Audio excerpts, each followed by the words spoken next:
What's up, DK Sim fam? Welcome in. Good to see you, and a happy birthday to Shakira. I can't imagine she's out there watching, but if she is, good to have you here with us. Reed T. Fowler, Adam Kaufman, how are you, buddy? I'm good, buddy. I'm good. I'm excited to talk about Shakira and some sim here.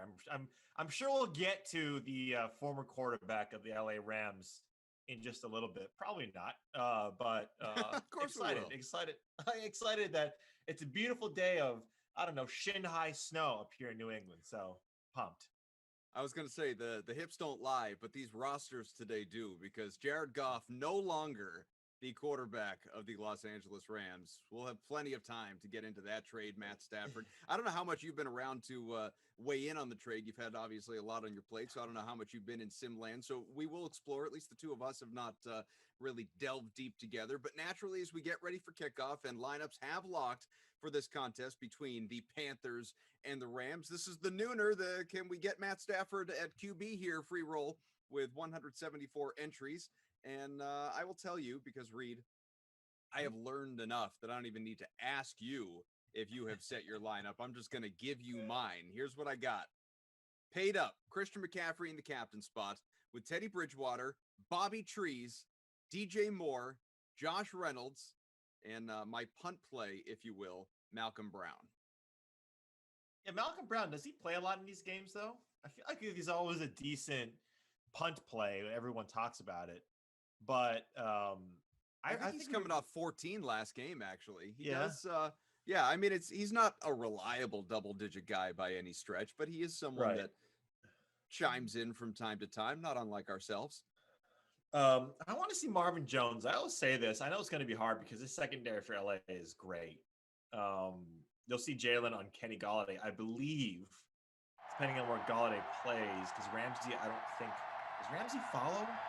I don't want to say he doesn't. Maybe he doesn't follow in the slot. Anyway, I always think Marv Jones in these spots is someone to always, take a look at. All right, am I looking at the wrong game? No, I'm definitely looking at the wrong game. I'm thinking of Jared Goff with the Detroit Lions. Getting ready to swing the other way with it. Not yet. Swing the other way. We got plenty of offseason to project ahead to what that's going to look like. Let's live in the sim present for a minute.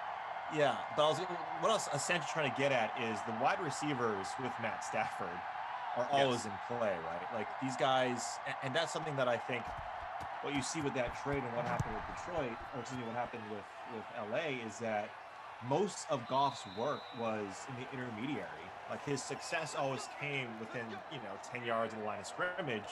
Where you really see a guy like Matt Stafford perform is someone, that throws, I believe it was top 10 in EPA with throws like 15 yards down the field.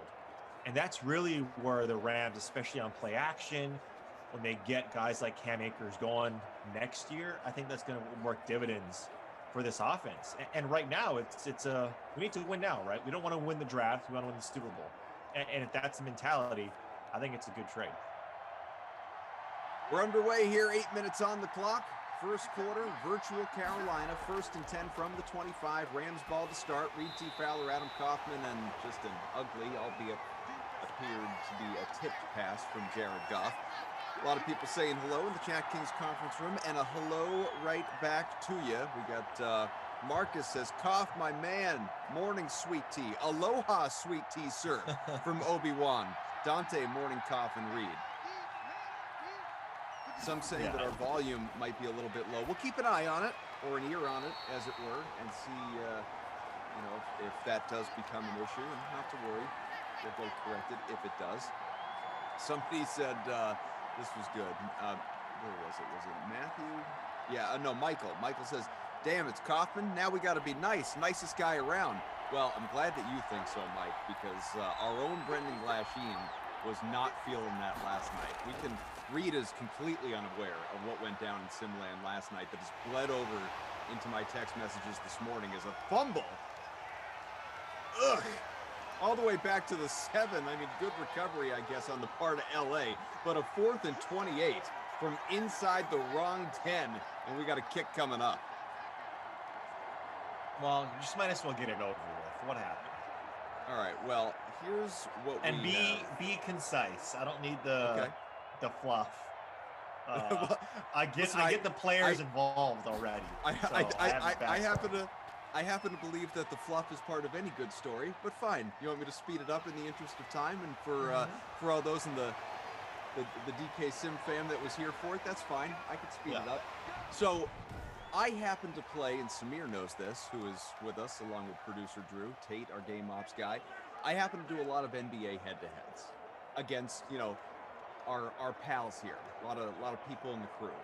Flash is someone that will take part in the head-to-heads almost nightly. Right. And so we do the 10-game NBA head-to-head last night classic. And I will admit, tough spot to be in. Moments, literally moments, like 2 minutes before the Denver-Detroit game gets postponed. Contact tracing. Nothing you can do about it, however, because it was the last game on the slate. There were no late swap pivot options available for the people. Right. And so Glash, being the nice guy that he is, hops into the chat. I'm doing a sim at the time with Freeze Pops. Hops into the chat and says, "Hey guys, Pistons Nuggets postponed." He is thinking, and I'm not putting any words in his mouth, he is thinking, because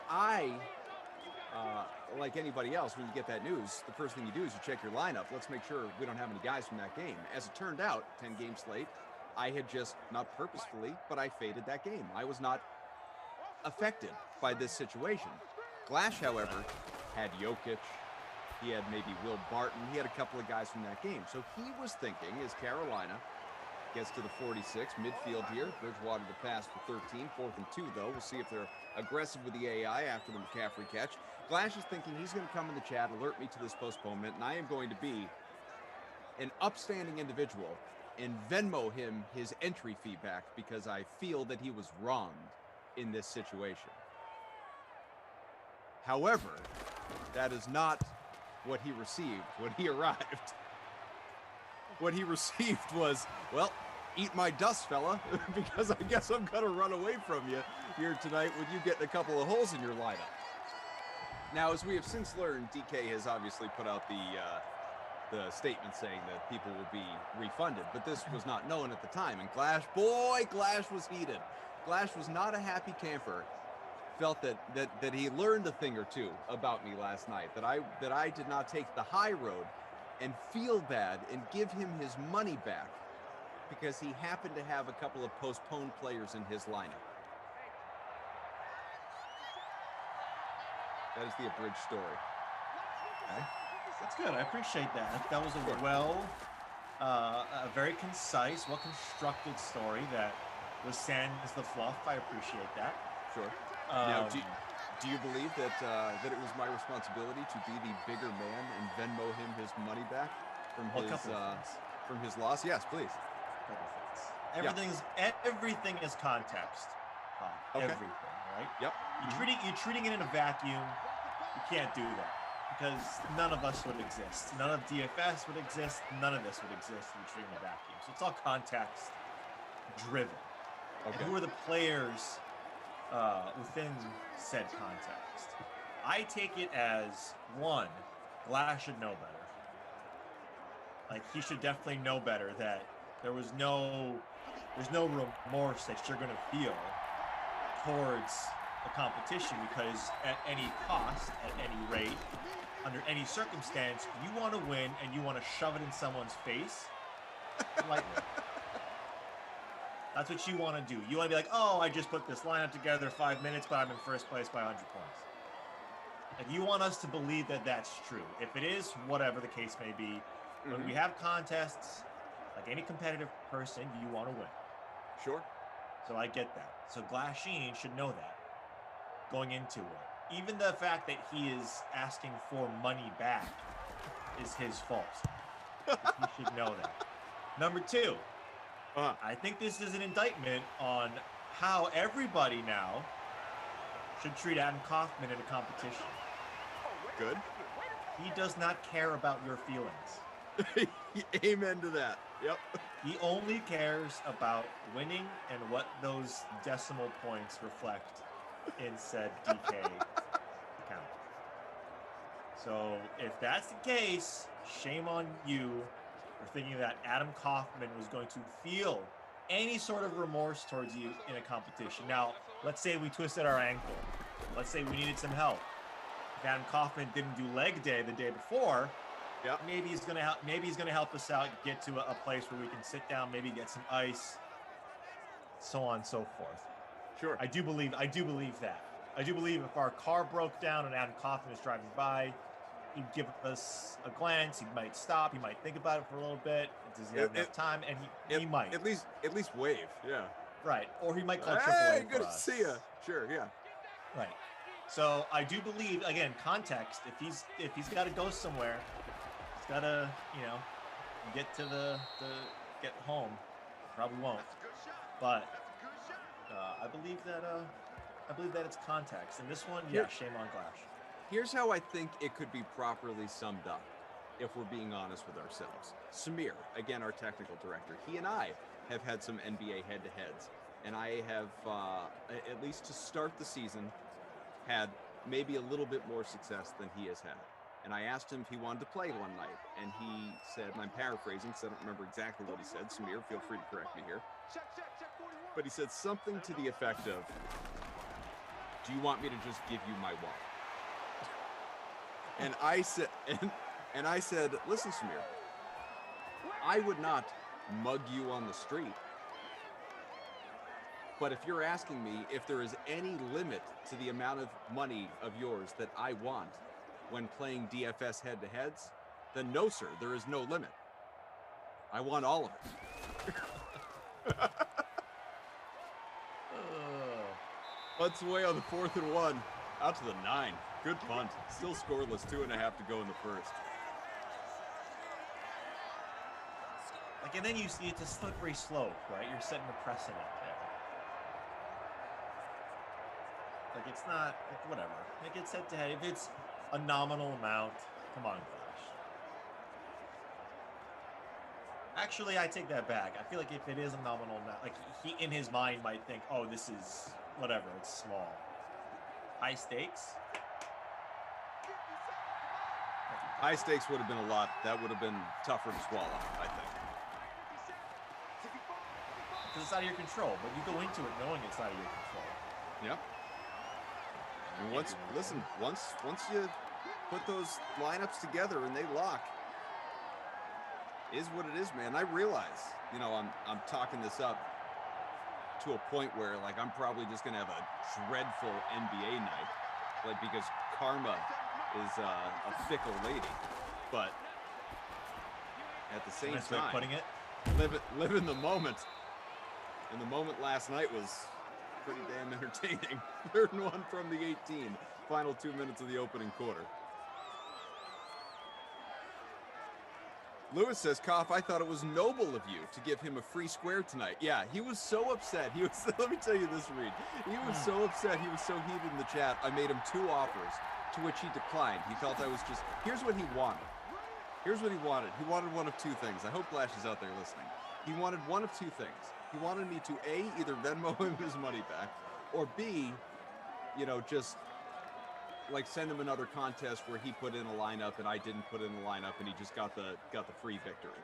Basically, evening things out.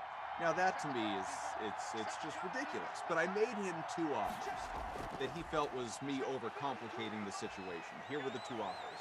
I said, if it bothers you that much, we could do double or nothing. I'll play again for double the entry fee tonight. That way, if you do win, you'll get your money back, obviously.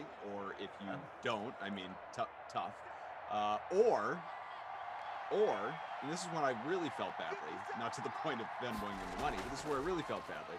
I said, how about I'll give you a free square tonight. I will build a lineup rostering a guy that I know is not going to play. I will give you 1 free bullet in the chamber. So it'll be whatever, 7 against 8 or whatever. And he felt that was too complicated. How is that too complicated? I don't know. You have to ask him.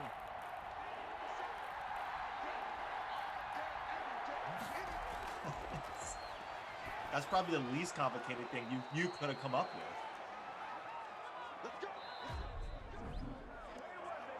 I don't Bruce know. might hit.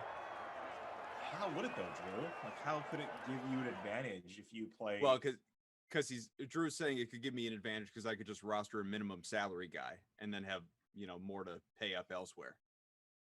Or a guy that is on the slate but then gets ruled out, Right? Like right before lock, and then you put that guy in. You just wait before lock, and then you put that guy in. Yep. So auto zero is coming through. Anyway, talk about auto zero. Jared Goff. 4 out of 6, 32 yards. Bridgewater 2 for 2 for 21. No, it's true. Sim Jared Goff evidently as questionable as real life Jared Goff right now, coming off of his Rams tenure. We are scoreless. What do you think he's thinking about right now? Do you think he saw the Northeastern in Simland or in real life? In real life, I know Detroit, Michigan is not near us, but you think he's like watching the news, the weather report? He sees this Northeaster and he's like, "Oh God, oh God, what to do now?" This is a hard pass. Well, he's not like I don't know about by you because obviously the it's no different depending on the part of New England that you're in right now, but we got a solid 18 inches out my window right now. It is unpleasant. Yeah, we got more than 2 or 3 feet. I mean, I was walking the pup and like it was like near my upper shin, right under my knee. So it was a lot. That's I'm exaggerating. I would say shin. It's a hard pass on the 3 feet of snow. Don't like it. Don't want it. Oh, and it was windy yesterday too, man. Oh, God. Anyway, all you guys out in California, are you gals out in California or the West Coast where you're loving life right now? Smash that like button. Yeah, why not? Do it for us, please. Getting close to 100. Yeah, 0-0 here. Cough. Close game. Mm-hmm. Oh, some people have brought up in the chat, by the way, I screwed up last night, folks. After it was late, I was busy laughing at the situation with Glash, and I wasn't fully focused, and I screwed up. Here's what happened. So I made the lineups, the contests, not the lineups, the contests, free rolls for these 2 first sims of the day, and I accidentally made both of them for the nooner game, for the 12p. So the nooner, the Mad Matinee, I made them both for this same game, the Rams and Panthers, which I'm sure some of you have noticed. Some of you DM me, some of you obviously have mentioned it in the chat today. So I'm only acknowledging one of those contests, the first one that I made, which has 174 entries and currently has Tasha Smith 55 in first by about a point with both DSTs in the lineup, because really that's where all the points have come from so far. But I realized the folly, the error of my ways, folks, at about 3 in the morning when I finished up doing some other stuff. And I did put out a new contest for the Madden Matinee that you can enter, and I think a lot of people have and have picked up on that. So the True Madden Matinee 2 p.m. Eastern contest is available to you in the lobby. Jump on into it. Drew says, of course you are. I'm probably winning the other one, typical Commissioner Kaufman. Drew, I can't imagine that you didn't enter both contests, or if you didn't, or did, that you wouldn't, you didn't have separate different lineups. You would have known, wait a minute, I just made this lineup, as a lot of people did, I think, when they pointed out, again, the error in my ways.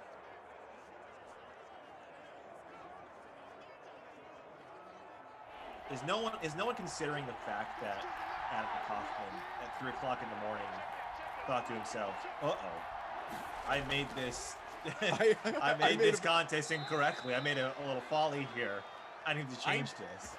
Reed, I am thinking about the DK Sim fam at all times. All times. I was like, wait a minute. I think I messed this up.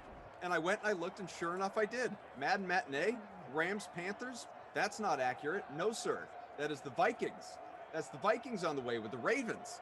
People need to put their lineups in. We don't want to have just a lousy, miserable little 40 entry contest to talk about. No, we want to get up around 150, 175. Let's make this thing interesting. Oh, yeah. Okay. All right. Well, another interesting bit of information in the NFL is what the Panthers, Kaufman, are going to do at quarterback. What do you expect? Well, I was on Run a it back with stream. Teddy Bridgewater, or is it going to be somebody else? I was on a sim with Ulrich, and he was very keen on Deshaun Watson, and the Panthers making a valid package and a very attractive package for Deshaun Watson, and how it could increase this team's viability. Look, Deshaun Watson is going to increase any team's viability to being successful, making the playoffs, blah, blah, blah, blah, blah. But, I never really considered Carolina, but Matt Rule is not tied to Teddy Bridgewater, even though they brought him in. It's not really, I don't know if anybody is tied to Teddy right now.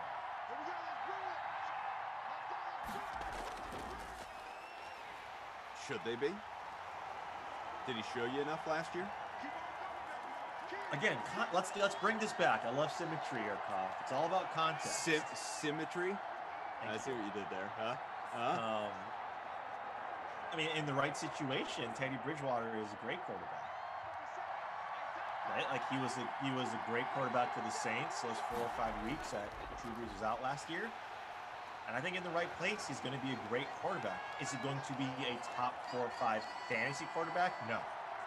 Will he be maybe on a given week? Yeah, I think he showed that upside, that he's got 3 touchdowns in the bag, depending on who he plays with. Right? So, could you see, I'd love to see Mariota or Teddy someplace like New England. I think that'd be a cool spot to see what Belichick and Josh McDaniels can do. If Josh is going to stay, right? He's key, there's nowhere else to go. Yeah, the head jobs have all been gobbled up, and he was only even theoretically in the running for Philadelphia. So he's back unless he just decides to leave, but that's not going to happen. Yeah, so right, more of a game manager type of player like Teddy. Garoppolo's name has come up. I think from Game Ops, Tate says Mariota to the Bears. Did that actually happen, Tate? Because I haven't been keeping up on Mariota's whereabouts, but if you want that to happen, yeah, I think that's another position. I honestly think that Mariota is he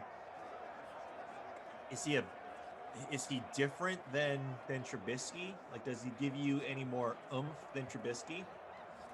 I'm sure if you're a Chicago fan, you want anyone but Trubisky. But let's not forget too, the last 3 games of the season, guy proved that he has some talent. So I don't know. I think Carolina is an interesting place because you got 3 good receivers. DJ Moore can be great. Robbie Anderson showed that he has the upside, and Curtis Samuel is that Swiss Army knife that every offense is looking for.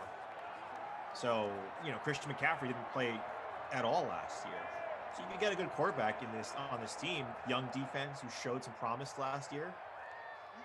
Yeah, I think it was a decent spot.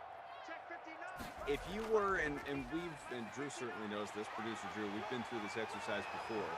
We went recently team by team and looked at just the NFL offseason. How many teams do we know who their QB is going to be next year? How many do we think, very realistically, could be looking, could be listening like a San Francisco situation. Not inevitable that they are going to move on from Jimmy Garoppolo, but very realistic that they could. Meanwhile, you have the teams that they will have new quarterbacks. Like obviously, the Jaguars are going to have Trevor Lawrence. You now know LA has a new QB, Detroit has a new QB. How many teams do you fully expect to have new quarterbacks next year? Carolina, I would think, is not in that mix. LA, or rather LV, Las Vegas, is not in that mix. Chicago might even not be in that mix because Trubisky is still a question mark right now. How many of those teams do you think that you are confident sitting here will have a new quarterback next year? Over 50% confident, 51% essentially. Sure. Yeah. And feel free to pull up the teams in front of you. Yeah, I'd say the Saints have a new quarterback next year. Yeah. Yeah, I'd say Chicago. I don't think they're sold on Trubisky at all. That's 2. I think that the Texans obviously are going to have a new quarterback. 3. You don't think they're going to work that out? No. So probably 3 or I'd say 3 or 4. Yeah, right around there. I feel confident that they're going to have. San Francisco could easily just, stay where they're at right now. Right? They had so many injuries last year. Let's see how this team does if we're healthy. You can't project that, right? You can't assume that that's going to be the case. Oh, because all of our guys got hurt, then none of them are going to get hurt this year. But I think they might stay put with Garoppolo. What's really interesting is the Pittsburgh Steelers and what they're going to do. They have Dwayne Haskins, who they acquired, but what's their situation going to be as like? far as we know, is back though, right? I mean, he's yeah, not, I know, but he has said he does not intend to retire, at least not yet. Probably has a year left. But again, you go to the idea of, do you just, till the wheels come off, do we lose a year of, what are we gaining with Roethlisberger? 12-4, great, but a lot of people will say 12-4 was a fraud. Yeah, they shouldn't have been 12-4. Very hollow 12-4. Okay, so if that's the case, if we say, let's say 3 or 4 of those wins shouldn't have been the case, then they're 9-7. Is that? Are we going to project ourselves for another 9-7 season, as opposed to, something else? Now, does Dwayne Haskins do that? I don't think so. But an aging Ben Roethlisberger showed that he does have deficiencies in his game, and that offense can't move if he's not throwing it 50 times. No run game. They got to throw it a bunch, and he can't move. So in that division, and in the AFC now, when you have the Bills, the Chiefs, right, the Titans are still a strong team. The Browns, that AFC North, that's a strong division. Cincinnati is going to be still working out the kinks with who are they going to have back there when Burrow's still, recovering. So that's what I'm interested in to see what happens. No score. 2nd and goal from the 7 on the way. Minute to go, opening half. Carolina threatening after a big Robbie Anderson catch to get them inside the 10. We'll see what they're able to do here. There are just, it to me is, and we haven't spent nearly enough time. Obviously, we had fun at Clash's expense, who's been in the chat harping about how I need to take anger management classes or something. We haven't had nearly enough time, or dedicated enough time, more accurately, to the Rams-Lions situation. We need to get into some of that stuff. 2nd and goal here, as that ball is off to the right, completed, touchdown! Go, DJ. First of the day for DJ Moore.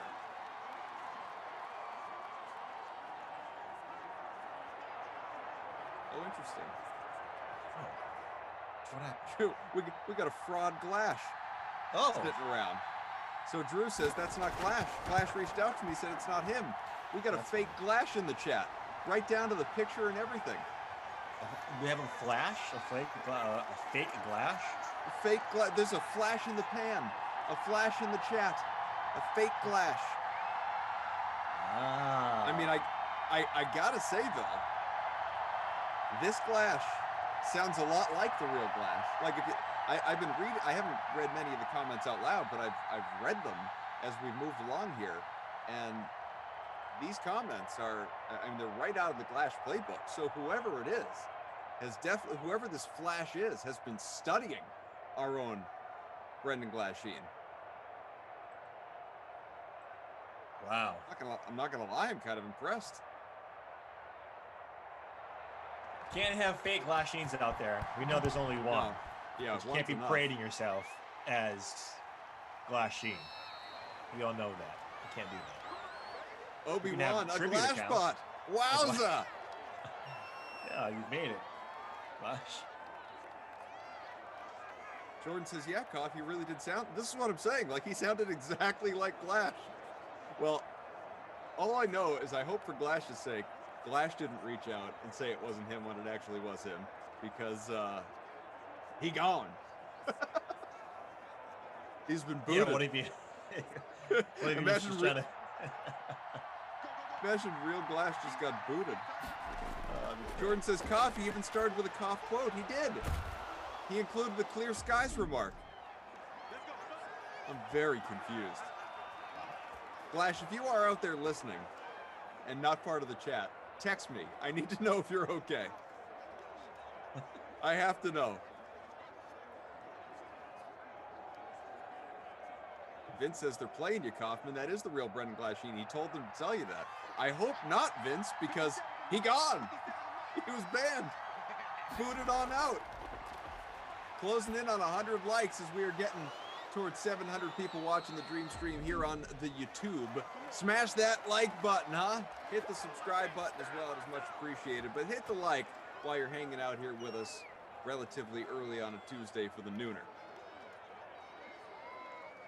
Tom Cruise, i.e. Ethan Hunt, says, you've hit a new low when you're impersonating Glash. Robert says, Glash, every girl wants to date him, every guy wants to be him. I'm going to push back a little bit on that. I'd say every bot wants to be him. Give him a subtle nudge.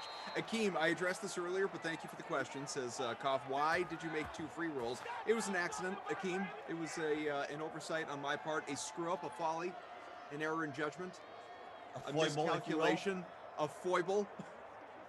That was so amended at like 3 o'clock in the morning when no one else is awake. Yeah. Well, I'm sure people on the West Coast, it was around midnight. But yeah, this is when I do my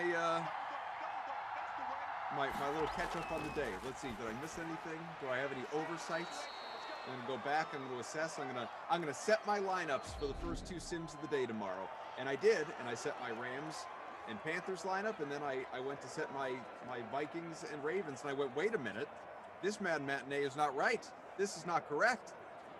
This is the same game that I just set a lineup for, and I had to build a new Madden Matinee contest. It's in there in the lobby, folks. You've got about an hour and a half to get into it. Well, you're saying that at 3 o'clock in the morning, you go back to what you did that day to see if you had any mishaps? I mean, that's what I said. It would be an egregious, what would be the word I'm looking? Exaggeration in saying that I truly do that. No, what happened was I just wanted to get out ahead of making the contest so people had time to get their entries in. So I made them around, I don't know, 11:30, something like that. I just set them up, and that was it. Set them up, got it, get in, get out, and went back to doing some stuff that I was doing. But then around 3, before I went to bed, I was like, oh, I'm gonna set my lineups for the morning in case I run out of time in the morning with other stuff going on. And so when I went to set my lineups, I noticed that I had messed up. That's what it was. No, can you imagine if I had like here's a list of all the things I did today. Now I'm gonna go back and see if I did everything correctly. That would be a thing. Yeah, it should be more of a proactive thing of let's make sure I can do everything correctly for the day. The first time. Yeah. Let's proactively look at the script. Let's proactively make our lineups, which you did. Yep. Dill says, what's up, fam? Hey, Koff TV binge brother. What's up, Bill? Yeah, still moving along on psych here. Final couple seconds of this opening half, 7-3, after obviously the Sam Sloman field goal. Reed, have you finished your Marvel binge yet? We've been talking about that for about a year. I mean, yeah, but not in this, not version. Your rewatch. Yeah, we stopped. We hit a roadblock for no reason, right? Just because other shows probably came back. Sure. Or we got interested in other shows, and so we stopped. Mm-hmm. We stopped, I believe, at Thor Ragnarok, which we always say to ourselves every couple of weeks. Yeah, every couple of weeks we're like, oh, we got to start that up again. Mm-hmm. And I haven't yet seen any WandaVision, but I've heard. Me either. It's pretty good. I bet Samir is up to date on it. Samir, let us know in our little Slack here what you think of it, because I value your MCU opinion. And I have heard some mixed things, and I've seen on social media some mixed things. I don't want any spoilers. I know nothing other than the reviews that I have seen on my little timeline, my little wall, have been mixed. But I'm hoping that Samir will say, oh no, it's awesome, I love it. And I hope that's what you in the chat will say as well, because I have not checked it out either. But I'm interested. I am interested. Yeah, the reason why we're talking about WandaVision here is because this game is a little slow. 7-3 right now. Carolina up. You saw that last second field goal to end the first half. Yeah, Cop. This is you have all the right players in your lineup except for a couple. Bobby Trees 5 for 40. He's leading the receivers. Mm-hmm. But really, other than that, Henderson's got 4 for 32. Running back out of the Rams. Ian Thomas 3 for 35. We saw DJ Moore get that touchdown, but only 2 for 16. Otherwise, so very slow start. Christian McCaffrey never really seems to pop in Carolina games that I cover. No, me either. Why? Yet I captained him. I don't know. For some reason, despite the 99 rating, X Factor abilities, and insane Madden traits, he just he doesn't get it done in Simland. I don't know why. I'm 61 out of 174 in the Nooner. Can we get the real Matt Stafford to QB here, please? That's look who's in the chat. Brendan Glasheen. I swear this is me now. So Flash, the likely Glashbot. story. Glashbot's gone. I got to tell you, Glash, I don't know if you were keeping up with the comments, but that impersonator had you down, had us all fooled. It was really quite a thing. Quite a thing. I don't believe anything anymore, Glash. Okay. It's again like WandaVision, right? All sorts of alternate realities. Yeah. Yeah, I want Glash to prove himself that this is the real Glasheen. Don't know how. I don't know what the verification is. But I don't know. Drew says, up is down, Glash is a bot, our pets' heads are falling off.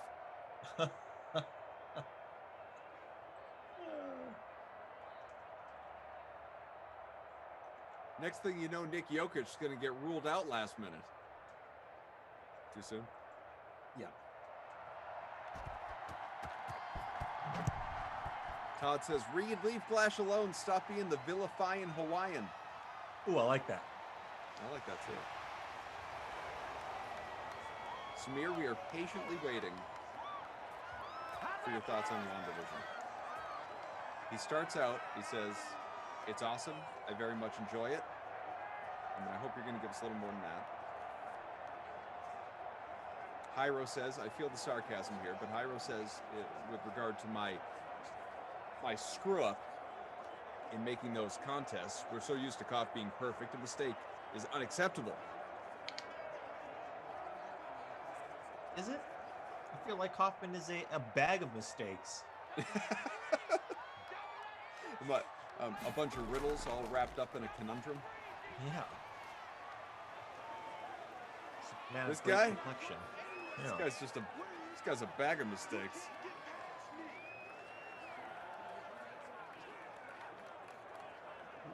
John says, Koff, I got a couple movie jerseys. Only problem is they don't fit anymore. I've gotten wicked round during this pandemic. Well, I am sorry to hear that, but you can take control of your life, sir. Take a walk. Take a walk. Just exercise a little bit. I certainly know I need to do it. Charlie says, Glash, prove it's you. What's your social security number, birthday, credit card number? Samir says the first couple episodes are exposition heavy, but 3 and 4 are probably the best Marvel TV content out there at the moment. That's when you say at the moment, do you mean like truly the here and now, i.e. like that's the only Marvel TV content, or are you including like Daredevil, Punisher, Jessica Jones, stuff like that? I'm gonna venture to guess that it's 18 in the present time. Because I mean that would just be comparing it against nothing. Wasn't it's the only new stuff out. Yeah, he's saying compared to all previous stuff. Okay, that's strong because I love me some Shield. Daredevil. Yeah, Shield was great. Daredevil was great. Early Shield. Yeah, wow. Jessica Jones when they had it. Sure. First and 10. 10 points total so far. Nice grab. 22. Bridgewater up over 150 passing, and it's Anderson. The Andersons got tickets to the game.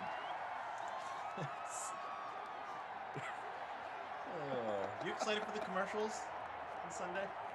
DraftKings has some commercials in the game on Sunday. Oh, yeah. See that? Yeah. A couple 15-seconders. Do not miss out, folks. They're going to be there. In fact, I think it's, if I remember right, forgive me if I'm wrong, if I remember right, I think there's maybe one in the second quarter, one in the third quarter. So keep your eyes peeled, folks. You are not forgiven. Is it going to feature our very own Jessie Cofield? That is my understanding. Who knows? That is my understanding. Maybe she's in animation stuff. I don't know. Who knows? I'm just kidding.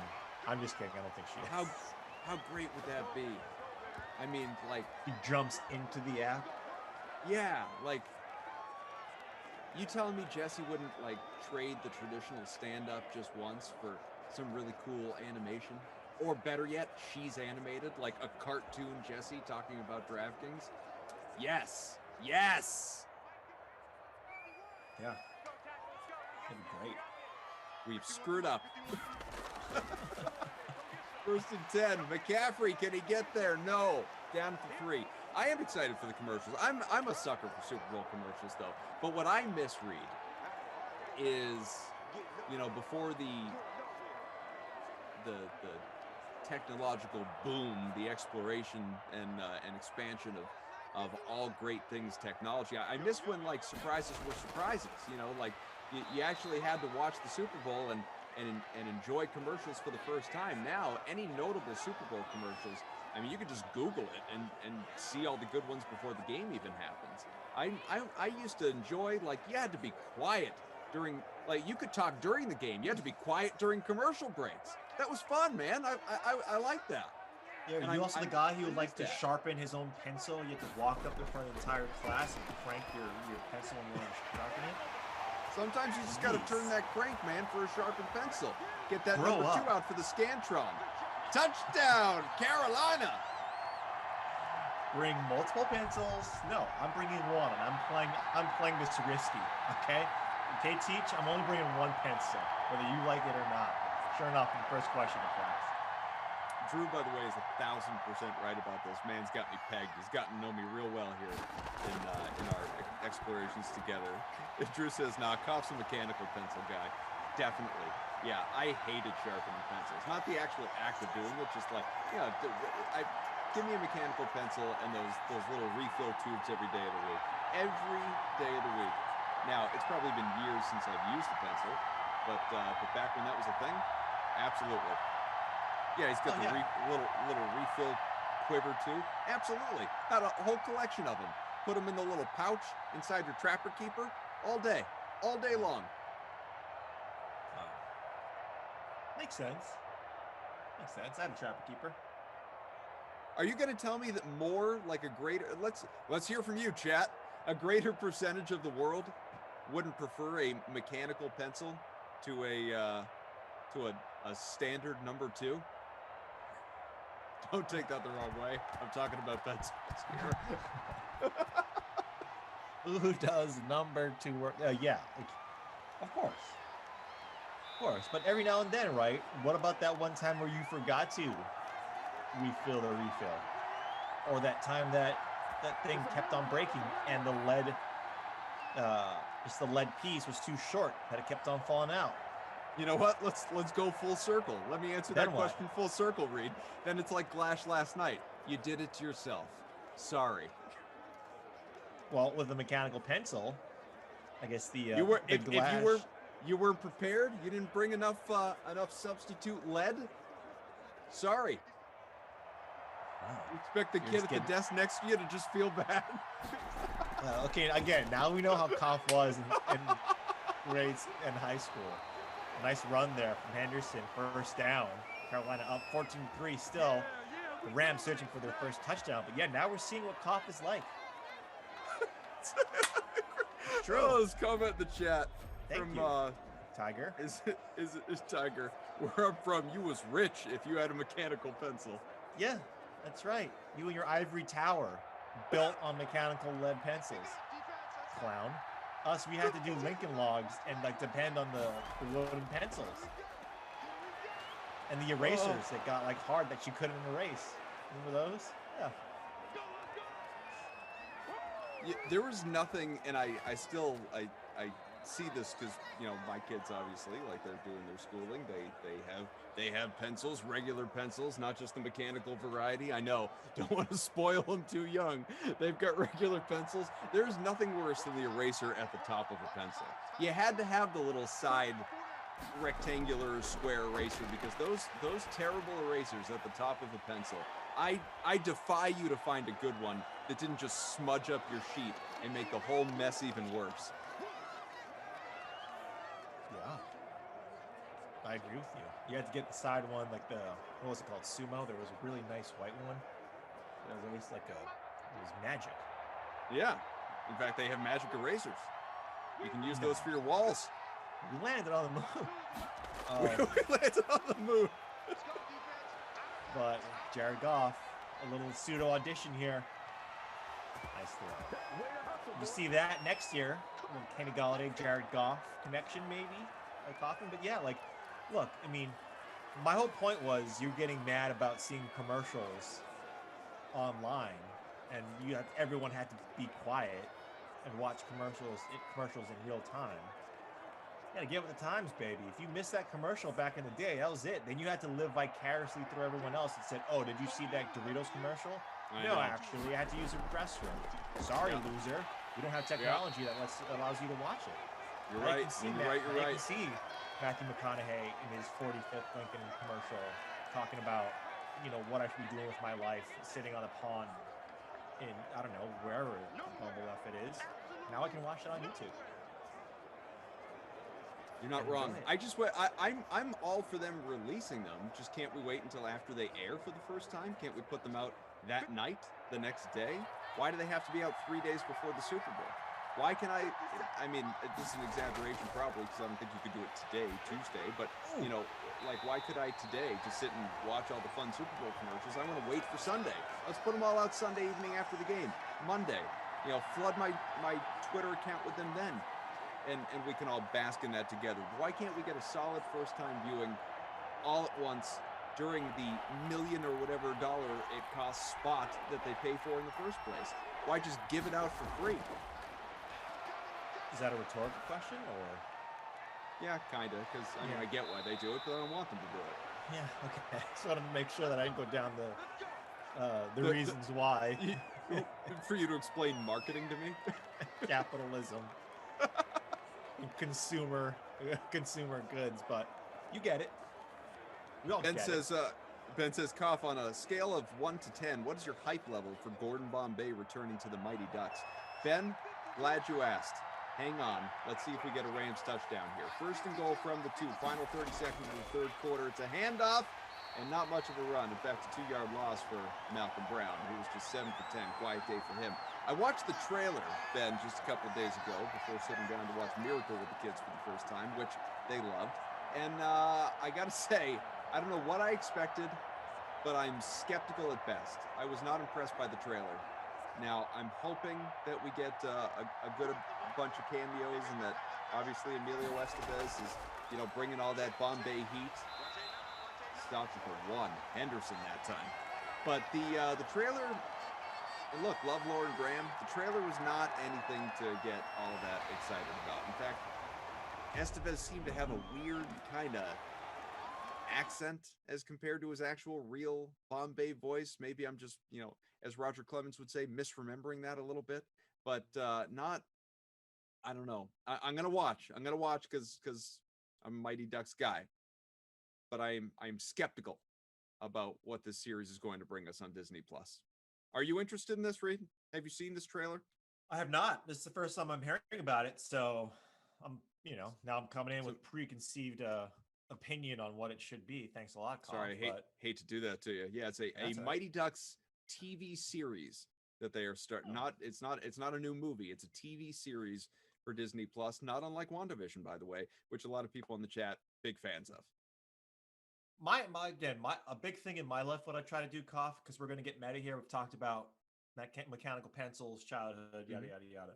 Because I try to manage my expectations. That has helped me quite a bit in certain situations. And my expectation is that it's not going to be like D1.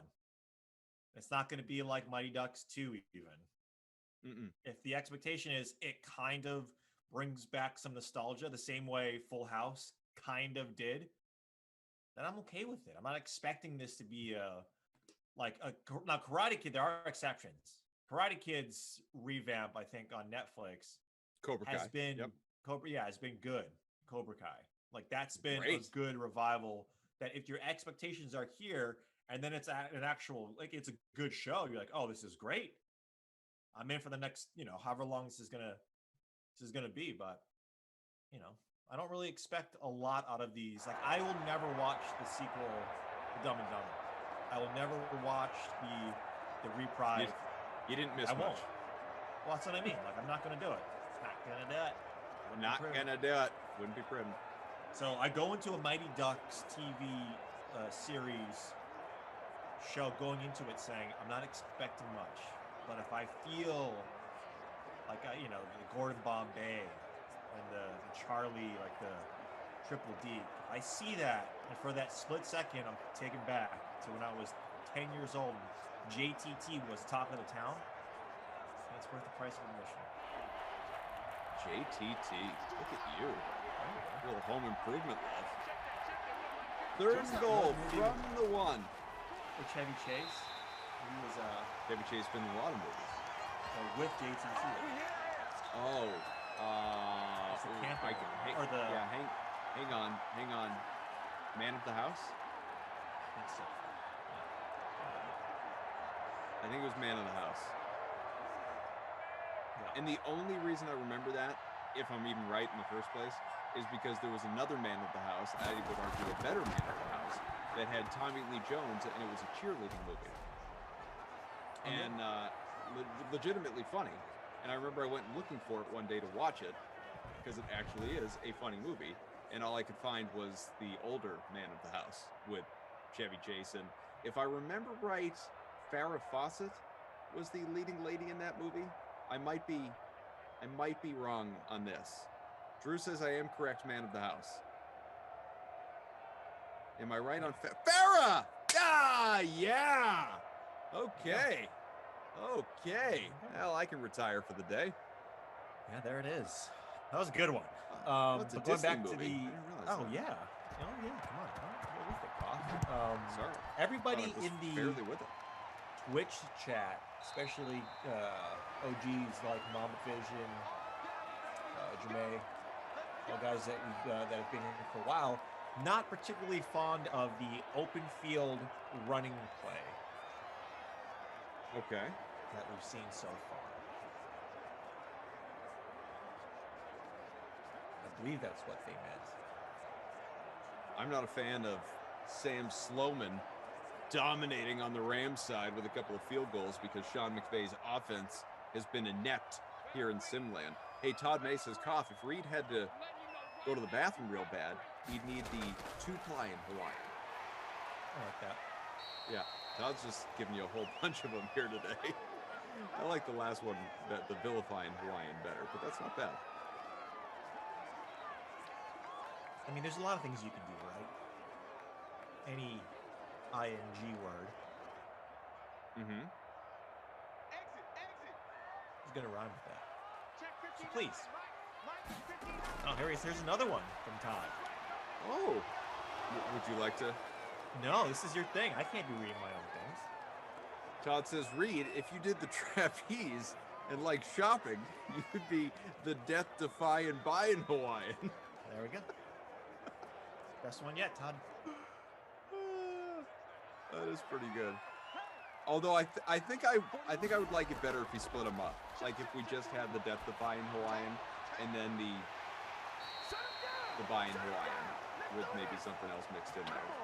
He gave us a twofer there. Usually you got to pay extra for that, but he gave us a twofer. And you're complaining? I just don't want him to overexcite himself. I think he's got a whole laundry list of these things he can do.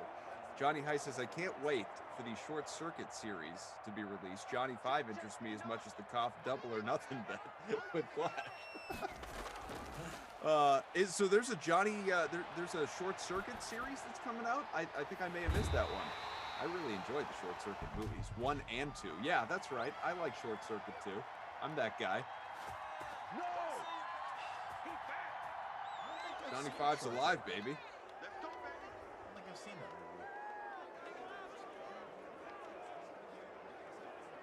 It's a fun. I mean, I can't imagine it's streaming anywhere, but.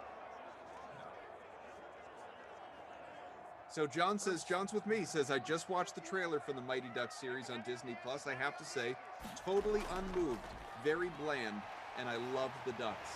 That's what I'm saying. I'm not saying the series is going to be bad, but the trailer does not get you interested. It really doesn't. Maybe they're doing a little zig when everyone wants to zag.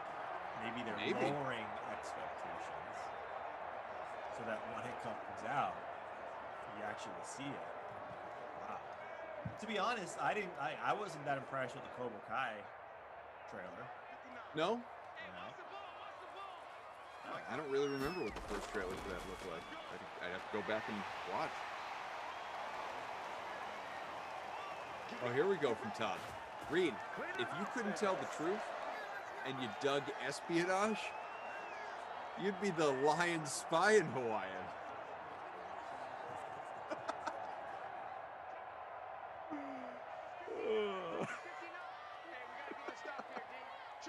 Hey, smash that like. We're almost at 150. We got 690 watching. This is pretty good right here. Good crop of people watching here. The nooner on a Tuesday, on a Color Rush Tuesday. You know what that means? Wild Weather Wednesday is tomorrow. First of 6 simulations coming your way today. I'm with you for the first 2. It's a one and done here, I think, for our guy Reed T. Is that correct? You got some other commitments after this? Yeah, a couple of golf articles that need to come out. Super Bowl is afoot, and so there's a lot of work that I'm doing for a multitude of things. And Hoff, I suggest that everybody on, I believe I'm on Thursday, 12 p.m. I think Thursday's 12 p.m. soon. Yep. There's a big announcement. Is there? Yeah, I told no one that. Wow. Well, I don't know what's happening. Big announcement. Just a professional announcement or a personal? Sirens on the tweet type of announcement. Whoa. You sure you want to hype that up for a full 48? Yeah, it's like Julian Edlow and other people that say, big announcement coming in the next 72 hours. Make sure you follow, retweet, and like this. Like, no, those are I don't like those. I just hope you're not going to give us that old school Patrick announcing an announcement right here. This is an announcement. This is a good one. Okay, I'm looking forward to it. I'm just going to text you every 3 hours now. What's the announcement? Every 3 hours? Yeah, I want to give you a little space. But yeah, a lot of Super Bowl stuff coming through. Speaking of which, do you guys have like a go-to snack, go-to type of food that you eat? Chat as well. I want to hear you guys because we do buffalo chicken dip. Oh. That sounds pretty good. I was going to say buffalo wings, buffalo fingers, something like. Just start it with buffalo, and I'm feeling pretty good about it. Clearly, there's going to be an array of chips, a selection, if you will, with multiple dips. Big chip guy here, if you guys didn't know. Huge chip guy. Yeah, All sorts of chips? I don't like, you know what's like buffalo chicken dip, maybe a couple of Zaz, right? Maybe it's like a sweet and savory type of dish towards the end. I don't even much. That's it. Bread. I want to know more about the big chip guy right here. So when you say that, like if you're, so my wife, you know, if pre-pandemic land, my wife, my woman, as Kenny Ducey would say, back when we got a touchdown here, Carolina. RJ Anderson, the Andersons found the end zone, Reed. So there we go. Back pre-pandemic when entertaining was a thing and we'd have people over, my wife is very much the the hors d'oeuvres, the apps, the little snacks before a meal person, which I appreciate. Much better at that sort of thing than I am. And so whether it's, I don't know, cheese and crackers or taking a bag of chips, whatever your variety, whatever your spice of life in the chip department, there are many different kinds. Taking a bag of chips, just dumping the thing out into a basket for the people to enjoy.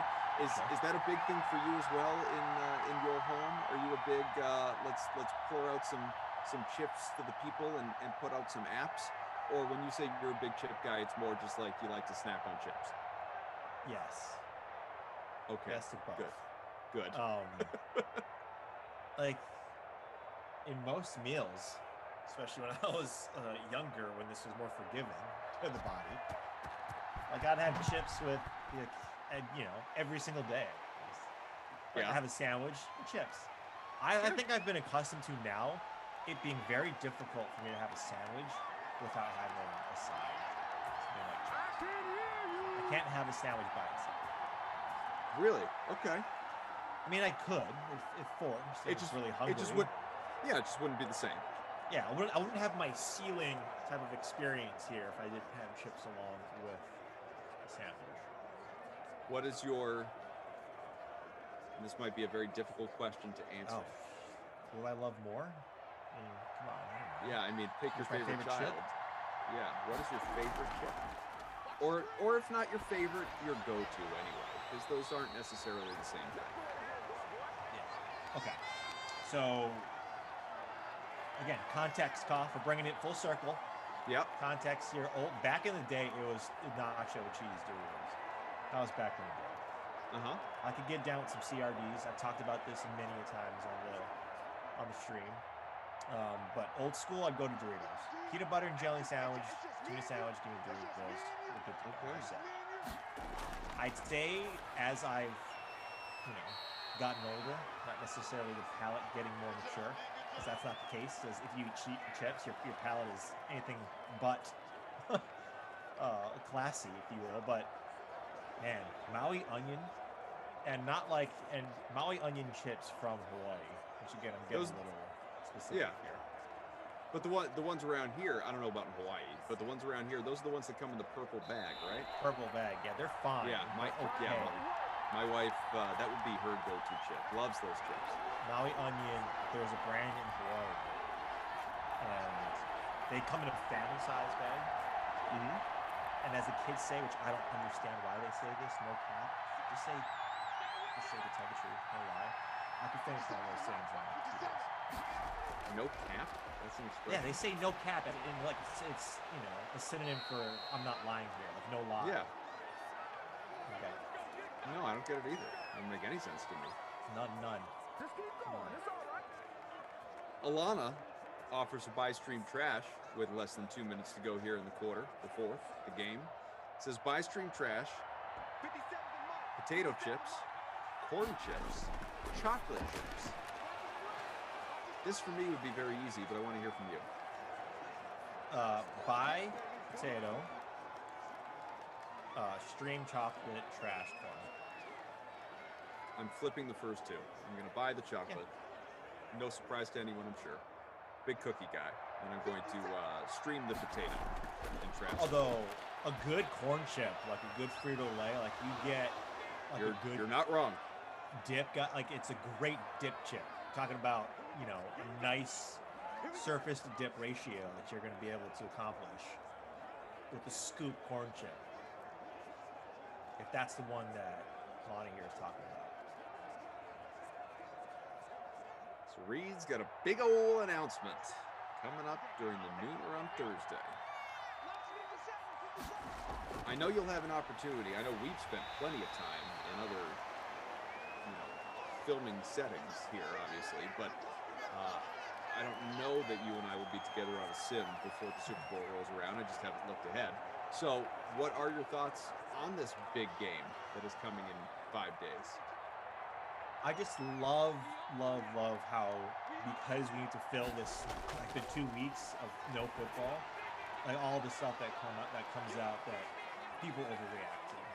Like the Tom Brady little, snippet of he's completely home alone Giselle and the kids are gone. For 12 days to focus on prep. Come on. Like, don't take too much stock into that kind of stuff. He's a great player. His process is probably second to none when it comes to preparation of that ilk. Like, he's doing that no matter what. Like, in the regular season, he's doing that. Maybe not 12 days straight, but he's doing that. Like, of course, his kids and his wife and his family is important to him, but you don't become Tom Brady without having that type of work ethic and that type of focus. So I appreciate, like, I love like that and seeing like, oh my God, Tom Brady by a million. Okay, I'll just back the Chiefs here. and you are expecting Kansas City to win this game? Yeah, I am. It's handedly or a close game? I don't know. Like, we've never seen a Super Bowl at a home team, a host team have the Super Bowl in their stadium, or the host stadium be the home of the team that's in the Super Bowl. So correct. I think that plays a big difference. Yeah, plays a big difference. Plays a big part in it. Makes a big difference. Now, in what respect? And I'm not saying I disagree with you. I'm just, boiling it down to what? Like, obviously, the home field advantage specific to the field doesn't make any difference. I don't think in terms of the crowd, probably it's going to make any difference because it's going to be a reduced crowd, one. And two, Super Bowl tickets are not sold the same way as general public tickets. So it's not like you're going to have an influx of Bucs fans there, I wouldn't think. But so when you say that, do you mean it makes a difference because they don't have to travel? They are physically at home. There is, it's not neutral territory in a personal sense. Right. Like anything, right? I mean, on a much probably bigger scale, you go to a flag, but a score, a touchdown from Cooper Kupp might be a hold here. Might be an infraction, 10-yarder, if you will. Yes, sir. Negates the TD. So if you get Cooper Kupp, sorry. I think it's less. I think it's less about the fans on the field advantage. It's your routine doesn't change. Right. So much can get hyped. That's a thing. Yeah. So many things get hyped, and it's not going to have the same pageantry, right, as regular Super Bowls because of our situation, but like everything that you're doing is not going to change. Like, you're not saying this isn't another game. Yes, it's for all the marbles here. Got it. Touchdown, Bobby Trees. As time getting ready to expire. Not going to do anything for the Rams to win this game, but it might shake up some lineups in your free and paid contests. Yeah, you get this. You can do the same stuff, that you usually do in a home field game. I think that plays a difference, clearly, right? I mean, you don't have to travel. You don't have to go stay in a hotel. You don't have to worry about now with COVID protocols. You don't have to worry about any of that. Sure, you're still going to have to be safe and make sure that you're keeping your distance because we already have some guys in the close contact protocol. I think the Kansas City center and also Demarcus Robinson, I believe. Correct. Yep. Test positive. So like, you got to make sure you're staying safe out there because you do not want to miss this, and then like that's unfortunate, right? Like that's something that's going to happen. So you're more aware of those things, and you know how those things are, where you live, where you're working. It's like if we were doing these streams, like you were in a hotel room doing these streams, you don't trust the Wi-Fi, the acoustics might be off, the lighting might be off. You're not gonna feel as comfortable doing it. Wouldn't have a DVD wall. Wouldn't have a DVD wall. You would be using your like a weird mic and headphones, and you feel a little off. We need you on these streams. I can't even fathom. And like, Robinson has not been ruled out for this game. He obviously has to test negative a series of times.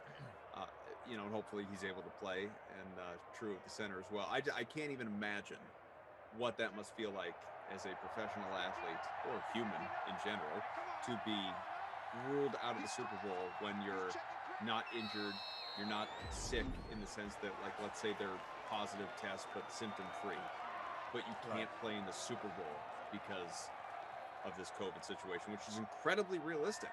And that would eat at you for I don't know how long. Yeah. Oh yeah. Life, probably. Right. Because the opportunities that you get, like forget about Kansas City getting there and building a dynasty. You don't know if you're going to be on that. If you're a guy like DeMarcus Robinson, and no disrespect, you don't know if you're going to be on that team next year. Sure. You don't know if you're going to get hurt next year. You don't know if, right? So when you get those opportunities, they're precious, man. They're extremely precious, and you're working your entire athletic career for this moment. And that's gotta sting. So when you're out of your comfort zone, out of your routine, and then on top of that, you have to focus on the game plan, like your film roll. And I'm sure, right, in the NFL, these guys have, right, the Kansas City Chiefs have the ability, like they have resources that are better than most, but still, you're not at your facility, you're not, it's just a lot. It's a lot of moving parts. And I would say not just the players, but the coaching staff, the trainers, all the personnel people. Like there's so much more that's involved in that. 21-13 final, a win for Carolina, folks. Bridgewater 241, a few touchdowns to his credit, one shy of a Bundy. Goff 239, he goes for a touchdown as well. We'll take a look at some of the rushing and receiving stats as well. I don't want to overlook this. This is from a few minutes ago, but Cindy LaBelle in the chat. Maybe, and there were a great many wonderful comments here in the Chat King conference room during this sim, but this might be my favorite. This might be Chat VP situation if Rossi were around to give it out. Oh my God, thank God for my phone. My power went out at the 2-minute warning.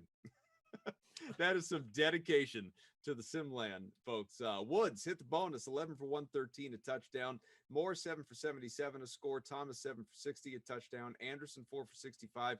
He had a touchdown. So do tell Reed, as Crooklyn Dodger ran away from this thing over our buddy Jordan, who was about 7 points back in second place in the nooner. The Can We Get Matt Stafford a QB here free roll out of 174 entries to boot. No. Goff in the captain spot, which I would not have expected from a winning lineup, with Bridgewater, Woods, Moore, Thomas, and Sloman. Very balanced. Woods went for north of 30 points. Only about 46% owned. Is he or Krusty Koff player of the game today? Jared Goff? No. Bobby Trees. Robert Woods. Oh, yeah, no. I was going to say Jared Goff is not. Yeah, definitely Bobby not Jared Trees. Goff. I would say that Teddy Bridgewater, right? Only 3 incompletions, 240 and 3 touchdowns. That's pretty good. Like I know Bobby Trees did well. Like yeah, I mean Bobby Trees, had the ceiling game. So yeah, but I would say the honorable mention is Teddy Bridgewater. I think he played great, and I think that's what you can expect from like if Teddy that's a Teddy Bridgewater game. Like 240, 250, 3 touchdowns, 25 attempts. That is your quintessential Teddy Bridgewater game that you want to see from your quarterback if his name is Theodore. How about your Babysitter Billy Not My Kid award? There are a whole bunch of candidates for that. Oh, yeah. I mean, did Curtis Samuel do anything? I think we only had him a couple of times. He was 3 for 26, 5.6 points. He was 54% owned, 14% in the captain spot. I think it'd go to him just because the roster percentage, right? Like he was, I think, 3rd or 4th in the free showdown, and usually a high ceiling type of guy. You didn't see it today, so yeah, Curtis Samuel. Bye. Okay. Well, very good. Here's what's going on over the course of the rest of the Dream Stream day, folks. We have got a lot happening, as we always do. Ravens and Vikings are coming up next in 45 minutes. I will return with Christian DeAndrea, little AKCDA action. Again, Ravens, Vikings, get in the proper Madden Matinee contest because there are 2 out there. You will see that one of them you shouldn't even be able to enter, actually, because it was the game that just happened because I screwed up. But that game is, there is one contest for sure available to you for the Madden Matinee. And then at 4 Eastern time, the early bird special with Jason Rossi and Christian, Dolphins, Cardinals. And then at 6, little happy hour action, Lions, Chargers, Rossi and Kenny Ducey.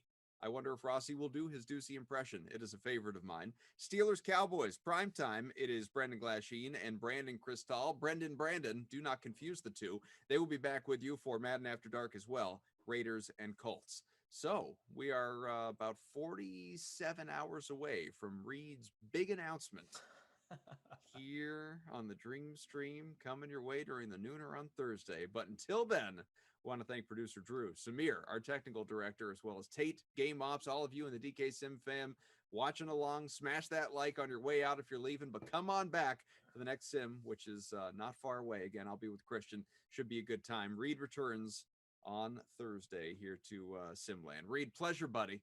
All right, bud. Good one.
What's up, Sim fam? Welcome back. Good to have you. This is Sim number 2 of a busy Dream Stream day coming your way here in just a matter of moments. He is Christian DeAndrea. I am back. Adam Kaufman. Good to see you. Hopefully everyone jumped into the proper free roll for this contest, and we'll give out lineups and all that good stuff in just a little bit. But the Ravens getting ready to take on the Vikings. Couple of purple teams on a Color Rush Tuesday. How are you, buddy?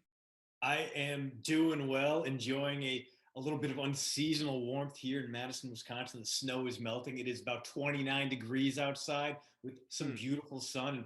And we only got like one more day until we dub right into a polar vortex where it's going to be like -13 out. So should be very exciting for me. How are you, Cuff? How are you doing with all the snow that was dumped upon the Northeast?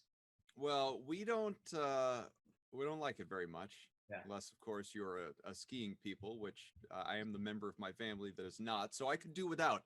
Give me some rain, melt all this stuff. Yeah. But that's just me. We got about 18 inches sitting out there. Similar temperature to what you outlined. It's right around 30 degrees. But there's a lot of snow to shovel after the sim that I am not super excited about. But at least we can enjoy some snowball fights and sledding and whatever else before that rolls around. You know, it's winter in New England, man. We're used to it. You can't complain, I guess. Yeah, this is what you signed up for. You knew it. Yeah. You get those nice summers. It's breezy. You don't melt whenever you walk out to your car in August. You're not instantly sweating. You don't have to keep bottles of deodorant in your glove box just because. So, you know, it's 60 degrees, just a nice, comfortable time to be alive. Exactly. Yeah. Nice fleece weather. You know, you don't get nice fleece weather in Texas. But I digress. Koff, what's your lineup look like today? Well, lineups have locked for the Mad Matinee, the Don't Play Cousins and Thielen free roll. I say it all the time. Christian knows that as well. And so I had to stay at least true to brand and not play them, although I came awfully close to picking one just because I had the salary to do it. But I restructured the lineup a little bit, and here's what I've got. In the captain spot, paid way the heck up, all the way up. Lamar Jackson is my captain. I got to admit, I'm curious to see the ownership in terms of captaincy, Lamar versus Cook, because that was a tough decision to make. But I went with Lamar in the captain spot. Do have Dalvin Cook because they're both must roster. Applaud anyone that decided to fade either or both of those guys. Tajay Sharp, Kyle Rudolph, and then in honor of our own Jason Rossi, I stacked them kickers. Justin Tucker and Dan Bailey both in my lineup today. What have you got, sir? I had a real tough time with this one because I played around with it a lot, and there were guys I wanted to get in there because they've been on a hot streak lately. So I went back. I did the same thing I did last time I had a Ravens game. I captained Willie Snead. I got Miles Boykin in there as well because Boykin has been on a heater lately, and he's only 3,200 in the flex, 15.9 in his last sim, and this is a very bad Vikings secondary. So I went heavy on those Ravens wideouts. I got Hollywood in there. I got Willie Snead. I got Miles Boykin. I got Lamar Jackson because, like you said, must roster. Same with Dalvin Cook. And then my final player, Kyle Rudolph. So a weird lineup for me. I really need that Willie Snead blow up to make things happen. Oh, my God. Lamar Jackson brushes off a tackle and goes the distance on the ground. Touchdown! Baltimore, 72-yard run. Lamar Jackson. Wow. Talk about getting off and running only 15 seconds in. Holy crap. What a play. Why he is a must-roster guy right there. 30% of you got like 20 points out of that run because you captained him. But 87.6 of us all profiting off that Lamar Jackson tutty. And if you are one of the unfortunate 13% that don't have him in your lineup in any way, shape, or form, not the start you wanted to see. So ownership, and obviously captain a guy like Lamar Jackson, as I did, it only helps you so much. Only helps you so much in general if you have the guy, because listen to these ownership numbers in the small, more modest 178-person free roll that we have here for the Madden Matinee. Lamar Jackson, the captain spot, is 31.5% owned, and owned overall in 96.1% of lineups. Virtually automatic. Dalvin Cook, very similar. Very, very similar. 91.6% owned, 33.1% in the captain spot. So Cook was actually the more popular captain marginally, although not quite as highly owned overall. Either way, you're probably in a good spot if you got both. Yeah, and well, then you look at the other guys too. I mean, who else were you really going to stack up in those rosters? The next two most valuable guys are Kirk Cousins and Adam Thielen. Only 4 guys average double digits between these two sims, and one of them is Kirk Cousins, who is just a nightmare of a sim quarterback. I mean, we did see him have his greatest sim game ever, like 2 or 3 Viking sims ago, where he hit the bonus and he threw for 3 touchdowns. But most of the time, you're dealing with a single-digit Kirk Cousins kind of day. So, yeah, it doesn't make any sense to, with as many bargains, as many low-key contributors here, stack up the 2 guys you know are going to carry you there, and then maybe dabble in a little Kyle Rudolph, a little J.K. Dobbins, a little Justin Jefferson. See what those guys can get you. Steven says, now we just need a 70-yard Cook and rip. I'm right there with you. Let's get after it. Cook just 2 for 10 to start, while Lamar's got a quick 20 in the captain spot early on here. A minute gone by in this sim, Christian. I know you weren't around for the nooner, but I can promise you a minute of this sim has already been better than what we experienced in that last one between the Rams and the Panthers. Yeah, unfortunately. Look, commentary was fun. The discussion was good. We got into a lot of stuff, including the merits of mechanical pencils versus standard number 2 issued. But as one does on a sim. But in terms of the simulated football, this one's where it's at already. Cousins off and running, wants to pull himself a Lamar, and no, this number 8 only gets 8 on the ground. Actually picked up 11, but he gets out to the 47 for a first. Stunning that they would run the Kirk Cousins option and that it would work. But there it is. Cousins is an interesting case this offseason.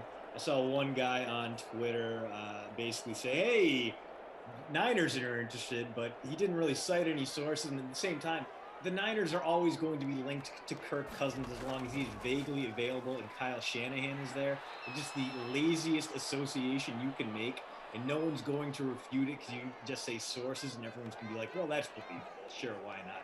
I do not think the Niners are going to trade for Kirk Cousins. I think they would be very stupid to do so. Not only would he eat up a bunch of cap space there, I don't even think he's going to be necessarily an upgrade over Jimmy Garoppolo. So why would the Niners make that trade other than to placate Kyle Shanahan? I don't see it happening. I think the Vikings are stuck with this guy for the foreseeable future, and they dug their own graves. 3rd and 7 from midfield, 2.5 into this opening quarter. Again, Christian DeAndrea, Adam Kaufman. We got producer Drew, Samir, our technical director. We got Tate, the game ops squad. Thank you all for being with us. Some people noting I buried the lead from the nooner. We had a Glashbot. That's true. We had a Brendan Glasheen impersonator in the chat. A very believable one at that. The headshot, the name, the way he was talking down to me. It was straight up Glash, and it wasn't him. It wasn't him. He reached out. He said, "This is not me," and I am concerned. Oh no. And we got that taken care of. Although, I mean, in fairness to the impersonator, he didn't, to the Glashbot, the Flash, as we called it, fake Glash, the Flash. He didn't say anything inappropriate. He really, it was very believable. But alas, or alash, you might say, it was not our friend Glash. Smash that like button, 400 watching here on the YouTube, up over 150. Let's get to 200 likes, folks. 7-0 Baltimore, and that Ravens offense coming back out onto the field midway through this opening quarter. I am dying at the idea of someone using their identity theft powers to become Glash. Like, did they already do Kenny Ducey? They're just going down the lineup? You gotta love it. 1st and 10 from the 20. Lamar already within 30 of the rushing bonus. And he's got to take off again to the outside, off to the left. And he's moving down to the 50. And right on the nose. Wow. 2 rushing attempts for 100 yards. This is great. Wow. And if the one guy to beat wasn't Harrison Smith, that would have been another 70-plus yarder. Incredible. He is having himself a day. And if you faded Lamar Jackson in the showdown, in the classic, you are hating this sim. Lamar two plays, and he's already in the bonus. In the captain spot. That's nuts. Yeah, Drew says we might be looking at that 307-yard game. It's true. Very recently in Simland, Lamar Jackson, a 307 rushing yard game. He set a sim high for points. Captain spot, flex, all of it, as you would imagine. He had almost 100 points in the captain spot in this sim. It was ridiculous. But then again, we're halfway through the first quarter, and he's already got about 30. So who knows? Big completion there. 1st and 10 on the way, and the Ravens up 7-0. You know, if this were the real world, you might get a look at RG3 at some point in time if this thing gets out of hand. But not here in Simland. No, sir. He takes off again. Picks up a dozen. 3 for 112. Are we sure Lamar Jackson isn't a running back? I mean, that was his worst run of the day and went for 11. Good Lord, this is going to be a tough one for the Vikings. They are fixing to go down 2 scores very early in this one. That means Kirk Cousins is going to have to throw them back into this game, which not something you'd be comfortable with in the real world, and definitely not something you want to see in Simland. But man, if you are one of the millions and millions who captained Lamar Jackson, gotta be pretty happy with this one. Not only is he running at will, but his team's up big. He's going to continue running and running and running and running. That game, November 21st, Ravens-Lions, 4 rushing touchdowns, 307 rushing yards, 112 in the air from Lamar Jackson. Can he get a passing touchdown here? Not yet. But Willie Snead with the pickup inside the 5 gets to the 3 and a 1st and goal on the way. Now I live to see it, man. I need the records like I need air to breathe. I need Lamar to either rush or at least pass for a touchdown here. All set for the left. Might be an Ingram run here, or is that Dobbins in the back? It looks like it might be a 20. It was Dobbins, doesn't matter. Lamar sacked. Harrison Smith, so 2 big tackles on this drive, both of Lamar Jackson. One saves a touchdown. The other probably saves a touchdown. So Jermes says on Twitch in regard to the fake Glash, you'd think they'd go after someone more interesting or more handsome, like Train Island or Emerson. Understandable, man. It's so tough to steal Emerson's identity. You know, he has all that great DraftKings money. So to be him, you really got to live an upper crust lifestyle. You spend 3-4 hours a day on the Peloton, buy expensive Springer Spaniels with terrible anal gland control. Just there's a lot that goes into stealing Emerson's identity. I can't recommend it. It seems like it would be a stressor. It went to Dobbins, 3rd and goal from the 5. So what was 1st and goal from the 3 is now 3rd and goal from the 5. We'll see what the Ravens do here. I can't imagine it will be a handoff. Maybe Lamar takes it himself, but more than likely a pass. Jackson slings it back at the end zone, caught, but unfortunately, Hollywood Brown out of play when he did so. So a 4th and goal from the 5. Are they aggressive? Wait, Baltimore's going to challenge, see if the feet were in. I don't think so, though. Yeah, that looked like he was pretty far out, but maybe there was a toe tap that we missed up there. Let's see. No, he's out. He's absolutely out. Both feet, I think, were out. I don't even think he had one in when he caught it. Yeah, what are you challenging here, John Harbaugh? Maybe he got the right foot in. Maybe. Did you just feel bad about just ruining the Vikings' day and you decided to give them a free challenge, a free timeout? Sorry, Baltimore. Yeah, you've lost that timeout. Justin Tucker time.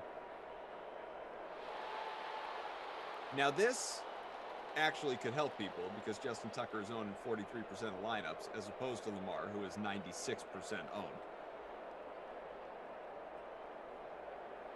Pebble Beach. Yeah, he out. No TD. Tucker time. 22-yard chip shot. No problem. 10-0. Minnesota getting the ball back with a minute to go here in the opening quarter. Not a great start for these Vikings, but the defense bending, not breaking on that drive. And Lamar Jackson now on pace for only like 500 rushing yards. So, I mean, trending in the right direction, I guess, for Minnesota. Sean says it was a terrible challenge. They got to fire the challenge coach. Maybe onto something here. So we have not, unless I'm forgetting, but I don't think I am, we have not been together since obviously the big trade, the Rams Lions swap of franchise quarterbacks with Jared Goff and multiple picks, including multiple first rounders going to Detroit. And the Rams getting Matt Stafford, who is on the wrong side of 30. He's considerably older than Jared Goff, but obviously considerably more talented, at least in recent years. And when you give him weapons, which LA absolutely has on that offense, and that defense is already championship worthy. So, you know, I've heard both. I've talked about both sides of this thing. I've heard both sides of this thing.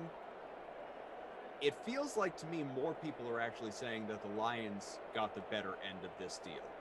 Oh yeah, but they definitely did, and it was a win-win, obviously, and the Rams got out from underneath that very ill-advised Jared Goff extension. That's why it cost them so much to bring Stafford in. I mean, Stafford is not worth 2 future first-round picks at this point in his career. I mean, he might be, but he's not. He shouldn't be getting a Jalen Ramsey, Jamal Adams type return. And he did because the Rams were able to unload Jared Goff, and that works. Yeah, the Lions had the space to absorb that. So it's kind of like a Brock Osweiler going to the Browns kind of deal where they MLB'd their way through. It's kind of a big game down the seam on that one. So both teams got what they wanted. The Lions got a chance to start fresh, to rebuild. They got way more from Matthew Stafford than I think even they expected, realistically. And they got a chance on Goff. They got to change things up the way their style of play. But the Rams, I mean, they got the guy they wanted here. They get the best option that was available to them because they were in no way, shape, or form going to be able to get Deshaun Watson. And they get a quarterback who can throw those deep routes, those vertical routes. Those were the issue that Goff was having the last 2 years. He has his breakout in 2018, right? Each of the last 2 years after that, he's shorter and shorter passes. His air yards per attempt go down and go down to the point where he was like bottom 5 among starting quarterbacks and how far downfield he threw the ball. That doesn't work in Sean McVay's scheme, especially when you have guys like Cooper Kupp, like Van Jefferson, like Robert Woods, guys who can kind of fly but stretch the field. Well, if you're not stretching the field, you're wasting McVay's kind of air raid tendencies, and you're cramming the box for your young running backs like Cam Akers.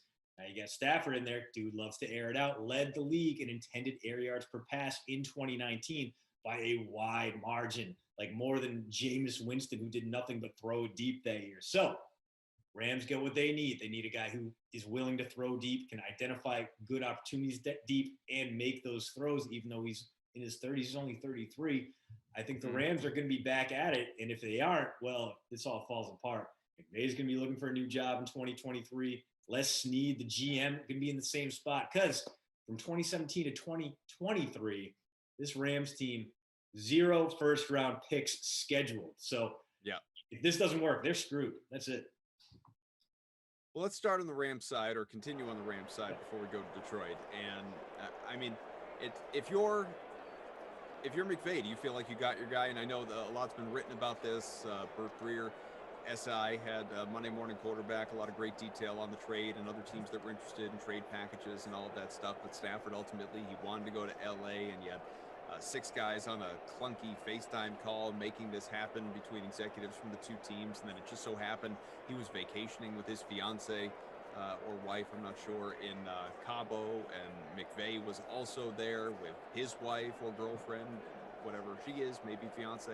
I don't keep up with all that. And they, those 2, they got together that night after the trade. They went out to dinner. I mean, Goff, obviously, going to a place where now he finally feels wanted and needed and respected, which he didn't there toward the end in LA when when John Walford is starting ahead of him, free agent off the street. But if you're LA, do you feel like, even return aside, what they had to give up to get him, do you feel like you got your guy? Do you feel like you got a difference maker? Do you feel like you got a guy who is significantly an upgrade over Jared Goff? Are you incredibly excited? If you're Cooper Kupp, if you're Robert Woods, is this going to play out the way everybody there is dreaming? As down to 1, Tajay Sharp.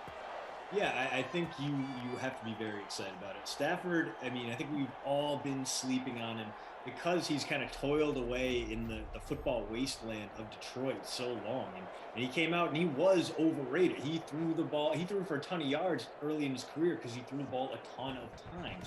He was kind of like in that Blake Bortles mode where teams were often behind. He had to throw the hell out of the ball. He had to do this. He had to do that. And they were kind of empty calorie stats early on. And yeah, we're looking at a guy who has 0 postseason wins in 12 seasons as a starter, as Kyle Rudolph into the end zone. The Vikings clawing their way back into this one. About to be attempts at the moment. But the Lions, there were so many problems on that roster that it's kind of notable that Matthew Stafford wasn't one.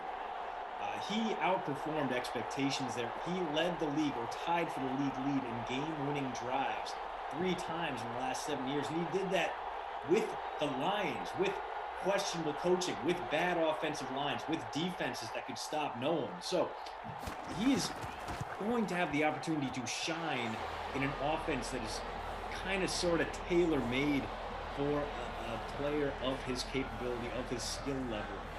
He's going to have the chance to air it out, to throw the ball, to make things happen. And he's got great personnel for that. He's got a much better offensive line. He's got a potent running attack. And as much as I like DeAndre Swift, the way Cam Akers finished off his 2020 gives me pretty hopeful that they can at least replicate what the Lions were doing later in the season. So I think if you're the Rams, you have to be very happy with the way this turned out. This was the best you were going to get. And yeah, you're losing out on some first-round picks. But look at Les Snead's history in the first round.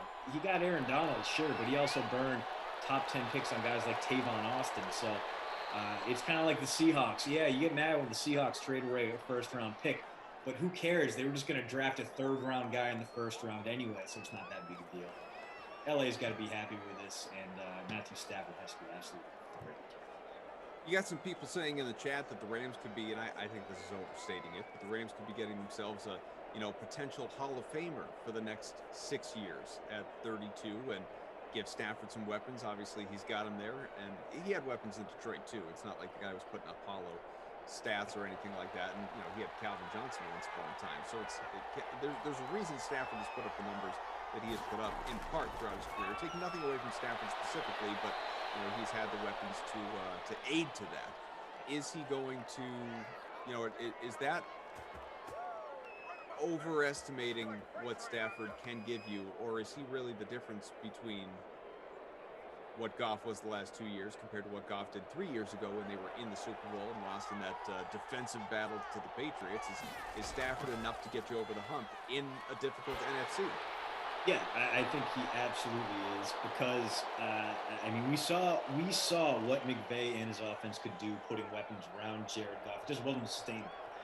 But the Jared Goff of that 2018 season looked a lot. The statistical profile was very similar to what Matthew Stafford was this year with the Lions, even though he only had Kenny Galladay for 5 games, even though there were a lot of holes in that Lions lineup, even though he was playing for Matt Patricia, who was thoroughly overwhelmed as a head coach. So I don't think you're getting a Hall of Famer necessarily, but you have a guy who can play at an MVP discussion kind of level when he's at his best. And yes, we never put him in that category when he was with the Lions. But if Stafford can go out there, win 12 games with the Rams, put up 4,000 passing yards, give you 33 passing touchdowns, something like 8 interceptions, and win a division title, he's not going to be the MVP leading vote getter, but he's going to be someone that gets in the consideration when people rank their top 5. They're going to find a slot for Matthew Stafford. That's not something we've said about him in the past.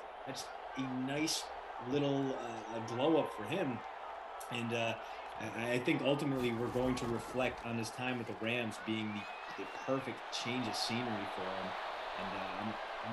And I'm very happy we get to see what he can do someplace else. Now, we know that Phillip Rivers kind of showed that once he got away from a cursed franchise in San Diego and LA, he was a little bit better, but ultimately ended things the same way with a heartbreaking playoff loss. That is the one thing that worries me about Stafford is if the spirit of the Lions lives so thoroughly inside him that he can get the Rams to the postseason and then just implode like a dying star. Fantasy Hawk, you know you're my guy, but I don't know if we're in sync here.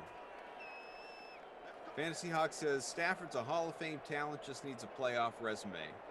Okay, I'll be patient with that, but then you add in Stafford is legit Mahomes level talent minus the rushing. Fantasy Hawk. I'm not sure there's ever been a Patrick Mahomes level talent in NFL history. That it sure as hell ain't Matt Stafford. Yeah. Listen, I am on board the Stafford hype train. I think he's going to be great. I think he is going to be a very useful fantasy player next year. I think he can get LA back to the playoffs without incident. It shouldn't be an issue for him, but Stafford-esque. If you put Patrick Mahomes on the Lions, last year's Lions team, just swap out Mahomes and Stafford. I mean, I'm not saying they're a contender, but don't we believe that they're a playoff team? Yeah, absolutely. Patrick Mahomes is, I think you're selling Patrick Mahomes a little short there, or vastly overestimating and overselling the hype train that is Matt Stafford with that comment there, Fantasy Hawk. Yeah. And listen, Stafford was absolutely on fire in the 8 games he played in 2019 before that back injury threw David Blau into the lineup. I forgot how to say his name. So he's a career backup quarterback who briefly did things for the Lions. But as good as Stafford was, he was not on Mahomes' level. Big break out here, and is Ingram going to break the play? And he does. Wow, this Vikings defense getting run all over, and the veteran Mark Ingram, no longer a Raven in real life, but here still doing things for Baltimore. Ravens back on top by 10. 16% owned Ingram in the larger free roll, 1.7% the captain spot. We'll take a look at some of the numbers in our smaller Mad Matinee. The don't play Cousins and Thielen free roll. Cousins is he's been okay. Thielen has been non-existent for the most part. We have a solo leader with, no surprise, Lamar in the captain spot. Cousins, Rudolph, who has a touchdown, Snead, Dobbins, and Jefferson in that lineup. I'm sitting 7th right now, Train Island. How about you? Oh boy, let me check it. I gotta hit the reload here because my lineups are still coming up on the upcoming tab because it's been that long.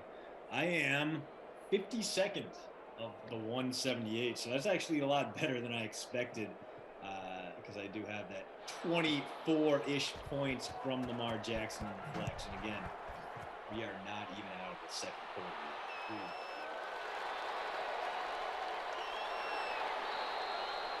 17-7, Baltimore in front, 2.5 to go, opening half. CDA, AK, Drew, Samir, Tate, all you here hanging out with us. J.E. says he's sitting in 12th. Good on you. Keep it up. So let's go to the other side of things. Detroit. Obviously, you get those draft picks. You can build around Jared Goff, and you know, you're kind of capped out, though. So I don't know if Kenny Galladay is going to be back there or what the situation is going to be with some of those free agents and talent that was around Stafford in the past that might not be around Goff. But Goff's just 26. Again, he's been to a Super Bowl. Didn't perform well there, but he's been to a Super Bowl. He's had some very good statistical seasons. He has got a huge contract that was, to me, unjustifiable at the time that he got it. But nevertheless, he has got a big contract and has not been good the last couple of years. But to reiterate, he's 26. He is young. Detroit clearly believes, or at least believes in the haul that it got, maybe puts more emphasis on the draft picks. But should we believe that Jared Goff can turn a corner, that he can be what he once was? I think he can be a serviceable starter, but I think asking him to go back to 2018, given the way that he has regressed, I mean, maybe part of the issue is just an inability to grasp how McVay's game plan evolved after 2018. But in 2019 and 2020, we saw a lot less confidence in his downfield throws, a lot fewer opportunities to throw as Kirk Cousins puts it on the turf, and woo, Vikings barely land on it, but this drive might end in disaster for them as they may be forced to punt it back to the Ravens if they can't convert 3rd and 19 here, under 2 minutes to go here in the second quarter. Goff, I mean, he is still going to provide value as a quarterback. That is not the issue. It is whether or not he can be anything above kind of replacement level, because that's where he was this season. That's where he was last season. He's not going to be the high-impact, high-efficiency quarterback of 2017 and 2018. And if he has to basically play in a Lions offense without playmakers, without a Galladay, without a Marvin Jones type. I mean, TJ Hawkinson can get him the kind of yards after catch that they need, but the way the Rams unlocked his value was by finding guys who can create space after the catch and kind of spread the offense and leave him with big windows to throw into and basically take some of the burden off his arm, make him have to throw downfield a little bit less, but still be able to produce the kind of yardage you get from those deep throws. Lions, the way they're built right now, don't really have the guys who can do that. They need to bring in young talent, surround them with guys like that, and figure out if Goff is in fact their quarterback of the future, or if they're going to move on. They do have the number 7 overall pick in this year's draft. I don't think they're going to move up. I don't think they would be in a position to really move up and get one of the top 3 quarterbacks. Trevor Lawrence isn't going to fall for them. Justin Fields and Zach Wilson probably will not be there at number 7 and probably won't be there in the range where they would be trading up. But maybe a guy like Jamar Chase falls down to them and we get to see what he can do with Goff. You can get a big-time performer, a Devontae Smith, who can really make Goff look better by torching guys after the catch and pumping his yardage up, maybe instilling a little bit of the confidence that he lost in LA.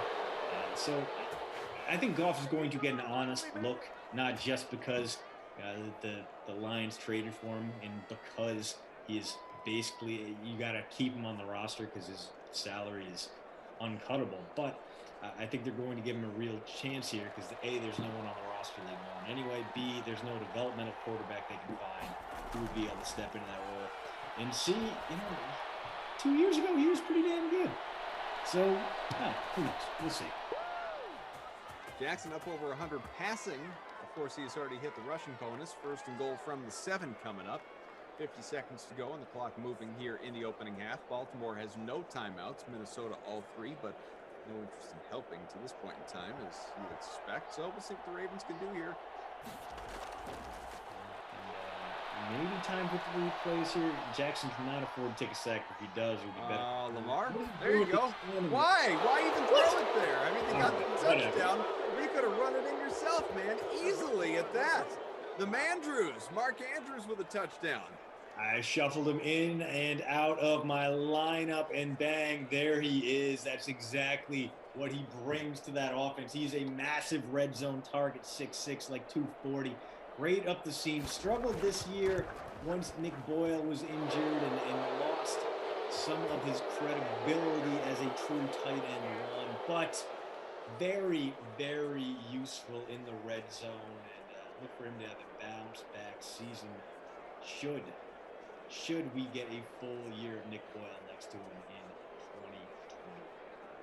Plenty of people in the chat. No, run. Why'd you not run it? No, run. Mandrews, hell nah.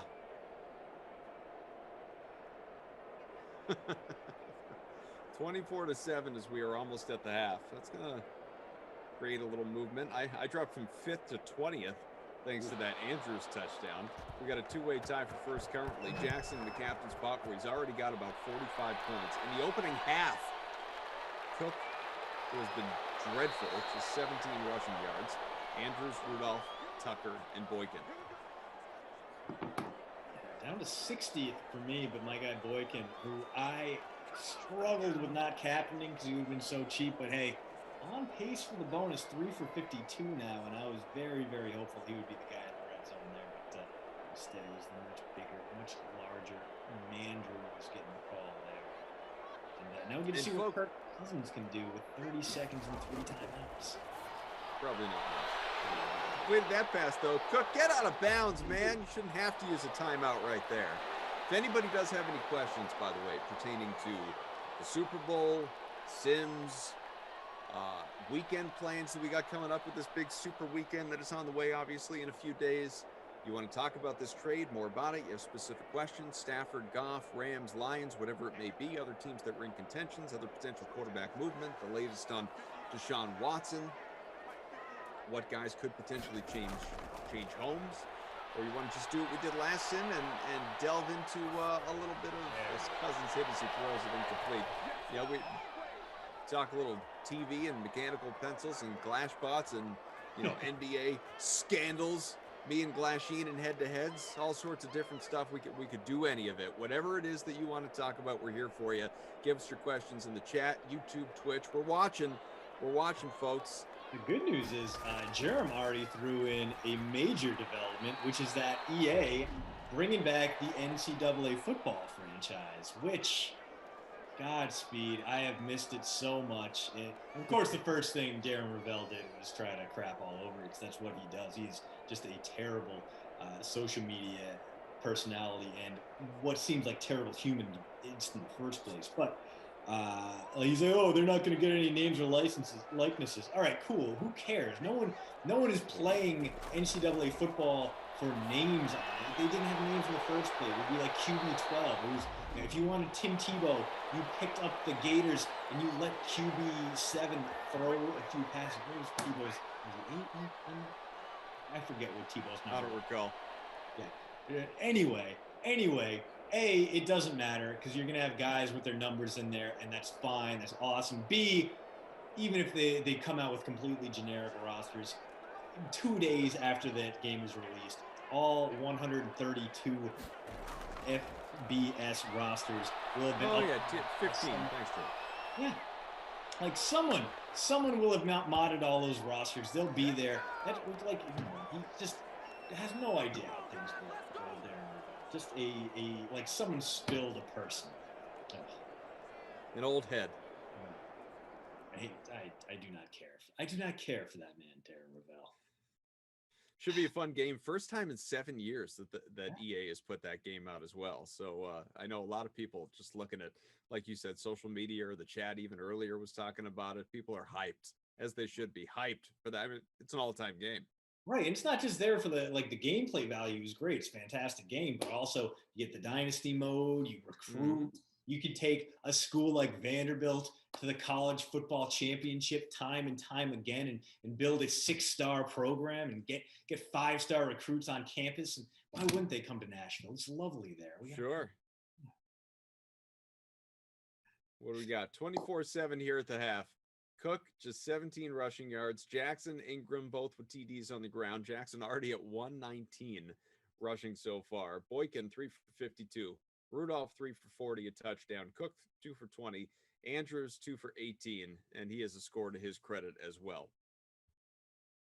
Yeah, kind of surprising to see Boykin atop the list of targets, not only catches and yardage, but been kind of a weird game as far as receiving goes. Not a lot of yards through the air. Lamar Jackson doing things on the ground instead. And honestly, a little bit of a disappointment in that second quarter.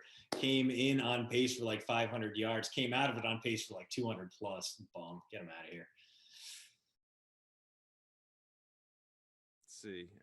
Wow, no headband or man bun. Congrats, CDA. That's from somebody in the chat. Appreciate that. Yeah. I just got lazy, decided not to do anything with their day. I got like got toddler running around now, so the sleep has been limited, as you can imagine. Yep. I'm just trying to get through the day now without terrible bags under my eyes and undying compulsion to strangle things, because there's a lot going on in this house right now. It's a lot. Really looking forward to the post-sim shoveling that is going to follow. That is going to be awesome. Maybe we can get Glash over here and do it. Yeah, see? Or at least a fake Glash. I mean, why not? Get the Flash over here. Yeah. Steven, that blue china cabinet always makes me think Christian's in Winnie the Pooh's house. Dude, I wish I lived in the 1,000 Acre Wood, man. Place sounds great. 100 Acre Wood? I think I just upgraded it accidentally. Could be.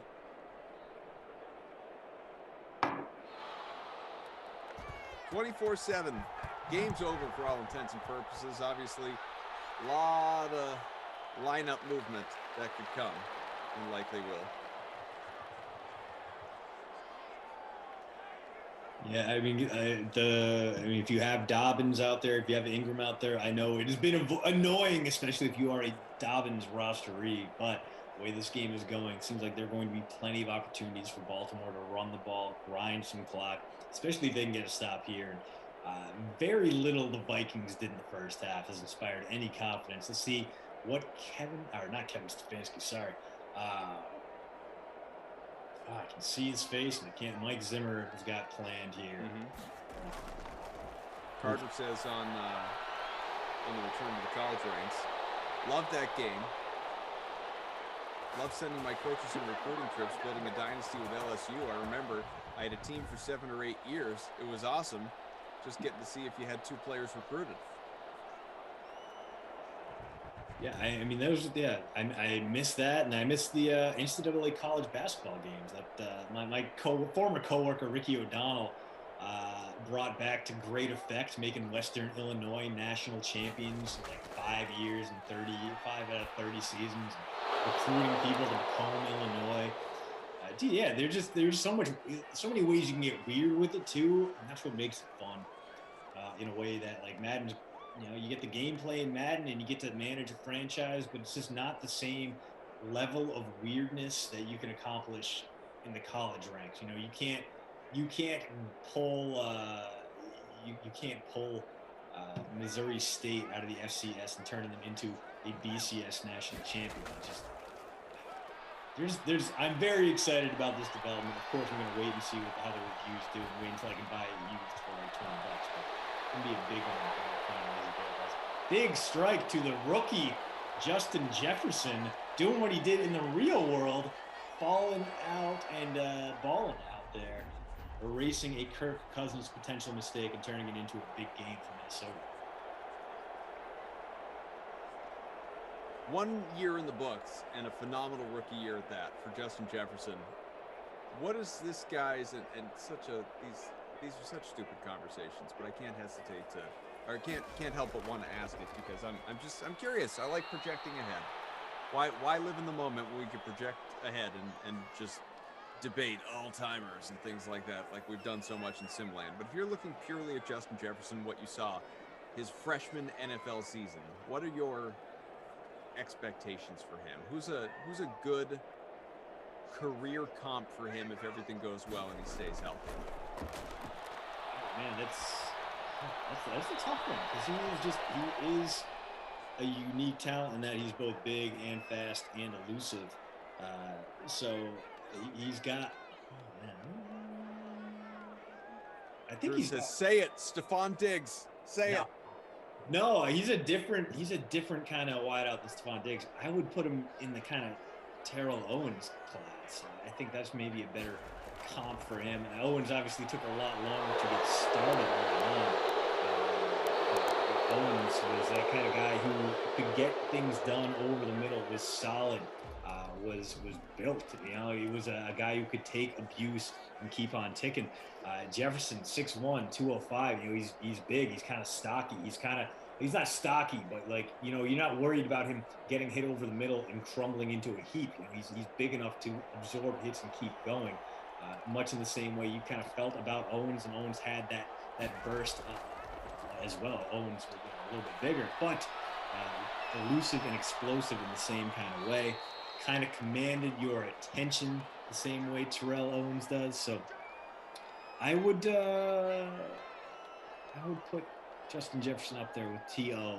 as far as career comps. I think those two could ultimately have very similar numbers when all is said and done if Jefferson can keep this pace up for a decade or so. Someone here says Randy Moss, same team and everything. Moss was a different guy. Moss was a lot bigger, a lot rangier. You know, he could go up and do a little bit more. Jefferson was a little more compact. He's maybe a little bit more shifty in between the hash marks. When you think Randy Moss, you think that guy who is going to give you the go route, the posts that are just uncoverable. Jefferson, I think, is a little bit more diverse and maybe not as good at those fly routes. I think Goodness gracious, Lamar. Sorry. Just Guys are already up to about 150 on the ground. Like I love the hell out of Randy Moss, and I think Randy Moss was in a different tier than Terrell Owens, and maybe Jefferson can get there, but I think he's that kind of close, but not really it. Who else might be a good comp? Larry Fitzgerald. I feel like Fitz is a good, another guy who can kind of take a beating, but has those steady hands. I don't think Jefferson has the hands that Fitz has right now, but he's a similar kind of playmaker. He does have that similar kind of trust. And you want to talk guys who did have that instant impact. Fitz was the guy from week one in Arizona, playing despite underwhelming, had underwhelming QBs, which is basically the exact word you used to describe Kirk Cousins, but still found a way to produce. So maybe Fitz is the better comp than Terrell Owens. I don't know. There are a few different ways that could go. That's a good question, though. I don't know. Koff, what do you think? Where do you think he is? I really don't know. I don't have a good answer. I definitely don't have a better answer than you had. That's why I wanted to ask you. I'm not good at projecting ahead when it comes to comps and that sort of thing. I know that obviously what he did as a rookie was just it was compelling. It was theater. It was, more than, certainly he exceeded any sort of expectations I had for him. I have to assume he exceeded any expectations that the Vikings, for that matter, had for him, especially in an offense that had Dalvin Cook. I mean, it was usually when you have a guy like Dalvin Cook in your offense, you are thinking that you can't possibly have another, especially with, to go back to what we just said, an underwhelming quarterback. You can't have that stud standout receiver with your running back getting that much volume out of the backfield, both rushing and receiving.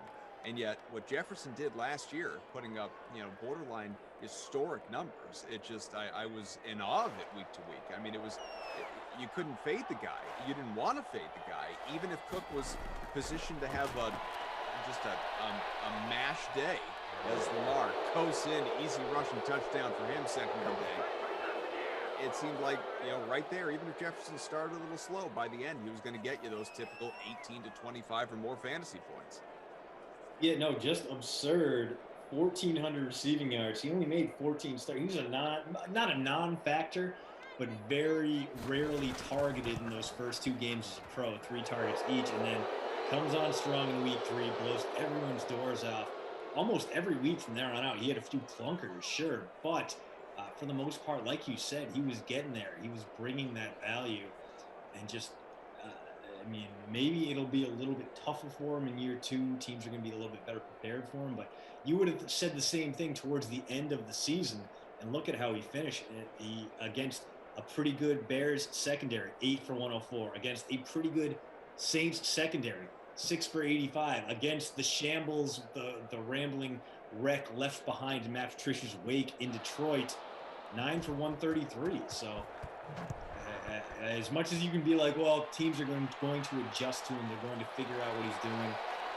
A, how much could they have even adjusted if teams couldn't stop him at the end of his rookie season? B, even if you do prepare for him, you still got to deal with Adam Thielen, who's still pretty damn good. Just, there's a lot working in his favor, and he is going to be a lot of fun to watch in 2021. Definitely worth a first-round pick in your PPR leagues, without a doubt. Congo Cab says, damn, I got Cooks at captain instead of Lamar. I messed that money up.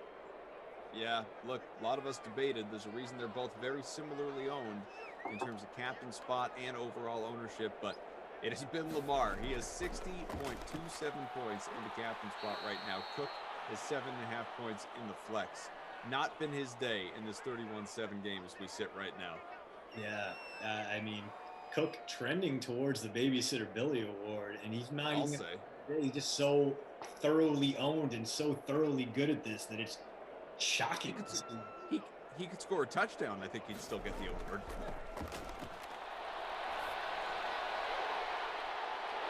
In there, 47. Cousins up to 160 passing as we near the end of 3. Couple minutes to go. 4 for 61. Justin Jefferson. Yeah, you like what you see there. He was not. I mean, he was an interesting play at only 4,800 in the flex, but he doesn't have huge numbers. And in fact, if you add up all his last 3 sims, combine them together, he had under 9 points. So today, seeing him spring for 10 plus, it seems to be a nice trend in the right direction for a guy who, you know, clearly deserves one hell of a stats upgrade in the next Madden update. Jordan and someone else, I don't know, arguing in the chat about Justin Jefferson versus Adam Thielen. Jordan writes, you know, I use this right. I say this, he's more talented. Jefferson is more talented. Anyone with a working set of eyes can see it. He may not be as proven as Thielen, but he is more talented. I can't think of anyone that would disagree with that. I mean, this goes back, Jordan, anybody else, to the, you know, we were talking, we're not going to do it now. We were talking ad nauseum the other day about the whole, you know, quarterback hierarchy all time. Like, is Dan Marino more talented than Tom Brady? Sure. Is he better? No. Or at least he hasn't had the better career. You know, statistically speaking, to me, there's no argument against Tom Brady, but even for those that want to make it, it's not a guy like Dan Marino. But if you're talking talent, take himself out of the Babysitter Billy rhyme. Welcome to the sim, Dalvin Cook. Good to see you, friend. 54-yard rushing score. Well, hello. And just like that, 3rd and short turns into a touchdown. Vikings still dead in the water, but a lot of people out there happy to see Cook finally come alive. That puts him up over 20 points in the flex. And yeah, finally he is now representing a little bit. And also not too far away from the bonus. Going to go for 2 here from the 2-yard line with 33 seconds left, and they got it. Adam Thielen, 2-point conversion, make it 31-15. Oh, he spikes it directly into a camera, man, because Adam Thielen, kind of a jerk. Wow, that was a 7 million minute drive there, according to the drive chart at the bottom of the screen. Impressive.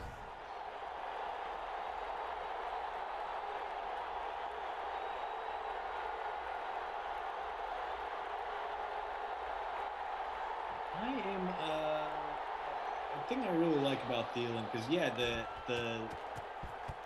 the athleticism, the general level of talent. I mean, that's never been his calling card, right? He's always been the kind of the underdog. You know, he went and played D2 football at Minnesota State. He was undrafted. He had to hang on for a while. He'd go up from the practice squad to become an all-pro.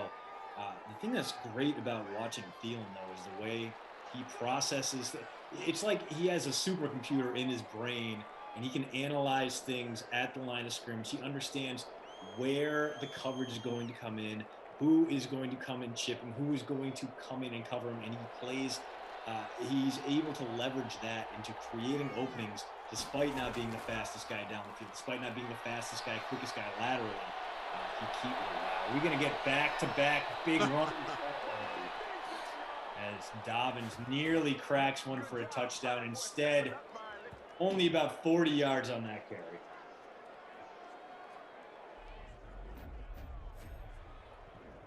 Dobbins about 40% owned, the larger free roll. Final seconds of this third quarter. 31-15.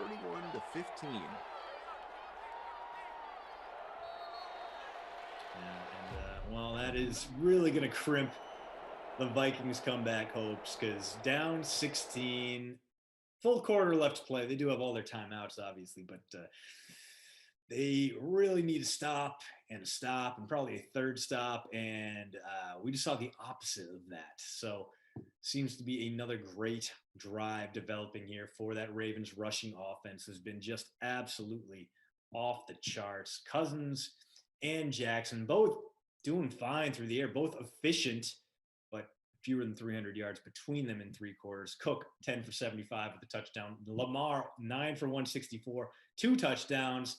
Dobbins 5 for 50. Mark Ingram 5 for 41 with a touchdown. If you stacked any of these running backs or Lamar Jackson, probably having a pretty okay day. Turtle says, wow, did I choose wrong on this sim? One of my worst showings.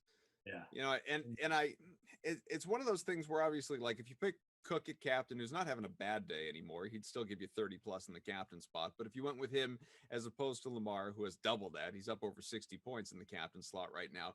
I mean, you still have this. I can't fathom, and I'm sure I'm not going to dig down. I'm sure there are plenty of lineups where this is true, but I can't fathom fading either of these guys, let alone both. Like, to me, it's just so there's nobody else in this game that you're like, man, I got her. It's not like this is the Bucks and Saints or Chiefs or, you know, some potent offense with high priced options. Like, the only two guys that were must 100% roster to me, unless you're just desperate for differentiation, which I get, you know, you're just banking on a bad day, but I wouldn't do it still because I'm not that brave.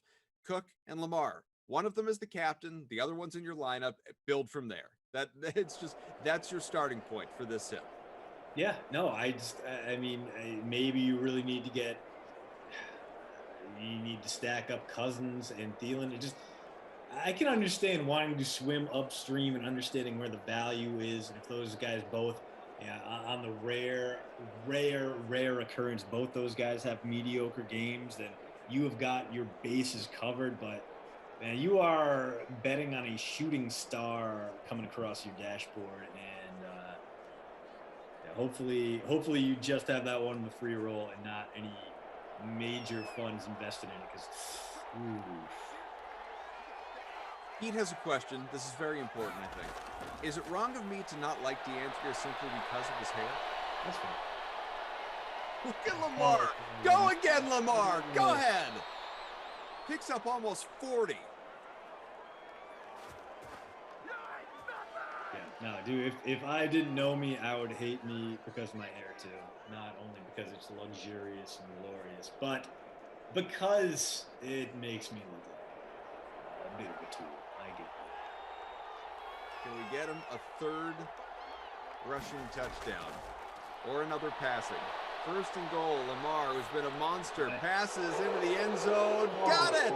Touchdown, Ravens! The dude has got no mercy. Ugh. Hope you guys captain Lamar Jackson. Willie Snead with the score, if you got him for a little bit of value. And Jackson's going to climb up over 70 points in the captain slot, I believe, with that last play. Absurd. It looked like he was going to get sacked, and then he just did a very Lamar Jackson thing. He stopped on a dime, shifted his hips, threw a dart, touchdown Ravens, and Minnesota, thanks for having us.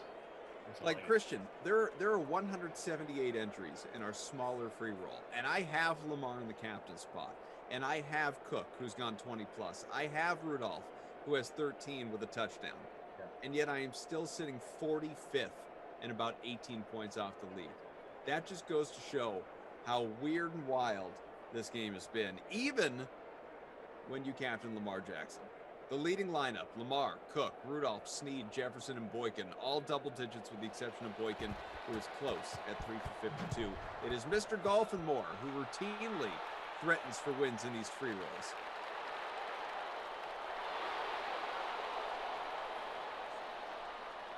We are up over 70 points in the captain spot for Lamar Jackson, but still almost an entire quarter to go as we approach the hour mark of this second sim of the day. I mean, I've gotten points from basically everyone on my roster, but Marquise Brown. Everyone has at least 5 points or more, at least 8 points or more, and I am barely in the top half of the Madden Matinee free roll. That good sim. Good. I'm still, you know what? I'm still proud of my build. I didn't do anything wrong here. I didn't do anything wrong. I captain Lamar and I have Cook. From there, you hope for the best. PhD says every Ravens game showdown should look like this. Captain, Lamar, whoever else, whoever else, whoever else, whoever else. Amen. How many members do we have of the DK Sim Fam Friends League? Drew knows what's coming. It's 38 to 15 early in the fourth quarter. How many members do we have in the league? Let's see. 1,341. Well, I know we can get up over 1,350. I wonder if we can make a push to 1,400. Would anyone like to join the DK Sim Fam Friends League? If you would, it's really very easy. Drop your DK username into the YouTube chat. Just give us your DK username, put it into the YouTube chat. Let's add some names. Give us some names. Give us your DK usernames if you want to be part of the DK Sim Fan Friends League. Play against us, all your favorite commentators, even your least favorite ones, and your peers that exist here in the chat, YouTube and Twitch, and everywhere else. Let's get on in. I'm going to watch this thing blow up. Drew says Lamar scored less than 20 points in 11 of 42 Madden 21 games. That is... Producer Drew, kind enough to do the invites, by the way. Drew, not all heroes wear capes. And here come the names. Here come the names. Get on in, folks. Let's see how many Drew can add. Depends on you. You were saying, Christian. No, I mean, if you go the opposite way, that Kirk Cousins has broken the 20-point barrier once, ever. Once, period. Yeah. And we did it. Yeah. We were there. We saw history. It was baffling. We didn't know. It was like seeing a dog walk on its hind legs. It was just weird and unnatural. But cute. I don't know. But cute? Drew, no need to take any usernames from Robbie Noble. Robbie, great. Sean sitting 12. Continued. So Rudolph might get us about 20 points out of a tight end spot. He's got 5 catches, a touchdown.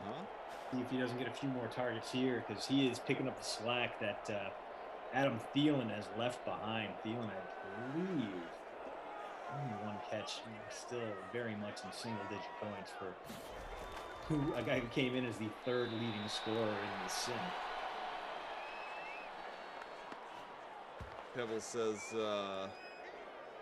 Lamar rushing yards equal to Cousins passing yards. It has been a day for Lamar. Smash that like, folks. We're real close to 200, just a few away. I'd love to see us get to 250 before the end of this sim. 4 minutes to go here in regulation and in the game for that matter. Overtime is not in our future here. Hit that like on YouTube. If not for us, do it for Drew. Do it for Drew, who is kind enough to just be loading in DK usernames into the old invite portal right now and add as many of you as possible to the DK Sim Fan Friends League so you can take part in the next 4 Madden simulation contests that are coming your way over the course of the stream day. Not to mention, if you want to take part in the last-minute NBA contest that will run a few minutes. Thielen touchdown. Hooked on a Thielen. Look at that. Just like that. Blowout. Maybe drops himself out of the babysitter Billy running with a touchdown. So every time we fade a guy on the Vikings lineup, they tend to pop up. Going for 2 again, and that one's easy. Jefferson scored. 38-23. 3:56 to go here in the 4th. If you've come for the offense, you have come to the right place. We are up over 60 points in this sim. Are you seeing the drive times that are going? Earlier in the game, it was like a 13-minute drive on the drive summary, and now we are into the millions and millions of minutes. Next time we get a touchdown or a field goal and they do the drive summary, check it out, because it is literally, it's too many minutes. It's like a decade's worth of minutes as the Vikings line up for the onside kick here. Nope. Ravens got it. And already Lamar Jackson is into Vikings territory. Haven't seen a team put up 40+ in a while. Yeah. Well, we are about 7 yards from Justin Tucker field goal range, and we're indoors. So maybe they might even trot him out here for a 61-yarder. Why wouldn't they? Why wouldn't you? What do you got to lose? But the way this has been going, this is going to be a Lamar Jackson 44-yard touchdown run. And, okay. Throwing the ball a little more. Willie Snead staying on his horse. That's my captain right there. Now about 20 points in the flex from him. Or in the captain spot from him, rather.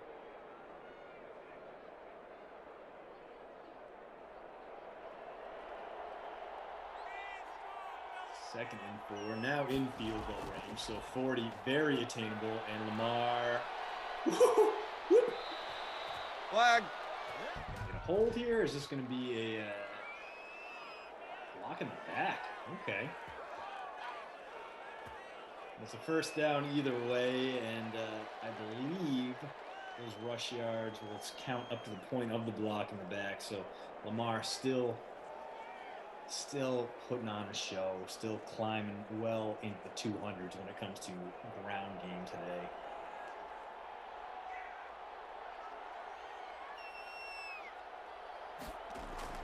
$26 invites sent. Thank you so much, Drew, and welcome all new members of the DK Sim Fan Friends League as we have cleared the 1350 threshold at 1400, just a stone's throw away. We love the dedication, truly. I say it all the time, and I couldn't mean it more. We do not take it for granted. We are grateful that you are here. The 600 plus that watch just on YouTube every single sim, never mind the thousands across all sims every single day, all platforms as well. It's excellent. We love it. So thank you. Thank you for being with us. And not to worry, simulated football and the Dream Stream, it's not going anywhere, folks. Christian he's getting up out of his chair, but in the royal sense, we are not going anywhere. You got 6 simulations a day coming at you here the rest of this week, and then Saturday, Sunday, a lot of special programming, some what-if situations, a Super Bowl sim Flash and I will be calling with a special guest in advance of the Super Bowl on Saturday. We got a what-if bowl between the Packers and Bills. You'll have a Super Bowl replay to be simulated after the actual Super Bowl that will be happening on the Dream Stream. A lot of other great content, some huge free-to-enter prize pools, north of 50K. DraftKings is going to be giving away, so as Glash would tell you, strap on in. We got a fun weekend ahead. I mean, are you and Glash going to get together for the special guest sim? Are you going to make him broadcast? Well, unless he's coming over to sit on the porch and do it in the cold, then sure. But otherwise, I think it'll be like you and I right now. You know, it'll just inches away in terms of our hearts, but many miles away in reality. Appreciative of the invite. Many others as well. Thank you. Thank you, Drew. Vikings burning timeouts here to torture us and potentially give the Ravens more opportunities to break the 40-point barrier. 2nd and inches coming up, 15-point game. Minnesota down to its last timeout. This is all but over, but the Vikings enjoying the pain, an act of true masochism, deciding to extend this one by burning their clock stoppages. 2nd and inches, first down pickup, out to the 7. Sean Callahan says, I love my wife, Dawn. I love my wife at dawn, too, Sean. It's dusk that we're arguing. I'm just kidding.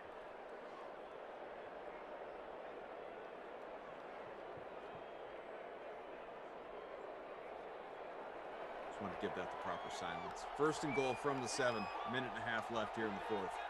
Let that one breathe, yeah.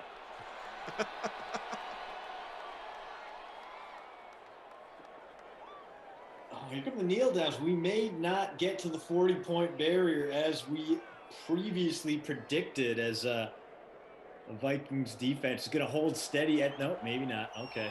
1 kneel down. Now we're going to run a play. If it is a run up the middle, there should be plenty of room here. It looks like it is Ingram. Strange. No. They can take the clock down to about 20 seconds here, kneel, and that'll be the end of it. Or they can make a break for the end zone and give Producer Drew is looking at the larger free roll and says a Tucker field goal would have flipped first place, but a Jackson touchdown and extra point would also flip it. But I think we're just getting the kneel down here. Oh, well. We will probably see the field goal formation come out for the final 3 seconds, and they will let the clock run down anyway. Although every now and then the game throws you a curveball, and they throw the go-to-hell field goal in there at the end there. And I just don't think there's that level of hostility between the Ravens and Vikings. I don't think Mike Zimmer deserves that kind of heckle, and he will not get it. Ravens 38, Vikings 23. So Minnesota crumbles to dust on its home field. The lovely U.S. Bank Stadium, witness to a crime here as the Vikings get slaughtered in Minneapolis. Sean says he is watching The Sims with his wife, and she cracked up. Good.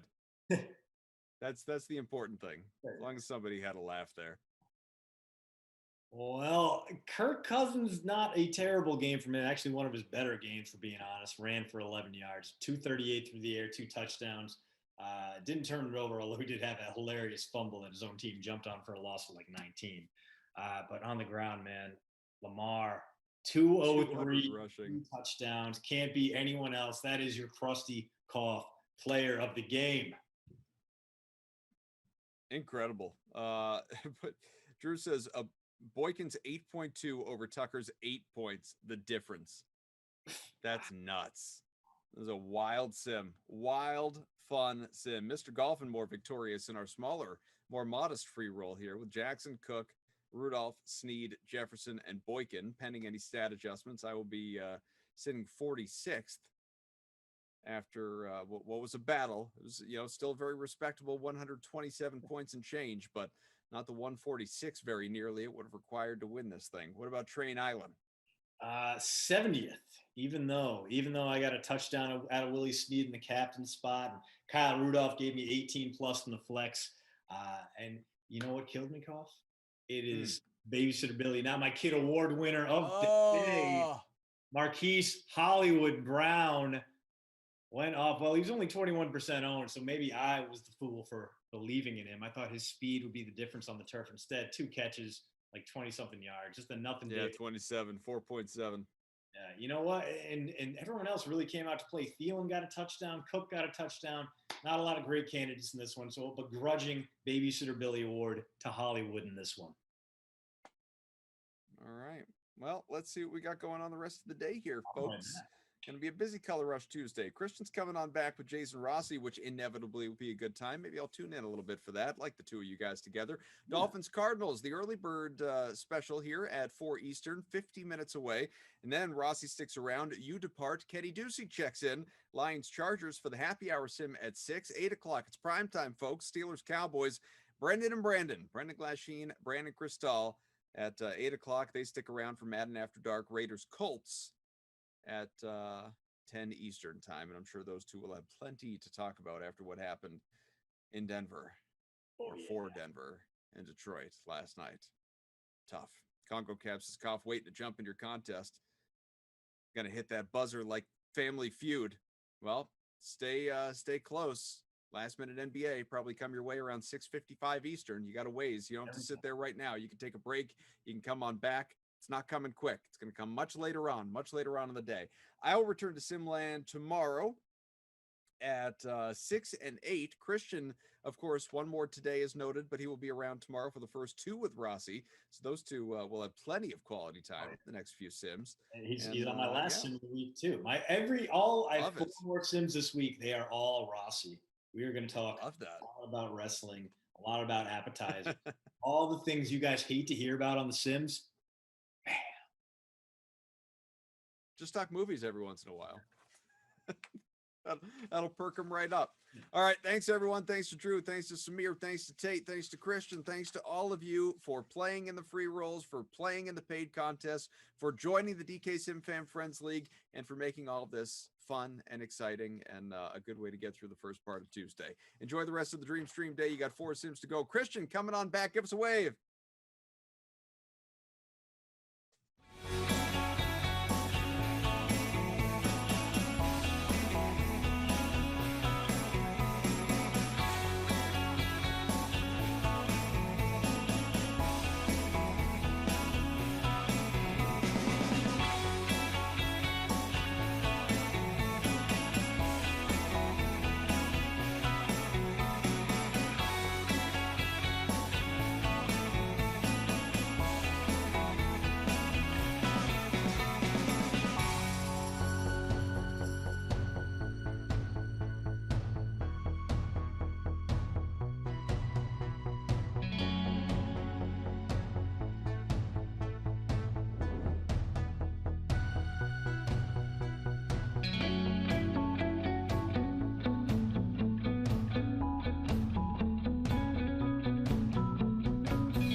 Welcome in, DK SimFam. Yeah, that's me. I'm Jason Rossi. That's Christian DeAndrea. Hair looking mighty fine today, by the way, Christian.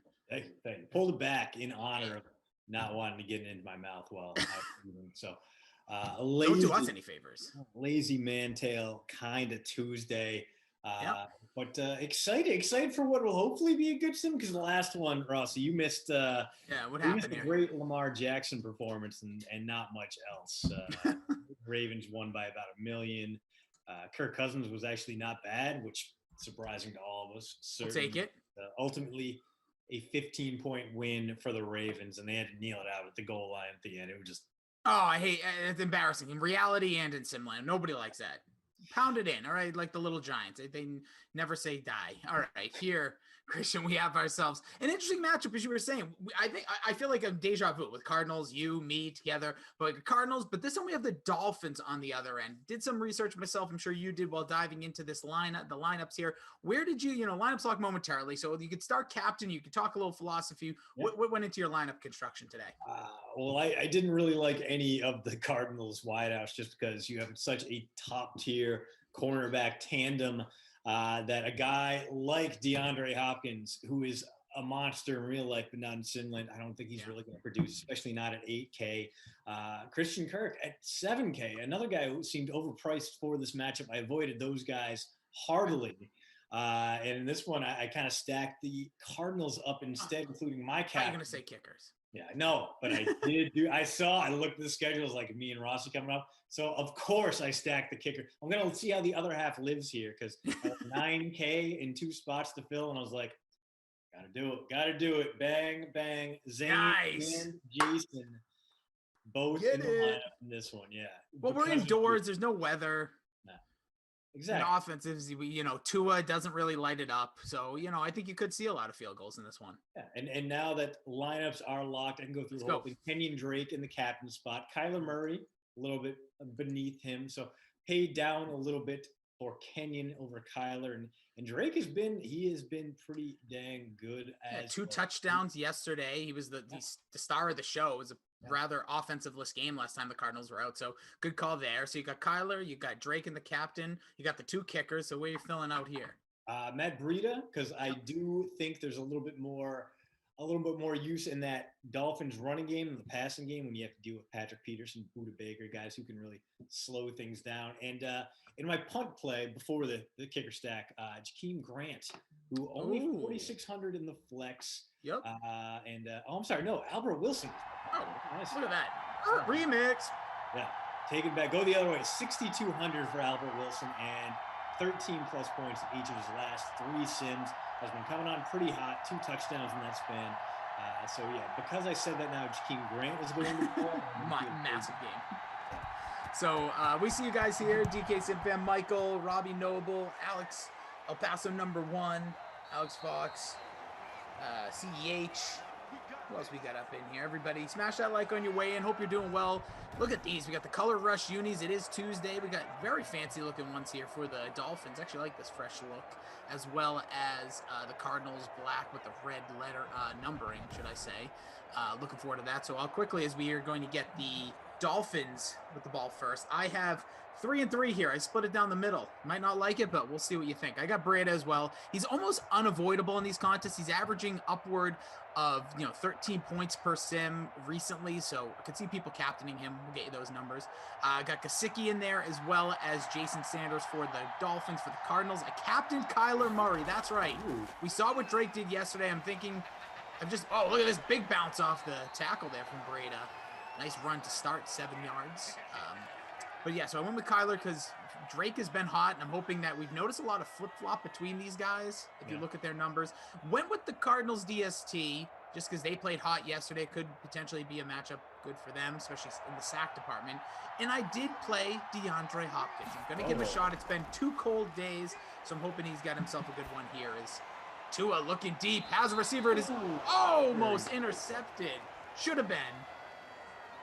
Well, first off, I agree with you. Those are some fine-looking shoulder stripes. Nice, clean look for this Dolphins team. Much better than if they were at home playing in their teal uniforms, which I'm not a big fan of. But I mean, Hopkins, we have seen him come alive a little bit. He's no longer the non-factor he once was, but I have a lot of trouble, even at home, believing in the Cardinals receiving game against one of the most expensive secondaries in the league. And that Dolphins have invested heavily to make sure they can shut down opposing passing games. I feel like that's what we're going to see here. Yeah, we'll see when they get the ball there. Nice run, getting the first down is Breda again. In this contest, Christian, we got some numbers for you. Kyler Murray, 72%, much higher than he was yesterday in the last time out. Drake at 68%.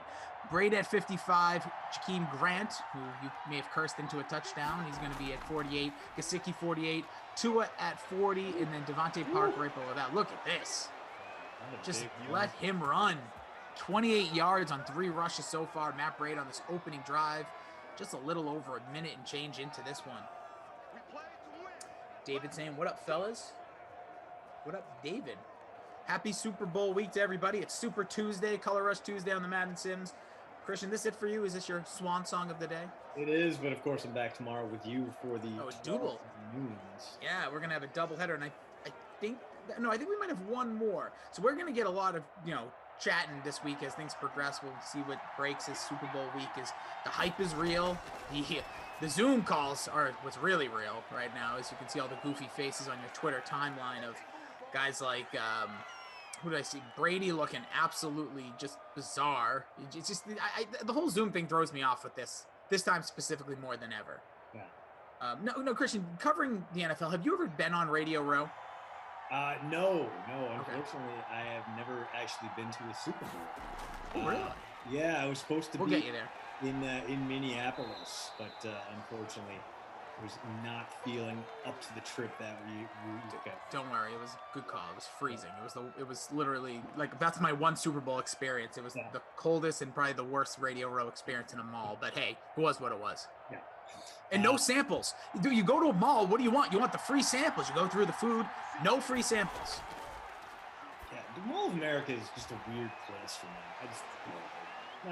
I'm never going back just because there was no free samples for me. I walked up into every Chinese restaurant thinking there'd be, would you like a piece of chicken, pork, something? Because I'm cheap, Christian. I'm cheap. And I was like, I'm going to get all my meals by just walking around like an old lady on Sunday morning and nothing for free. So mad. I mean, at the very least, there should be like an Asian restaurant throwing out like bourbon chicken at you. That's what I'm saying. I always taste so much better on a toothpick than it does on a combo plate. It's something magical about it. Oh, that one is intercepted just like the way Christian goes through the mall like I tried to. He picks it right off the stick. But there it was, that Cardinals DST. I knew it was only a matter of time with Tua. So here he is. We get Kyler Murray now taking the field. You got Drake in the captain. I got Kyler. Kyler's highly and heavily owned in this contest. By the way, Tua was owned, like I said, at 40%. Only captain 4.7. That's not going to help you.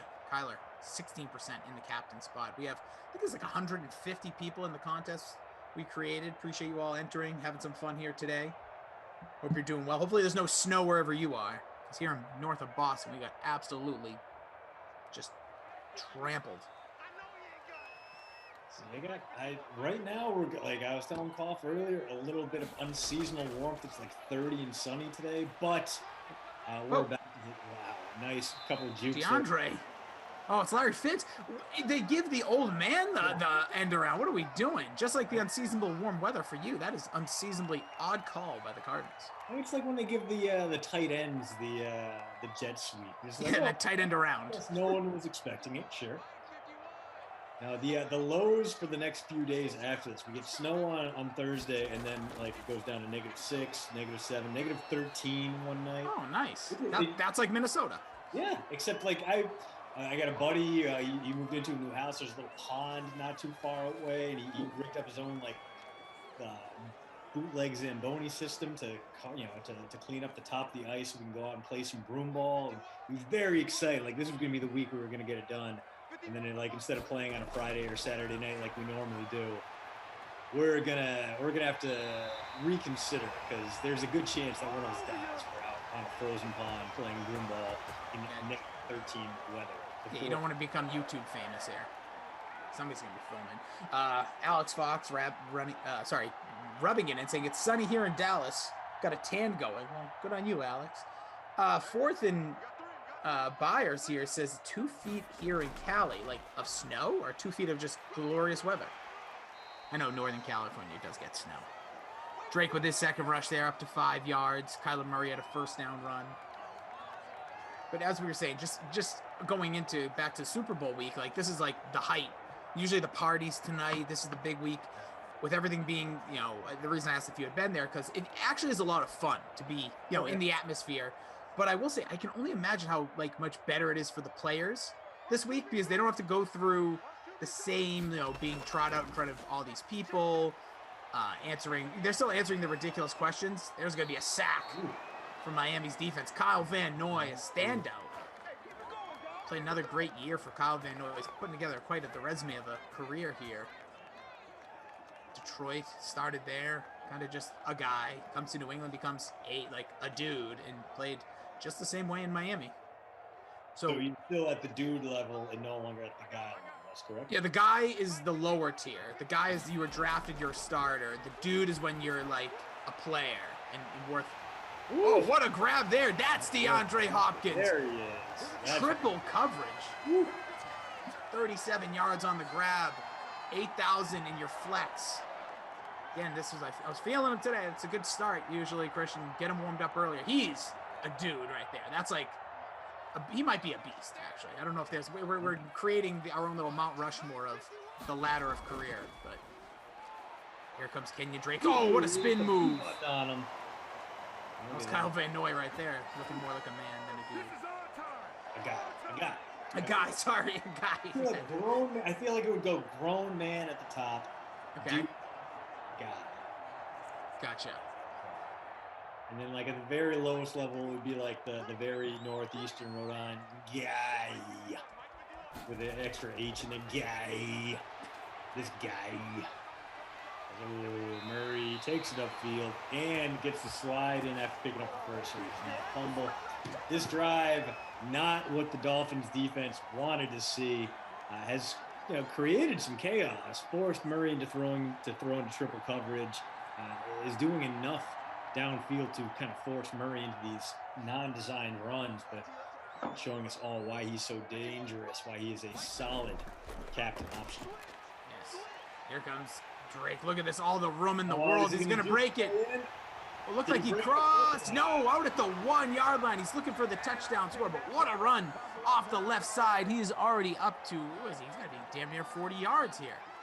Big carry there, and now we can see if the Cardinals will let him finish off the job he started.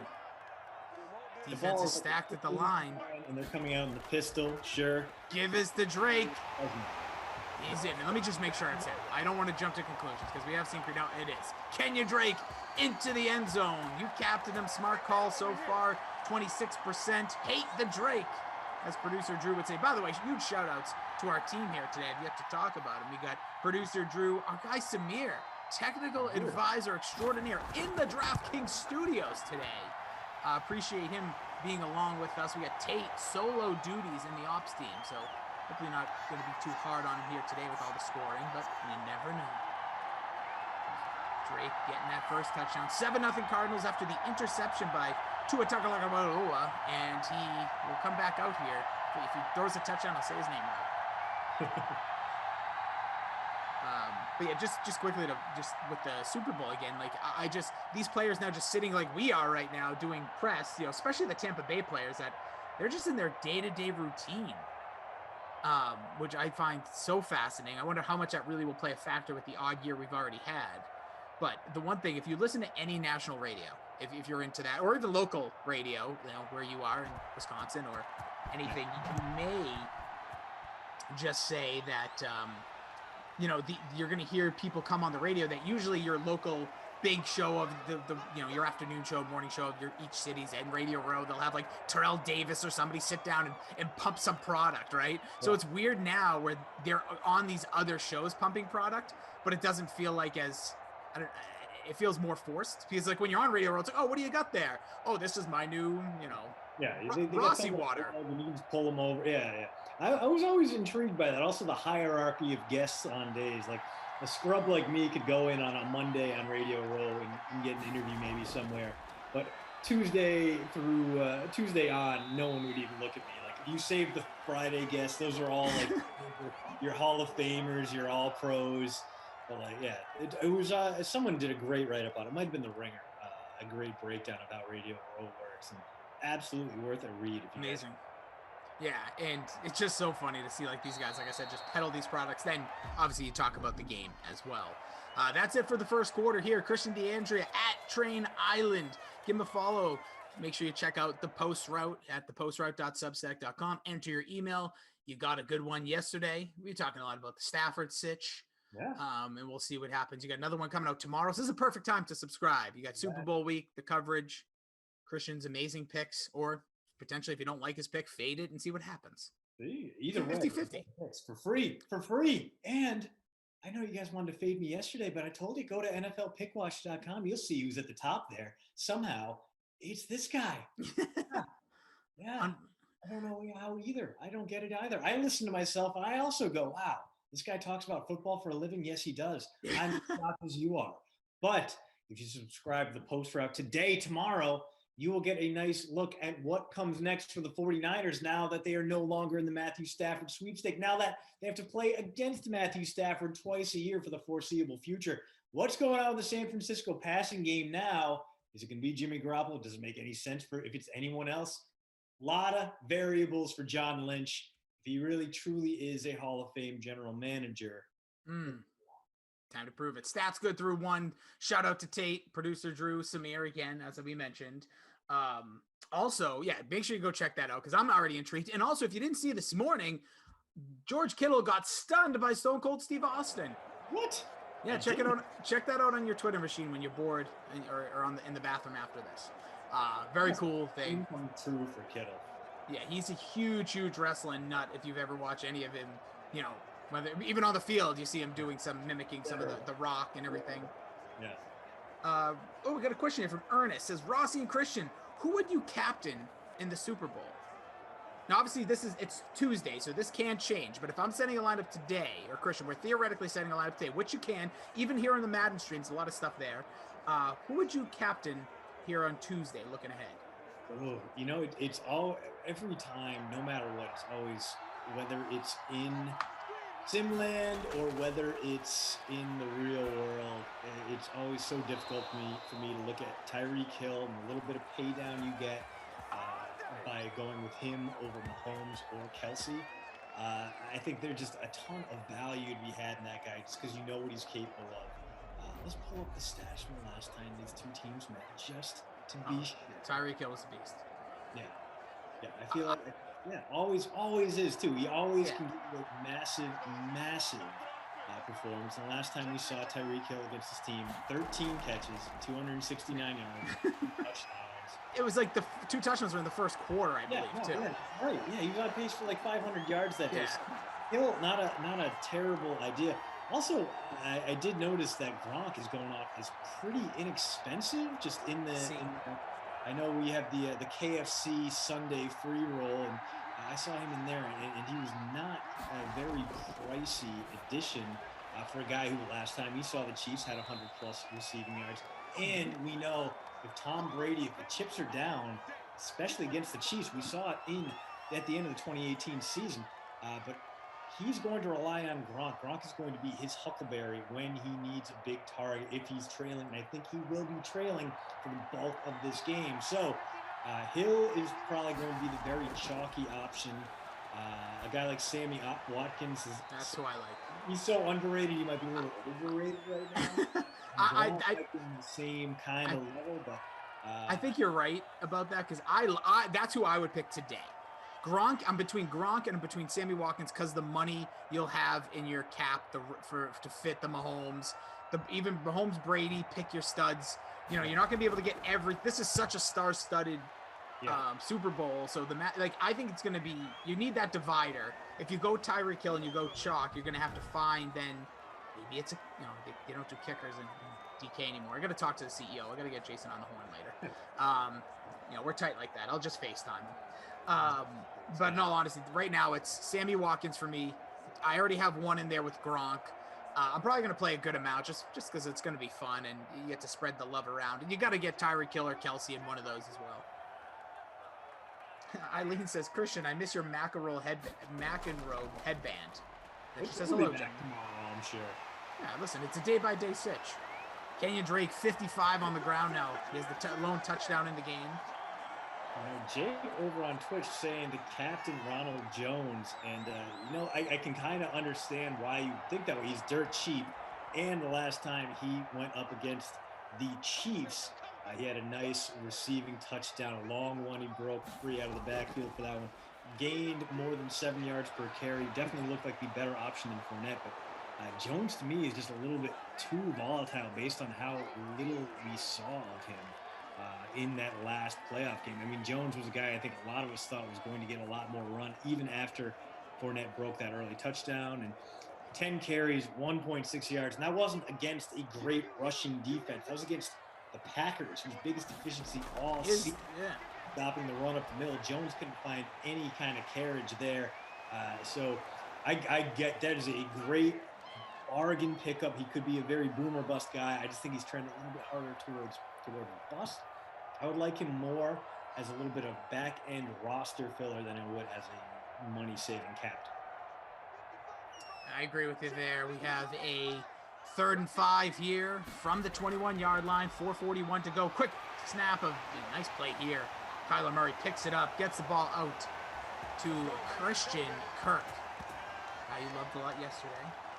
See you guys in here. Some people dropping. There was a day there was a run on my name with like players, and I saw in here somebody. It was Justin wrote Devin Ossie Rossi, Daniel Day Rossi from Alex, Robbie Rossi Ryan, and also Carlos Rossi. No relation to me. I'm not getting any of that wine dollars. There's a nice run up the middle. Kenyon Drake. Putting it together in this first half. Sure is. He could actually potentially get the bonus here if they just keep riding him. At the 44-yard line, we get a 2nd and inches. He's up to 66 yards on the ground. He's got the touchdown. Jordan Lindenbaum says, no, don't ever captain a defense. If anyone scores over 20 points, you're dead in the water. Gap will be too big between the captain and yours to make up. 100% correct, Jordan. The only time you ever want to captain it, especially not in these a Super Bowl, you're really going to put your hands in the faith of a defense. I don't think this is going to be a Patriots-Rams from 2 years ago situation. Unless I'm crazy, Christian. Do you see this being a game in the teens or 20s? No, I do not. But as much as I believe in the Buccaneers defense, they do have a lot of young, great players. They can bring some pressure. They can hopefully rattle Mahomes a little bit. And Steve Spagnuolo there in Kansas City. If you are counting on one guy to stop Tom Brady in the Super Bowl, you're not going to do much better than that. So I can see that there is maybe a capacity to outperform expectations here, but it could happen. I just, even if they do, I still think they're going to be like, I think this is a 10-point game potentially either way, like maybe 30-20, 35-25, something strange. And I'm sure there's going to be a play or two in the Super Bowl that's going to make you scratch your head. Always seems to happen, especially with the Patriots involved. JL says, what about the rookie Vaughn for a tiny 200 bargain in a flex spot so you have draft cash to spend elsewhere? Thoughts? It's the Super Bowl. If you want to go there, you're going to have to make, Christian, don't you think there's going to have to be so many lineups to differentiate? Like, go for it on one. I'd set like 5-6 lineups if you're going to do that. Don't make that your lone lineup. Yeah, and listen, you're not going to find a Keyshawn Vaughn stand out there than me. He transferred from Illinois to Vanderbilt and was really one of the very few bright spots of the team his final 2 years. Weird usage there, but very, very impactful, both the run and the passing games, although he had some bad drops. Some rookie mistakes really plagued him. I just don't think he's going to see a ton of playing time. Again, the opportunity would have been against Green Bay. Fournette really didn't do anything after that big first quarter. Jones couldn't get anything started. And yet, Vaughn, I don't even know if he – let's look at the snap counts for Keyshawn Vaughn. Because he didn't get a carry. Did he even see the field? That's not what you want to hear when we're talking about a guy. And by the way, just while you look that up, I got to say, Post route Malone, formerly James Farrell, also used to be known as Chicken Nugget Toes. The only Vaughn I know is Ricky Vaughn, and he played for the Indians. Yeah, not him. Not him. Tampa Bay Buccaneers football says Shaq Barrett should be in the Pro Bowl. Tough competition there. Not going to... Listen, if it was any other year, he would have been, and now he would have been subbed out, so the 15th guy would have made it. Yeah, it's one. Shaq Barrett he had a great follow-up to a very wonderful breakthrough year. But if you take a look, his output did drop a little bit. He proved he is still consistent in. Gonna break this one. Is he? Oh, Patrick Peters with the big whiff.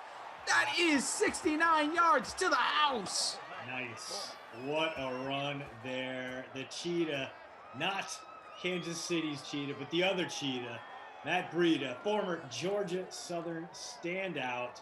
What a play. Star point, juke, and he... Wow, off to the races. Nice run there. He, again, in the contest, 12.9% in the captain, 55% in your flex. That's a big differentiator play right there. Small Ben not happy about that play. Somebody had a good point here. What was it? Oh, Cook's looking. Says your captain doesn't need to be the highest scorer. If you have 5 studs go off and there could be, a kicker at the captain, not an actual kicker, but like throwing somebody, then allows you to fit them all in. And I agree with that. I think that's a play you can make. By the way, Breida, 4th touchdown in his last 5 games. We were talking about him before the game, Christian. Got to get him in there. Got to fit him in. Absolute heater for him. And we know what speed does in these sims, and very few guys out there faster than Breida. He's got that claim, and honestly, it's one of those things where I kind of wish that we could reconfigure the roster a little bit and give Andy Isabella a little bit more role, because I feel like with his speed, he would be a hell of a lot of fun to watch in this sim, because you let him loose and he can give you that 40 time downfield. Yeah. We'll see. We'll see if, and there are still time, I know that, once the season, past the Super Bowl, these sims aren't going anywhere. There have been some discussion, so keep smashing the like, keep giving your feedback. There's a sack of Kyler Murray. That is the second sack, technically, by the Dolphins defense. And the Dolphins, they gave up the touchdown on the opening drive, and it really squandered this offense and really shut them down, simmered them. Thus far. It looked like they were moving the ball okay earlier in the second quarter, but that drive stalled out, and then Breida doing his thing and making sure we got a tie game here. A little bit of pressure on Kyler Murray to throw the ball effectively here, and at the very least, keep the ball in the middle of the field. Dolphins going to take a timeout here. Their sights set on getting the ball back and mounting another successful 2-minute drill. Yeah, we got minute 1 left, 3rd and 7. Big play here for the Cardinals. Don't want to give the ball back. Could get a 2-for-1 in that case for the Dolphins. They started with the ball. Interception, Tua threw one towards the end zone. Cardinals came down and scored. Got you with the Drake. So 3rd and 7. Here comes the blitz. It's picked up. Drake dancing around a little too much. Wow. Eventually he made that one tougher than it needed to be. That's like me doing menial tasks on the daily, just making things super difficult for absolutely no reason. Sometimes I say that about my wife as well. I call it, she does the Olympics before getting out of the house. She'll go from one side to the other several times over before getting out the door. Sorry, a little bit of that right there. Put on, it counts all those steps. You feel about yourself at the end of the day. Sure. Oh, wow, I was technically working out.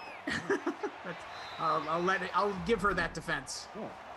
Nice pass there. Another completion. 1st down at the 49-yard line. 49 seconds remain. 1 timeout remaining for Arizona. This Dolphins defense has been sending 5 on the regular on this drive. We'll see if they continue to put the pressure, because Kyler's either thrown the ball quickly or had someone in his face on every throw. This actually seems like a situation where you get a big Kyler Murray run. The defensive backs do go deep and leave. There's another sack. The opposite of that. And let's see. Lawson gets in there. Straight Cash says, please captain a kicker. Alex Fox says, never captain a kicker. Guys, talking reality. If in this one, there have been games, but by the way, you should always hashtag stack at least one, but most of the time, both kickers. This game, it's not been working out, but there's plenty of room to put a kicker in your captain spot. Man in motion. I don't know why they're wasting so much time here. I believe. Probably is. 12 seconds, 11. They're in the pistol formation. The last play of the half, if they can. All right. See, so here comes a blitz and picked up by Drake. Kyler Murray's going to scramble out. Garbage points at the end of the half. Murray owners out there. No shot at the end zone. So a promising little drive there. Snuffed out by the Lawson sack, and then some weird clock management. But hey, I get it. You don't want to give the Dolphins any hope. And well, I do believe the Cardinals get the ball to start the second half. They did hold the Dolphins. Oh, you're right. That's right. Yeah. So they held the Dolphins to start the game. So they're going to get the chance to get right back on their horse and see if they can take that lead there. Decide to reset. A little bit jarring finish for Arizona at the end of the second quarter, but all in all, not too bad. Neither quarterback on pace for the bonus. Leading passer right now is Tua, 115, and a touchdown for him. Murray, only one incompletion, but only 93 yards as the Cardinals have kept things mostly ground-based. On the ground, Kenyon Drake trending towards the bonus, 8 for 63. Good. One touchdown. Breida, 3 for 32. Most of his damage, surprisingly, has come through the air thanks to that 69-yard passing touchdown. He's got 2 for 72, leading all wideouts or tight ends or running backs or fullbacks, et cetera, et cetera. No one else other than DeAndre Hopkins, your guy. Yeah. 2 for 44. Everyone else, 20 yards or fewer. Dude, nobody with 3 catches in the first half. Don't see that often. Real low-key start to this one. Let's be honest. It looked like we might get into something when Murray really moved the ball efficiently and effectively downfield in that first drive. But since then, unless you're getting a big chunk play, you're probably going to see your drive end in a punt. Adjustments coming at halftime. Let's see if they can't turn things around and give us some fireworks here in the second half in lovely Glendale, Arizona. Yeah, most of the time a nice place to be. Wouldn't want to be there now, though. Baseball, they're having their own issues with Arizona. We'll see if baseball ever figures it out. I want to let you know what's up to our Twitch homies. Haven't said hi to you guys yet. We see you over there. Team always here. Jerem and the crew. P Hooligans, everybody. Throw you a couple passes. Bear, you guys are all great. Wherever you are watching today, we are very, very grateful to have you. Without you guys, we couldn't be here. And without being here, I wouldn't have the easiest damn job in the world. And Rossi, I'm sure you feel the same way. Absolutely. No, this job is actually very difficult. It really a lot of time management when I have to, take a shower and show up, 6 minutes before. So very difficult. Don't shed no tears for us here. Shower before these Sims? I would not. I did today because earlier was a mess, but we could talk about that now. A lot of snow, was outside, sweating, ball being cold. I'm probably going to be sick. By the way, stats good through the half. Shout out to Tate. Samir is our technical producer, and our producer extraordinaire today is Drew. So big shout outs to them. Appreciate each and every one of you being here today.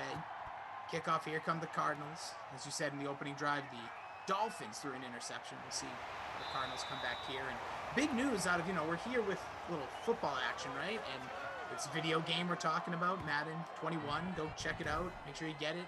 It's on the cheap right now, by the way, if you want it. Don't worry about the stock of GameStop. But with all that, an announcement from EA today, college football returning for the first time in damn near 8 years. So official for the newer systems, your PlayStation 5s, your Xbox Series X. So no further details yet, but they did announce that they will be back. I don't know if they'll be in affiliation with the NCAA or not, but so if you like college football like I used to, look at this run. If you want to, pull up the old Commodores, you want to go win the championship, bring them all the way from obscurity to championship glory in the matter of years, get some recruiting done. That game will be returning. Again, official from EA, more details to follow. Very excited about it. And we talked about it earlier about how Darren Ravel's first idea was to crap on it. It's like, Darren, do you really think people are going to line up and buy NCAA football because they need official player likenesses in the game? Have you ever played this game before? Every time it was QB 11, wide receiver 83, that kind of thing. And you know what? We got by fine without it because we knew who the guys were. Just far enough off that we were like, oh, okay, cool. And I know the Ed O'Bannon antitrust suit, will play a role in how those guys are, how the game is created, how it's structured. National likeness rights are going to be a big thing. We don't know where they're going to land on that, although California really paved the way for student athletes to get paid like a flat fee to be included in an EA game like this. So I don't think it'll be an issue, but maybe the first game, the rosters are kind of generic and you don't get what you expect. I mean, I'm sure it'll be a rough approximation, but and Rossi, you know as well as I do, 2-3 days after that game launches, you can go online and get all the modded rosters you want. There are going to be a tribe of lunatics working around the clock to make sure that game is authentic, that rosters are up to date. They don't just do it for NCAA Football 14. They don't just do it for Madden Sims. No, they do it going all the way back to Tecmo Super Bowl. So guess what? Don't worry. You can complain all you want, Ravel. This is not going to be the issue you think it is. As long as the game is fun and weird and I can do franchise stuff, I can do conference realignment, I can recruit guys to Nashville, I can bring them to Kingston, Rhode Island to play for the Rhody Rams, I can bring them to Smithfield to play for the Bryant Bulldogs. Bryant, not even a D1 institution last NCAA football game came out. So I'm very excited. I'm going to make some nothing football program a national champion, and I am looking very much forward to it. Yeah, I'm looking forward to it as well. A lot of exciting stuff out of go-to in NCAA football. Well, so I'll tell you this, and producer Joel will tell you verbatim what he put in. He said, "Yeah, Notre Dame hasn't sniffed a national championship since NCAA 14. Will be nice to see the Irish back atop of Ross's dynasty mode." So obviously, being a big Notre Dame guy. But you know what I did, Christian? Every year I would have my wife, because, my girlfriend at the time, I would always want her involved with my game playing. So I tell her, research all the college teams that you want. Look at the list. Look at the logo, whatever. Pick a team for me to play as. That's what I would tell her. Each year we go into it. So I can tell you, I don't remember the exact year. It might have been 13. It was very funny. Whatever year the unfortunate scandal came out about Penn State, she picked Penn State because she said it's a reputable school, nice track record, great collegiate stuff. And it literally, that was in September. We announced that, and then everything went downhill. So, yeah, that was a tough call with Penn State. It was a tough call. But things are better now, kind of. But yeah, we'll see. I think once this is up and running, we'll see. When I play Madden, I always pick a team the previous year that had not made the playoffs. And then I, would play through them back when I was playing more franchise mode, going back a few years. So it'll be fun. Another option for your game playing football abilities. We're excited here. Madden ain't going anywhere. These Sims aren't going anywhere. So just some exciting news out of the EA camp. So we'll see when everything kind of comes to fruition there. As we have a nice drive here. By the way, half the quarter taken up on this opening drive by the Cardinals. Kyler Murray saw a couple runs there. Drake on the ground again. 2nd and 6 from the 26. And again, not a lot through the air, so maybe this is where the Cardinals take their chance. One safety deep, so if they were going to do it, although they did feel one. There it is. Good fake zone in the middle there. Fits inside the 10. And he's going to be an interesting story this year. Guy's getting old, 37.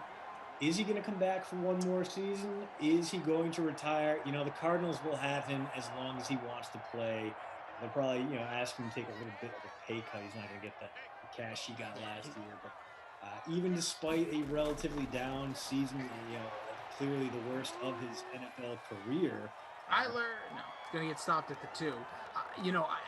As you talk about him, we brought this up recently with Tommy Freeze Pops was talking about. I think he's going to probably remain a Cardinal. He's talked about it forever. He has great ties there with the children's hospitals and stuff. I'll give you my thought after this play. Let's see if we can punch it in. Shot, pistol formation, Drake behind him, looking to throw, has a receiver. It is DeAndre. Oh wait, did he drop that ball?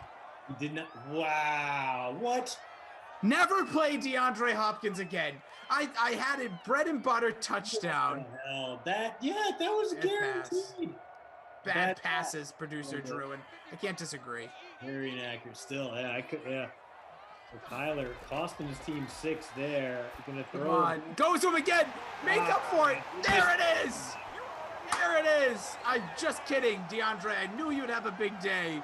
My goodness. DeAndre Hopkins with the touchdown. You see the stains on those all blacks because they got real grass in Arizona. Should be real grass everywhere. Story for another time. But there it is. He's got his touchdown. Mostly want to fade him in these, but there it was. A more accurate pass. Kyler Murray throwing his first touchdown, 72% in the flex. DeAndre Hopkins just 30%. It's the score. So here we go. 14-7 opening drive of the second half, just like the first half for the Cardinals. Long, tedious, paper cut their way down, put it in the end zone. Love to see it if you're a team in Glendale right now. A great drive, methodical, a lot of great third down pickups. And towards the end, Murray showed he can get done with his arm, although not consistently, as well. That drive probably should have ended the play earlier. Made do, though. It's like a makeup call. Kyler went back to him. Right now, I'm currently in 30th out of, I think it's 161. Thanks all for joining the contest. Obi-Wan says flip-flopping Fugazi Rossi. Well, hey, listen. If this is sports, right? That's what happens. This guy stinks. Get him out of town. Next play, he does well. That's the best. Get him in the Hall of Fame. But just my Larry Fitzgerald take is I believe he'll be back in Arizona for one more year. I think there's something special there that he might try one more. But I believe his best, another team that could use him more just for his veteran leadership and what that team's kind of going through is the Pittsburgh Steelers. Go back to where he played college. Yeah.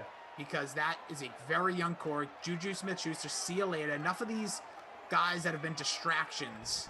So I think he would be a great fit to have there with Deontay Johnson. You'll have Chase Claypool, who I think could be a budding star in this league. Yeah, and James Washington. Like, to have someone like him, even if he's only 3 targets a game for all it matters, just to have him in that locker room to talk to these guys and have an actual leader who has been to a Super Bowl, who has, played on the biggest stage and has kept his mouth shut and hasn't been a distraction to his organization. I think Pittsburgh would bend over backwards to get him there. I'm not overpay, but I think that's like the one team outside of Arizona I could see that being potential to play one last year. Yeah, or, maybe he won a spot back with his hometown Vikings. That would be an interesting one as well, I don't think he's as needed there, but for him, that would, obviously Pittsburgh's the college size. Similar spot, yeah, where you have a packed receiving core. I think he might, actually, the way he's been running short routes lately and the way his yards per target have dropped, he might be the perfect wideout for Ben Roethlisberger right now. That's what I'm saying. Ben is checking down nonstop here. If it's even Ben, we'll see. A lot of questions going into this offseason. It's going to be crazy, I think. And there's a big run. Breda up the middle. A Mack truck could have ran that one, Christian. Breda at 52 yards on the ground, just 7 carries. Don't forget, he does have the touchdown there.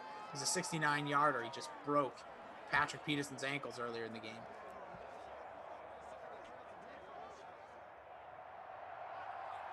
Let's see who we got here. Side of the field now. Here comes Tua, looking, searching, has a man. Looks like Gesicki there. Speaking of Penn State, former Nittany Lion, one of James Franklin's better alumni. Really inconsistent this season, but was very capable of lifting you to fantasy glory on a week-by-week basis. Season long, very much a member of the confusing tight end rotation where you never really knew what you're getting unless you had Travis Kelce. But Gesicki, kind of one of the best members of a rough scene there. Yeah, another catch. Drive as we head here into the fourth quarter. Yeah, so again, low outage so far. There's a long Cardinals drive. They're up 7. It was the touchdown from Kyler Murray to DeAndre Hopkins. Just a nice little pass. Threw it, caught it, touchdown. It's Christian DeAndre, Jason Rossi again. Make sure you subscribe to the postroute.substack.com. Put your email in there. You get some knowledge tomorrow. You said going to be a little 49ers. Hopefully you'll check out that Stone Cold Stunning George Kittle info. Maybe it'll be in there. Who knows? Also, you can follow him at Train Island. I'm at Jason D. Rossi, part of the Pop Culture Pile Driver. Tonight, Christian, actually, we're going to be live at 8, if you so choose. And obviously, Dream Stream takes priority. But we're going to be counting down the top 11 Super Bowl halftime shows. Ooh, so, wow. Yeah, if off the top of your head, what are some of your favorites? Is in this game, just quickly, Larry Fitz, most catches with 4. That's where we're at in this game. So Kenyon Drake 70 yards. So no one on pace for any bonus here. Although Breida 72 receiving yards. Maybe he'll get it. Maybe if he can take a screen pass upfield, maybe. In terms of memorable Super Bowls, I mean, memorable versus good. take it whatever you want. Yeah, I'd say the best one, Prince in the rain in Miami. I would say Michael Jackson in Tampa, was it? Yeah, 93. Yeah, I would go maybe Britney. I think for a certain generation, and I still think maybe of all time, there's not been a better collaboration. By the way, stats good through 3. Shout out to Tate smoking them. Then the 2001, it was the Giants and I think it was that Super Bowl. Yeah, it was the Giants and the Ravens. Yeah. Because I remember the split jersey that Nelly was wearing. It was Aerosmith, Nelly, NSYNC, Britney Spears. It was the MTV halftime show with an intro by Ben Stiller. It was just a different time than we're seeing now, but a completely amazing performance. You know who would not be up there in any way, shape, or form is Maroon 5. American. No. Hit. Terrible. That was a stinker. And I don't mind Maroon 5. I also thought Justin Timberlake was a stinker. And I think Justin Timberlake's amazing. Our guy Samir, technical advisor on the 1 through 7, says being half Puerto Rican and half Lebanese, last year's Super Bowl halftime show was epic. And I'll be honest, I don't think I really loved it, but I'm a huge Shakira fan. I think Jennifer Lopez puts on a great show. As we stand right now, I don't have it in my. It's gonna be top 11. Me and Babysitter Billy, we do the podcast together. You can check it out. Pop Culture Pile Driver. 3 words. You can search it wherever you listen to your podcast. But I don't know if I'm gonna actually put that one in my final. We do 15 each. Do the math, and there comes the 11. But for me, U2 obviously super memorable after the events of 9/11. U2 is another band I don't care. See, Christian, I feel like you would be a U2 fan with your culture and travels. Incorrect. All right, well, can't get them all right. There's a pass from Tua. Gets it to the 5-yard line. So Tua's hot in this drive, keeping it going. Albert Wilson, there's your boy. Yeah, finally coming alive. Samir, Bad Bunny being alone makes it a top 3 for me. Oh, Bad Bunny currently in WWE, was on Monday Night Raw last night, getting involved. Probably going to be in a match soon. Yeah, he's willing to take the risk. That top rope dive onto Miz and Morrison. It got real dicey when his back foot slipped, but the fact that he's willing to go up there and jump onto 2 dudes from 10 feet up is encouraging to see. A lot of times you get the special guest and turns out to be Flow Rider and he doesn't want to do anything that might possibly make him look bad or hurt himself. Yeah.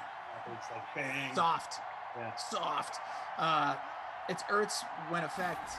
Black Eyed Peas with Slash joined them. They like that one. That was an interesting one. Didn't love it though. There's a pass. Looked like he got the catch, but he's gonna be short. Yeah, so a 3rd and goal. Pulled Parker right out of the end zone. That's actually pretty on par. Parker didn't have a great year, but he was a trusted red zone target for Tua, especially in these short range situations. Instead of being a corner out like that, who's more often crossing routes and slants.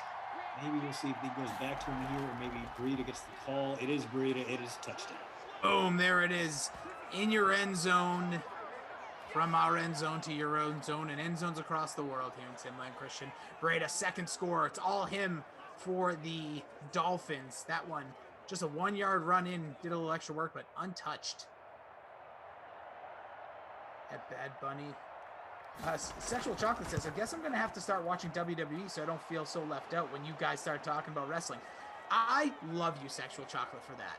Like, instead of being like, oh, you guys talking about wrestling, like, be like, yeah, maybe I should get in on this. That's what I do when I hear people passionately talk about something like Bad Bunny. Samir made me listen to Bad Bunny.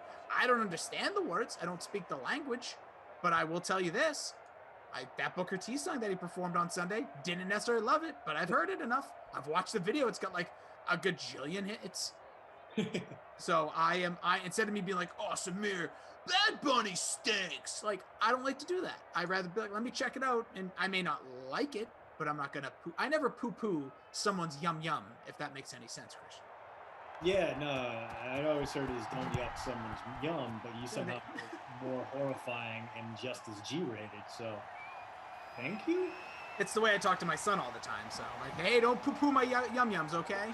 But no, I just think that's the best way to be as a person. Like for me, at least I'm not being preachy, but I don't like to be like, you stink, what you like is bad. It's more like, hey, I'm not into that, but you be you. Subjective. Yeah. Like I can't really hate on anything unless it becomes so ubiquitous that I can't avoid it. That's the issue. Like in college, I had friends that were like, "Oh my god, I can't stand Justin Bieber." I was like, "Man, where are you going where you're listening to Justin Bieber?" I understand later, sure. Like, oh, okay, like I can't go to shopping at Target without hearing Justin Bieber. It's weird. Fine. Like early on, like, oh my god, I hate this guy. Like, why? That media is not for you. You can very easily avoid it. It's not. Yeah, just stay away. Stay away. I will tell you, Christian, for me, I'm a big concert guy, big live event guy. There are certain people I say I don't like their music, I don't like their act, I don't like this, but I have to see them to actually confirm it, if that makes sense. Like, it's like saying I don't like a movie that I've never seen. I may not be interested in seeing it, but Lil Wayne is one. Never really liked Lil Wayne, went to see him in concert, confirm that. Dave Matthews Band for me, never really liked him, saw him in concert, didn't really like him there, but totally respect him and respect his fan base. Respect people, but like Lil Wayne for me, I was like, this ain't it. This, no, not for me. It's gonna be a screen pass, bobbled in the air, almost fumble. I couldn't tell what that was. So Murray gets the incompletion, a 4th and 11. They're gonna punt away. For Kyler, the play before that was just a terribly timed slant where he very nearly threw a pick. So everything going poorly for the Cardinals here in the 4th quarter. They're going to pump the ball back to a red-hot Tua Tagovailoa and possibly even cede the lead here unless that defense can put it right back on. Yeah. El Bongo says, I know it. I quit watching wrestling, and I'm really wanting to see this Bad Bunny. Yeah, check it. It's the highest-rated YouTube video in WWE right now. Also, Jobo saying, people don't realize that Bad Bunny is just a wrestling mark like you are. Yeah, that's true. That's the thing about wrestling. Take advantage, and it's anything, what your favorite TV show or shows that have been on for a while, sports. Like, if you have a way to collaborate with another notable entity, bring them in. Like, when these Sims first started, you were getting, like, Michael Rappaport was on here. Nate Burleson is a big run again for Breda. That might get him closer. So where's he at? 68 yards on the ground. A couple more of those will get him into bonus territory. That's why you do it. You want to rub off on each other, get each other's audience talking together, and bring them into one place, which I think is great. By the way, also, this Sunday, we were talking halftime shows, you have The Weeknd, which I'm very intrigued, because I find The Weeknd, when we talk about wrestling, it's all storylines and, character-based. He's kind of become that. The Weeknd, like, I don't even know who he really is. He's done this whole thing with the bandages, the new face. It must be some sort of take on plastic surgery or the way celebrities have to do things. You can read about it if you want, but yeah, I wonder what he's going to look like at the Super Bowl, or if it's going to be another big reveal. He accepted a Grammy, a VMA, all bandaged up. Oh, he gets the ball off. The lefty.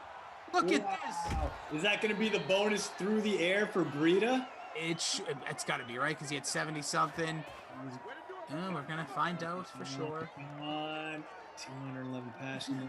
Sure. Got it. 110 through the air. So just like that, the first bonus of the day goes to Matt Breda. Receiving yards. He could double bonus today. Oh, we'd love to see it. Here he comes on the ground. Another 10 yards. He is having a day. He's up to 70. Is that 76 or 78 or 70? My eyes are absolutely failing me. I think he is at 76. I looked away for a minute, but still. How dare you? How dare you, Christian? You don't pay attention to every play and just keep your eyes glued. It's true. It's like how Kenny and I got yelled at for discussing things that weren't simulated on this thing. Oh, it happens. Tate, thank you so much. 78. You know what? Why would we even ever question ourselves? Just give it a Tate. This guy's nailing it all day. Jordan Howard getting in on the action. So Breda clearly a little bit tired. Jordan Howard, not someone you see much of. 3.9 fantasy points per game. Rarely gets the call, but does so there. A bust for the real-life Dolphins, and not doing much more for the versions here. Yeah. There's Breda bouncing, fighting, scratching. 81 for him now. So he's out of the range of getting the double bonus on this drive, but with 4 remaining, a 3rd and 1, I'll be honest with you, if they stop him here, my guy Jason Sanders can get me some more points. But obviously, Simland, you guys want the big ones. You want the big points. I'm currently sitting in 50th out of 161, I believe. So here it is. Double backs. Got a receiver wide open across the middle. That's caught. Parker. First down at the 3. This is Breda territory. Is he going to get us a hat trick? Could be. I mean, Breeder right now in the flex, 37 points. Touchdown here would give you close to 70 in the captain spot. So looks like they are designed. It's going to be design 1 here unless we get a major upset. It is Breida. Is he going to fall forward? He does, but only for a yard. 82 on the ground now. And again, that actually works in Miami's favor. They're burning clock, and they're almost certainly going to get some points out of this drive. So We believe. their exposure to a comeback from Kyler Murray. Awake from a 20-year coma says, who is this RB? Jordan Howard. Go back and watch like the Bears in 2016. That's what you want to do. Oh, that's not going to get anywhere. There's Jordan Howard again. That would have been a vulture. The vultures are swarming. There could be a vulture call here. Blood Robot says, how does Rossi still have a job here? What a tool. Exactly. I am a tool, so why wouldn't you use said tool? If you have it in your old bag of tools, throw it out there every so often. Sharpen it. 3rd and goal from the 3. Tua, wide open receiver. Dang. Gesicki, touchdown. Too easy. He could have gone to a number of targets on that one. Cardinals look like they sold out on what they assumed would be a run play and left the center of the field, the sidelines, basically everything other than the line of scrimmage wide open. So Breida could have caught that one and walked in. Instead, it's Gesicki, the tight end. And Miami takes a 7-point lead. 2:15 left. Right now in our lineups, Midwest Heather with a dominating over 7 or just under 7-point lead on Chain Walker. Her lineup looks like this, Christian. Breida and the captain with 55.8. I don't think there's going to be much of a debate after this one, player of the game. Drake 14. Hopkins got 13. She's got Gesicki, who just scored again with 13. Larry Fitz with 9 and 5.1 for Jaheim Grant, currently dominating the contest. I'm sitting in 38th. I am Breida back in 87th, despite having Drake, Murray, and Breida. Because Albert Wilson, nothing. Jason Sanders, nothing. Zane Gonzalez, no. Stacking the kickers was a terrible decision. No, don't say never. Don't say you won't ever do it because you never know. This has just not been the game for it. Gesicki, by the way, 48% owned, 9% in the captain spot.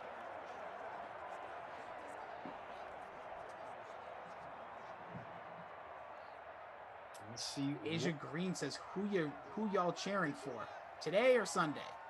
'Cause cheering on Sunday is going to be difficult for me, but I'm personally rooting for Brady. Somehow look at him go. Traffic picks up 1.5 points there with a 15-ish yard run. 91 on the ground for him. Might get the bonus or might do nothing but throw it. 2 minutes left in this one. All 3 timeouts. Another big scramble like that. But the clock management going to play a role in this one. So maybe throwing more and running less. Oh, somebody's Tom Brady cheat always. How dare you? How does a player cheat? Anyways, here's Kyler Murray again. For Kyler, who gets smoked at the end of that one, but 113 on the ground from him. Picks up a big old chunky yardage. It's like 30 yards over 2 plays from him. Cardinals in good shape here, and clock is a factor, but right now they might just be burning some time down to limit the amount. Don't give Miami. 134 and counting at the 35. Kyler's taking runs on both plays. Here he goes again. No spy at all. There's where Kyle Van Noy could be helpful. 121 on the ground for Kyler. Justin says, get that bonus. Sure did. Robbie Noble got the bonus. JL said, here comes a 50-yard toss to D-Hop. Nope. Still could be looking for him here.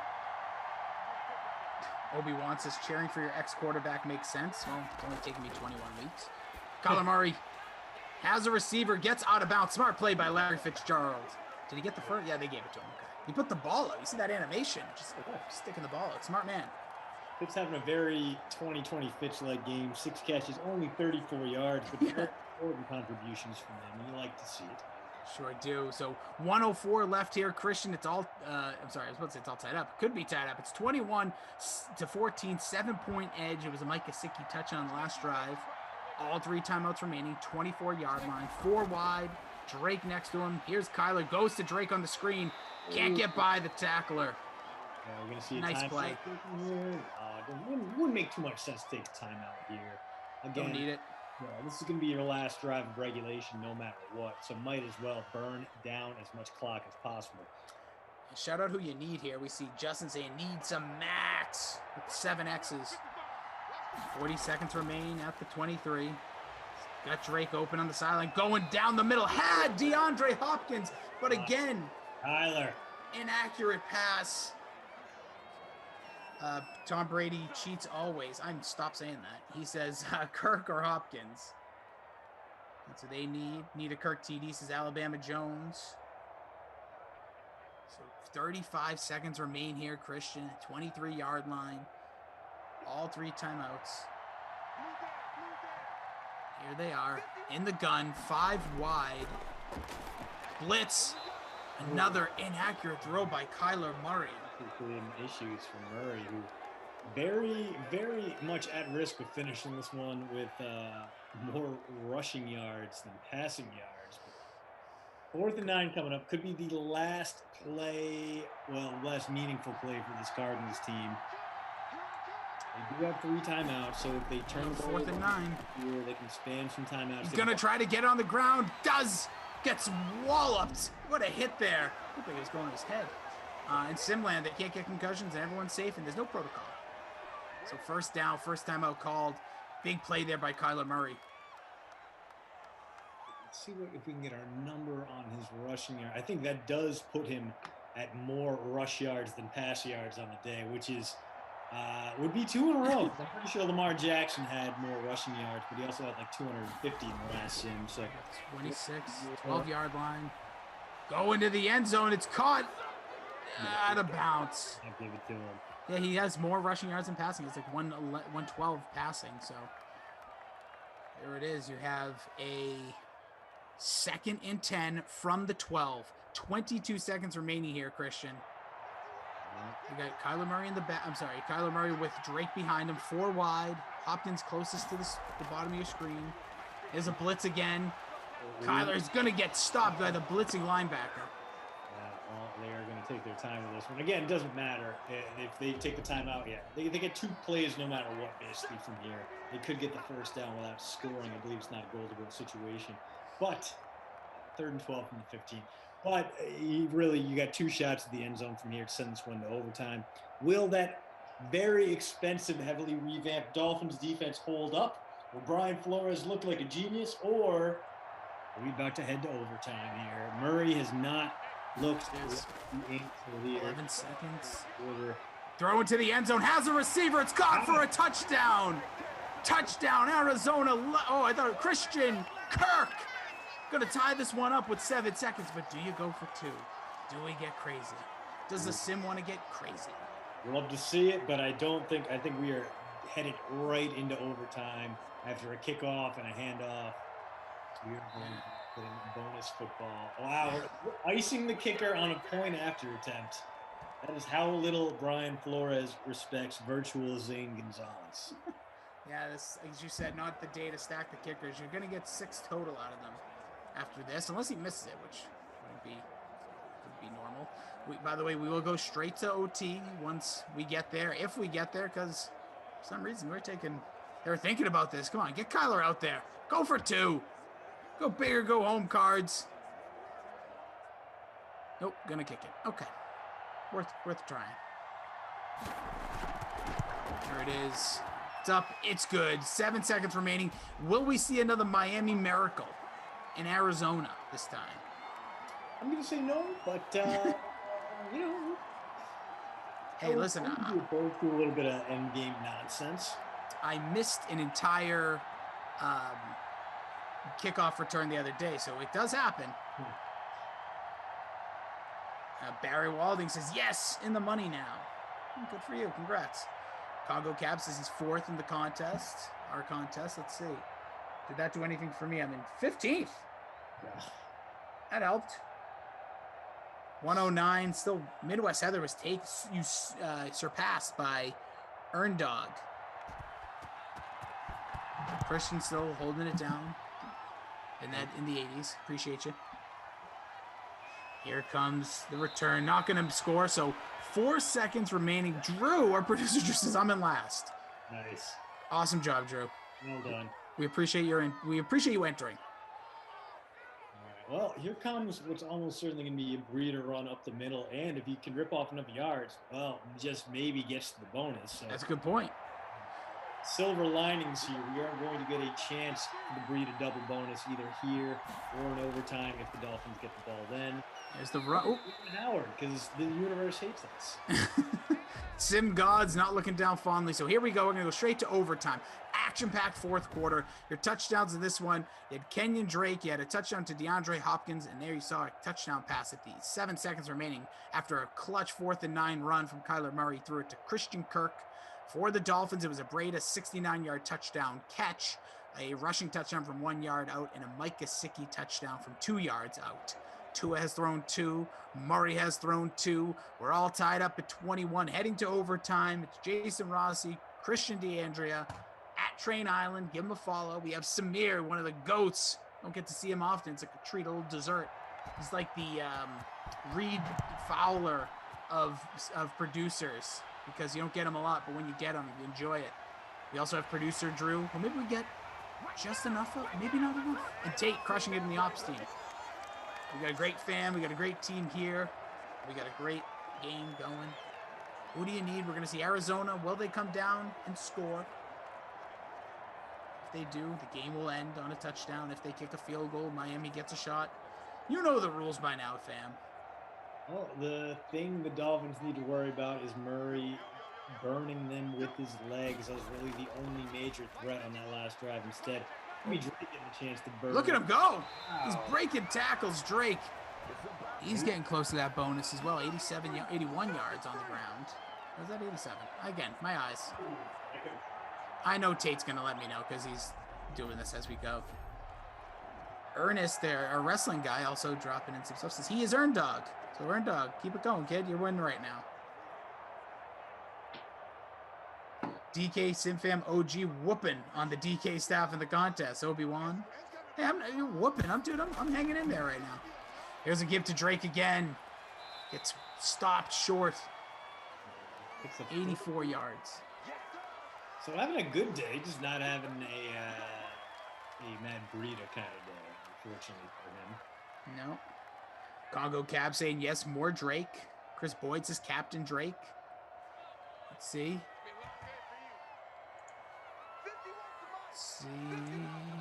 What we get here in the shotgun. Man in motion is Fitz. He's going to get the handoff again. No, fake gives it to Drake, going nowhere. Hate the Drake on that run. 3rd and 7. Mashed in the backfield. Producer Drew says, in all honesty, likely the guys in the chat watch more Sims than I do, and 100% true. All the people that Sim watch, the chat knows it all. They know the numbers, the stats, the facts, the figures, Christian's hair. They know it all. Here's a big 3rd down. Another completion from Kyler Murray. Another big play. Larry Fitz on the grab there. As you said, a very 2020 season. 7 grabs, 41 yards. Most catches in the game by far.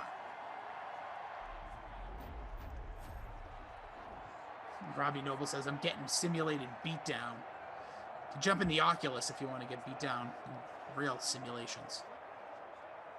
Never done that, but I feel like I would probably throw up. I don't know if I'm good with the motion and not being able to see it to my left or right. Just start throwing haymakers. Yeah, I feel like I would. I don't. Who knows, really? Drake with another run up the middle. He's trying. He's scratching. He's clawing for you, DK Simfam and Christian, who captained him. He's trying to get you to that bonus. Mike Sunken saying, "Where's Max?" It's a good question. It's a little past 5 Eastern, 5:07 here on the East Coast. As the sun is set, the snow is gonna freeze. And not leaving the house. There's Drake scrambling out. Has a receiver. It's caught on the sideline. That might have been Max. He faded out of screen very quickly. Dan Arnold. So can't even get a tight end one sighting right now. Wow. And we're going deep into the receiving core at this point. Evan Boney says, we watched 3 times as many as the announcers. Probably true, Evan. Probably true. There's a catch. Don Hopkins. Oh, I thought he was going to break it. We've seen that many times. So Murray up to 158 through the air. DeAndre Hopkins with another grab. He's got good numbers here. 31 yards from being able to end this one without giving the ball to the Dolphins. Clearly, you don't want to leave this one to a field goal. You want to make sure you can end it here. Oh, nice run. Look at this. Drake, and he's very slowly inching his way up towards 8 yards. Yeah. 8 more yards, and they're knocking on. They're definitely in field goal range. They're knocking and trying to get this one into the end zone. The no-name M says, we know you said Sam Bradford was good and RG3 was a flash in the pan. Where's the cat? I did say those things. Both of those things are true.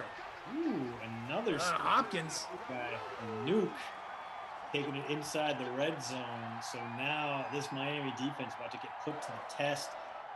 They're either going to give the ball back to their offense trailing by 3, or they're going to head to the locker room. So we'll see. Good call. Let's see what we get here. Single coverage. Cross. There we get 4 wide. Murray has a receiver open. He's going to go to the sideline, though. He had somebody wide open across the middle. Does get the catch. So 8 yards through the air to the 6-yard line. Larry Fitz. Have a day, Larry Fitz, with those 8 catches. Good day to throw him in your lineup. Another guy that's not usually big on the stats. It's usually Drake and Murray that get all your numbers. There is bunch set to the bottom of the set. Murray takes the snap, looking, finds a receiver across the middle. Push. No, he stopped at the 1-yard line. Is that Arnold or was that Max? Either way, he's about to get his touchdown vulture. Christian Kirk. So we'll see. And Mike Sunken says, had an easy touchdown. Samir, are you kidding me? Stacked defensive line. 3 minutes to go in overtime. A touchdown wins it. The give to Drake. He's going to be stopped shy and loses a yard. Awesome. Gets him. He's not going to get the bonus here. Doesn't look if they score, of course, but could he get the second touchdown? Yeah, big tackle there by Lawson. Rowdy Dorito says Drake for the win. JL Drake for 6, like I said. Zane. We'll see. Max has an easy TV. Drake now. Bring it home, Drake. Shotgun formation, 4 wide. Drake to the right.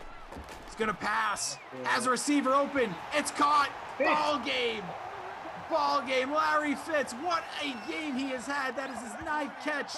Scores the touchdown. Christian, who will be your your crusty Christian player of the game? The crusty cough. He's got to go to Matt Breida. Very nearly had the double bonus. Nearly 42 yards or 40 flex points today, and was 1 overtime possession away from maybe having the greatest game of his sim career. So Breida, even though not his fault, the Dolphins lost. So give him give him the crusty cough, and then for the babysitter Billy. Yeah, we gotta look at these numbers right now. Off the jump. It still could be Kyler Murray. I know. No, he had 3 touchdowns. What am I? Kyler. No, he was good. Not the problem. Kenyon Drake was fine. It was probably gonna be Devontae Parker. I was gonna say Parker as you go. Oh, Jaheim Grant was also 48% owned. Yeah. So Parker, he's a wide receiver 1. I mean, I kind of didn't think that the passing game was gonna get all that much traction, and Parker proved me right. So not a lot going on, not a lot of fruit in his looms in this one. Make him the babysitter Billy, not my kid award winner in this one. 4 for 36. That's it when he came in averaging 12 per game. A huge shout out to Earn Dog. Hold on, usurping Midwest Heather. So Earn Dog, congratulations. Enjoy your riches, your spoils. Appreciate the chat here today. It was a lot of fun. Twitch homies, we see you. I'll throw a couple passes to you, Twitch homies. And Christian, we will be back together again like we never left each other tomorrow for the noon and the 2 for a wacky weather Wednesday, which I'm having right now, so I'm pre-gaming for it. But honestly, for everyone listening, everyone still watching, go check out the postroute.substack.com. Drop your email. You're going to get some good stuff in your inbox tomorrow from this smart, well-groomed son of a gun. Christian, any final words for the folks? No, I'm just looking forward to being back here with you, Rossi, tomorrow for the nooner. I'll see you guys then. Have a great All night. right. For Samir, producer Drew, Tate, who did it all by himself, huge shout out to all of them. I'm Jason Rossi. I will catch you all back here in just about 40 minutes. I'll be teaming up with Kenny for Lions and Chargers. Have a very safe rest of your day if you're not going to be rejoining us, but please do come back. But we'll see you soon, DK Sim fam. Stay hydrated. Say nice things about people. Bye now.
we doing, everybody? Jesse Cofield here. Welcome you to another day of the DraftKings Dream Stream. We got another late slate of games for you tonight, in addition to all the great strategy and analysis content that you're accustomed to. So per usual, we have paid contests for all 3 Madden showdowns in the full 3-game slate, including our featured Madden Stream 6K Tuesday night special. Classic contest is $10 to enter, features 6K in prizes, $2,000 going to first place at 6. Lions, Chargers kicking things off. Jason Rossi, Kenny Ducey on the call for that. Then at 8, Steelers, Cowboys, Brendan Glasheen and Brandon Cristal. Then at 10, Raiders, Colts. Brendan and Brandon will be back to take us home for Madden After Dark. Those games are almost here, but here's what else is happening on DraftKings. Big game is on Sunday. Not too early to start looking at your lineups for the NFL 5.55 million Super Bowl 55 millionaire contest. $10 entry, you get a shot at $1 million grand prize. We got 3 contests with a prize pool of at least $1 million. Make sure you check that out. And we have a full weekend of DraftKings greatness planned, part of the DraftKings 250K tailgate weekend. I'm going to get more into that during the Dream Stream. Plus, don't forget, we got all that stuff going on always on the DK Sportsbook, but it's time to get to our first Madden Sim of the night. Here's Rossi and Ducey, Lions, Chargers, and Rossi, you got a little lion right there. Dangerous. Watch out. We're straight out of Detroit. Gonna get you. Unlike dogs, I'm not trying to collect any more than the one I already have, and I might give it a glash one day. But yes, she's talking earlier. She wants like 18 dogs. She's gonna be the crazy dog person. She's gonna be like the bird lady. She's gonna be like the bird lady in Home Alone 2, but with dogs, just throwing dogs at you, saving Macaulay Culkin from being taken by the sticky bandits. But speaking of one of the sticky bandits in New York, Kenny Ducey, what's up, dude? Oh, I am in New York. That's correct. Good to be with you. It's the only thing I know. Good to be with you, dude. I gotta say, I was agonizing over creating this lineup, and I'm so glad that I can talk about it now that it's locked, because this was like, I don't even know what I just did. It's tough, man. This is a tough one because you want Stafford, right? Sure. But you don't want to pay all that money for Stafford at captain, because it's an astronomical price.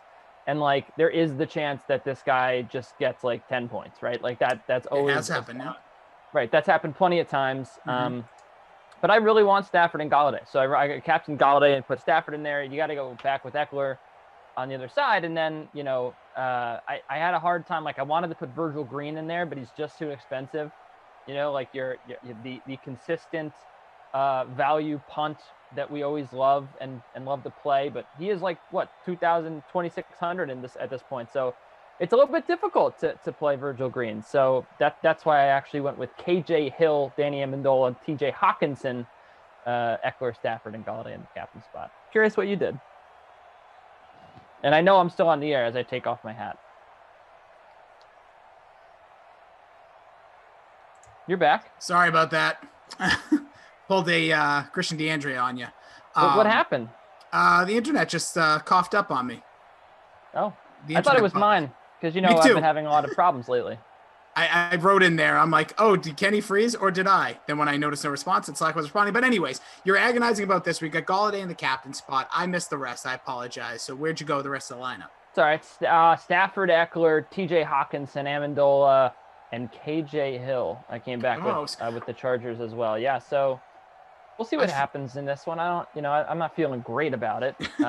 But usually when I don't feel good about it, or I kind of hastily make my lineup, it's when it does best. So we'll see what ends up happening here with the value plays. I like KJ Hill as the wide receiver 4 here. I really actually originally had Joe make it work. As it goes, the wide receiver 3s are the good guys to play. Amendola. Here, I had the same trouble you did with this one. I went with Austin Eckler at the dart play. Still 700. Hey, Kenny, real quick, looking at these ones.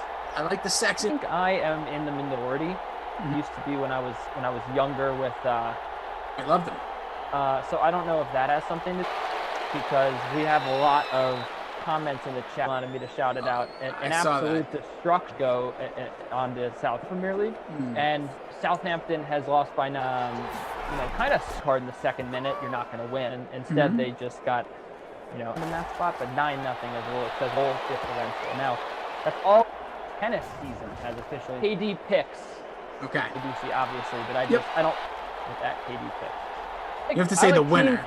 I like Team Canada tonight. I apologize. Oh, that's a big catch. Lineup 10. And another tough one to read sometimes. Detroit is going to the other team in LA. There was some tournament. You gave me a couple things. I threw a couple things at it. Threw a couple bucks. You were right. Kenny's on with his tennis. Kenny will be that guy who just gets up. I was up naked. I fell asleep. Oh, nice. Do see. I can be found at Jason D. Pick. Zach Thompson writes about some of the smart people like Kenny. So if you're like, I kind of know basketball, make sure you're putting in the proper. Here come the charge. Sorry about it, DK Sim fam. Hey, you know, I'm going to actually... that is nice catch there. It's here in Boston. Kenny, did you get hit with the storm? Many people saying, hey, look at the chat. I'm not sure. We're keeping an eye for a minute. Got Michael with us, Daniel, Kenny Ducey. Big run on the left side before we got on. Like, we've also got,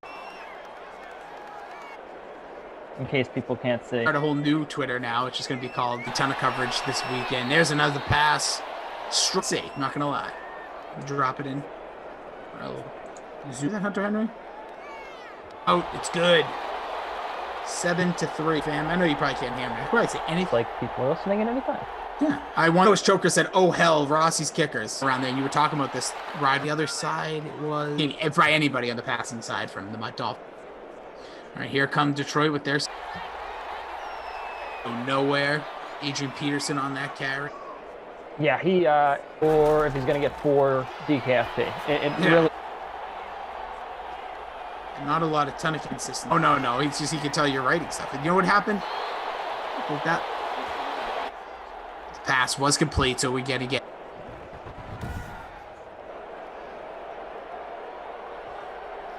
Go over here on our. Oh, that ball's going into the end zone. Got one really job. Wasn't. No, you got one job as a punter. Tim is brought to you by a potato. He's got time, throws, caught Keenan Allen over the middle. Get Involved here. No. Oh, it's another one to Keenan Allen. Second catch in a row, breaking tackles, getting to the 48-yard line. Give or take. I think the people have Eckler on the left-hand side takes it off tackle. Appreciate the sarcasm. Short gain. The first quarter. The 28-yard line. That's going to be it for the first. I hope you guys are doing well. That's Kenny Ducey. I'm Jason Ross. It's expensive to put in the captain. Neither of us went that route. You went with Galladay, correct? Marvin Jones Jr. is the guy so far to own. Yeah, he has catches for Keenan Allen so far. Deuced with a bunch of snow with an action. Because this weekend, it's going to be insane. For the big game in style with the DraftKings $250,000 add-in sim of the Tampa Bay Kansas Pro Singles Tournament.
Oh, and I'll tell you, Kenny, they'll never hear that. That conversation we just had was juicy. Anyways, we're back. If you want to know what really happened, that about Emerson? I couldn't believe it, and especially the thing you said about Kaufman. Like, I wouldn't want to say that in public. But we're back here, DK Simfan. Appreciate your patience, Kenny Ducey, Jason Rossi. We've been working on the interwebs. I was speeding up my my hamster wheel to get the internet going, and hopefully we'll be good from here on out. We're working on our stats here in the quarter one. If you could hear us or you couldn't hear us, just so you know, quick highlights. Keenan Allen's got 3 for 58. Touchdown to Marvin Jones was a 68-yarder. Austin Eckler's doing his thing on the ground. He's got a couple carries. No, I don't think so. Nothing that great happening for any either of the running backs, really. I mean, Eckler's got a couple of big carries, but other than that, I mean, it's been a pretty slow-moving game. Badgley with the field goal. I think the Lions have a sack, so those are some big notable things that happened as well. Look at that! I'm wearing a shirt with your namesake on it. Oh my goodness! Well, the Kenny part at least. We should make a DraftKings Kenny Ducey shirt that looks just like this Kenny Omega shirt. I'm in. I thought that was like a South Park shirt. That's what I thought it was. Yeah, that's a Kenny Omega. If you can see, I might have to step back, but yeah. I order my pro wrestling tees every so often. I do. You ever maybe and buy things and then like later you're like, oh yeah, I bought that. No, never. Not at all. That's not something that I do. Okay, well, you're much more diligent than I, and I think I'm cheap. I'm as cheap as they come. I know people who do that. Yes. I don't do it a ton though. Like Amazon is usually like made for like purchases I really want to make, but then sometimes they'll just be like, nah, they're like watching wrestling. I'm like, that's a cool looking shirt. Let me look at it. Then I'm like, well, I'm not just going to buy one thing. Got to buy like 3. I don't know. I've done that there. That's usually, well, you know what? I think that's the pandemic hitting me because like when I used to go to stores, I guess I would do that. Like Target, I can't walk out without like spending $100 on random things. My odd habits. I don't do that. I've been known to, I don't know, order on a delivery, food. Like I don't really have a thing where it's like I buy clothes. I don't know if you can tell by what I wear, but I'm not a big clothes guy. Oh, please. We look at all of us here. What are we doing? None of us are clothes people. Maybe Jesse. Maybe Emerson. I've had the same clothes for many years. Well, that says 2 things about you. 1, diligent, smart. 2, body weight, body structure hasn't changed much, which is a good thing. And 3, you're low maintenance. You don't got to worry about it. Like, let me throw on my tee, get out the door, just enjoy my life when the time comes that we can, get out of the door. But right now you're trapped in your non-bunk bedded bedroom. By the way, the rumors were true. Yeah, I know. I would love to keep it going. The rumors were true. Well, the rumors were that you had bunk beds. Don't. It's okay. And we found out. Nope. Does have a bed. I know. Does have an air conditioner. Does keep it loud, keep it cold. Got the brick wall, which is real. It is real brick. It's not like, as Steve Buchanan likes to say, it's not like a Subway restaurant brick, Like that's not real brick. Growing up, I had my house I grew up in had one of the fake walls of brick, and I was like, that is like the most 80s cheesy thing of all time. Here's Justin Herbert in the gun, a 2nd and 9. We're clear. Oh, boy. Big sack. Right there to start the second. Justin Coleman coming in. Blitz. Detroit not known for their defense in these sims. They average around like 3 points, and that average is even high. I was looking at them. I was trying to figure out which defense if I was going to pick one. Neither one of these have really impressed. So I thought we'd get a higher scoring game, but it is just the beginning of the second.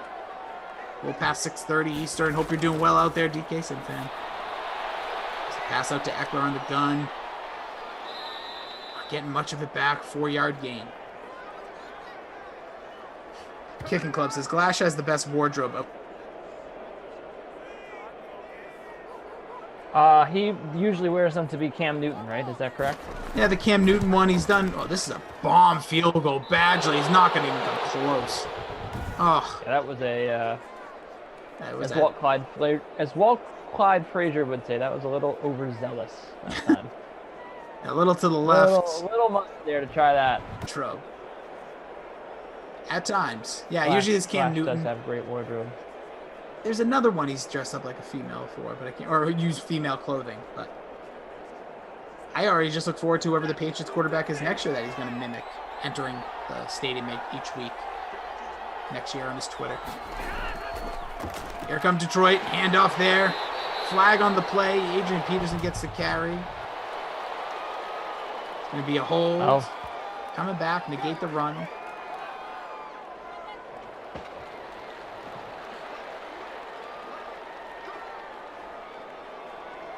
Luke Murphy says someone should make a username that says Tom Brady sucks just to make Glash say Tom Brady sucks. There was a Tom Brady always cheats earlier. I didn't like that.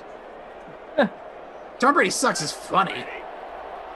Tom Brady always cheats. What do we? Get out of here. The Jets fan laugh though. I did laugh. Jets fan laugh. Here's an incomplete pass there, Stafford. 6:41 remaining second quarter. Kenny Ducey, Jason Rossi. On a Tuesday, got the Color Rush jerseys. Hope you're all doing well. Got a lot of stuff going on with Super Week. It's Super Tuesday. Everything's super this week. It is Super Tuesday.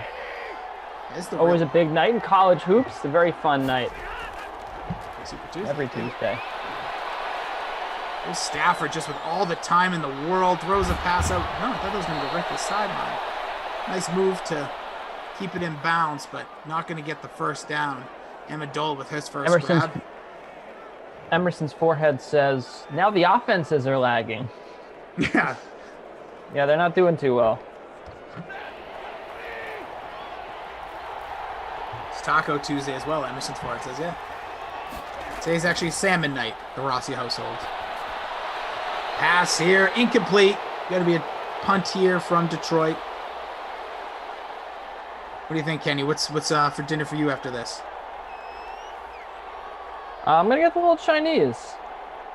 Oh, so you're going to kick the habit tonight. Tonight's your, would you call it a cheat meal or just like, hey, I'm just going to eat what I want? Usually during the weeks we've been doing healthy dinners, but I'm just going to resume tomorrow since we're both pretty busy at the moment. I am calling in sim. You are. That is correct. And it's going to go longer than expected.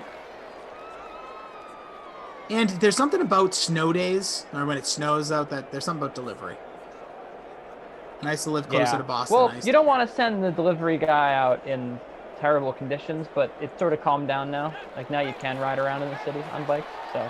Yeah. Hey, you know what? That's the job they chose, Kenny. You didn't do it. Right. So if you're not ordering, somebody else's. Here's Herbert. Down the... Here. Should be interesting to see what his market looks like. Tight ends have been kind of a weak spot, I would say, in the NFL. Chris B says, work out hard enough and you can eat whatever you want. Chris B, just going to let you know, not a scientist or someone that knows enough about physical conditions, but that is not true. Just going to throw it out there. There's Mike Williams on the big catch. 7-3 Detroit. But Chargers are cooking. They got stopped in the red zone in their first drive. Second one, you saw there, the Badgley trying to boot a 54-yarder. Not enough leg. Here's Austin Eckler with a huge hole. Looks like there's going to be holding on this call. Probably going to come back. Tom Brady's... Oh, don't do that. I'm James Farrell. I'm not saying. I'm going to say Tom Brady rules. James Farrell rules. He goes, I made General Tso's sesame chicken with white rice. How do you... General... Isn't General Gao's or Tao's chicken its own seasoning? But either way, that sounds really good. Hope it was delicious, James. Just T.O. ate Nick D's, JL says this, after his games and said the same thing. Well, T.O.'s also a specimen. That's a wide open receiver. It's Mike Williams again on the left side. Caught, brought down at the 3-yard line. Justin Herbert, straight fire on this drive. Sean Preston, wow, every freaking time I roster Stafford, he sucks. Every time for almost a year. He does a 68-yard touchdown. It's the second quarter. Off the lead, Sean. First and goal at the 3. Herbert drops back, looking, has a man. It's incomplete. David Georgie says Keenan Tutty. Tom Brady rules. James Farrell's rules with the laughing faces. Eckler time. I agree with that, El Paso #1. Got the fullback in. Mike Williams, bottom of the screen. Keenan Allen at the top. Eckler in the backfield. The snap, the give to Eckler. Blitzing linebacker. Ain't going to catch him. Touchdown. Austin Eckler. Highest owned in the contest. That's what you want to see. Major score there. Chargers going to go up by a field goal.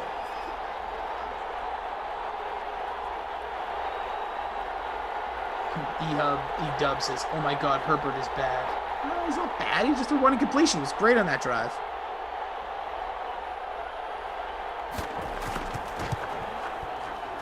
Eckler, just get in, bud. Well, he just did. Just let me see that number again. Eckler.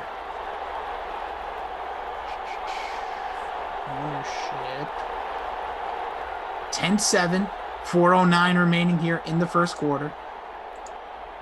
Thank you guys for joining us. Hope everyone's doing well. We got Daniel, our technical advisor extraordinaire, Michael on the producing side, Zach and Ops, Kenny Ducey, Jason Rossi with you.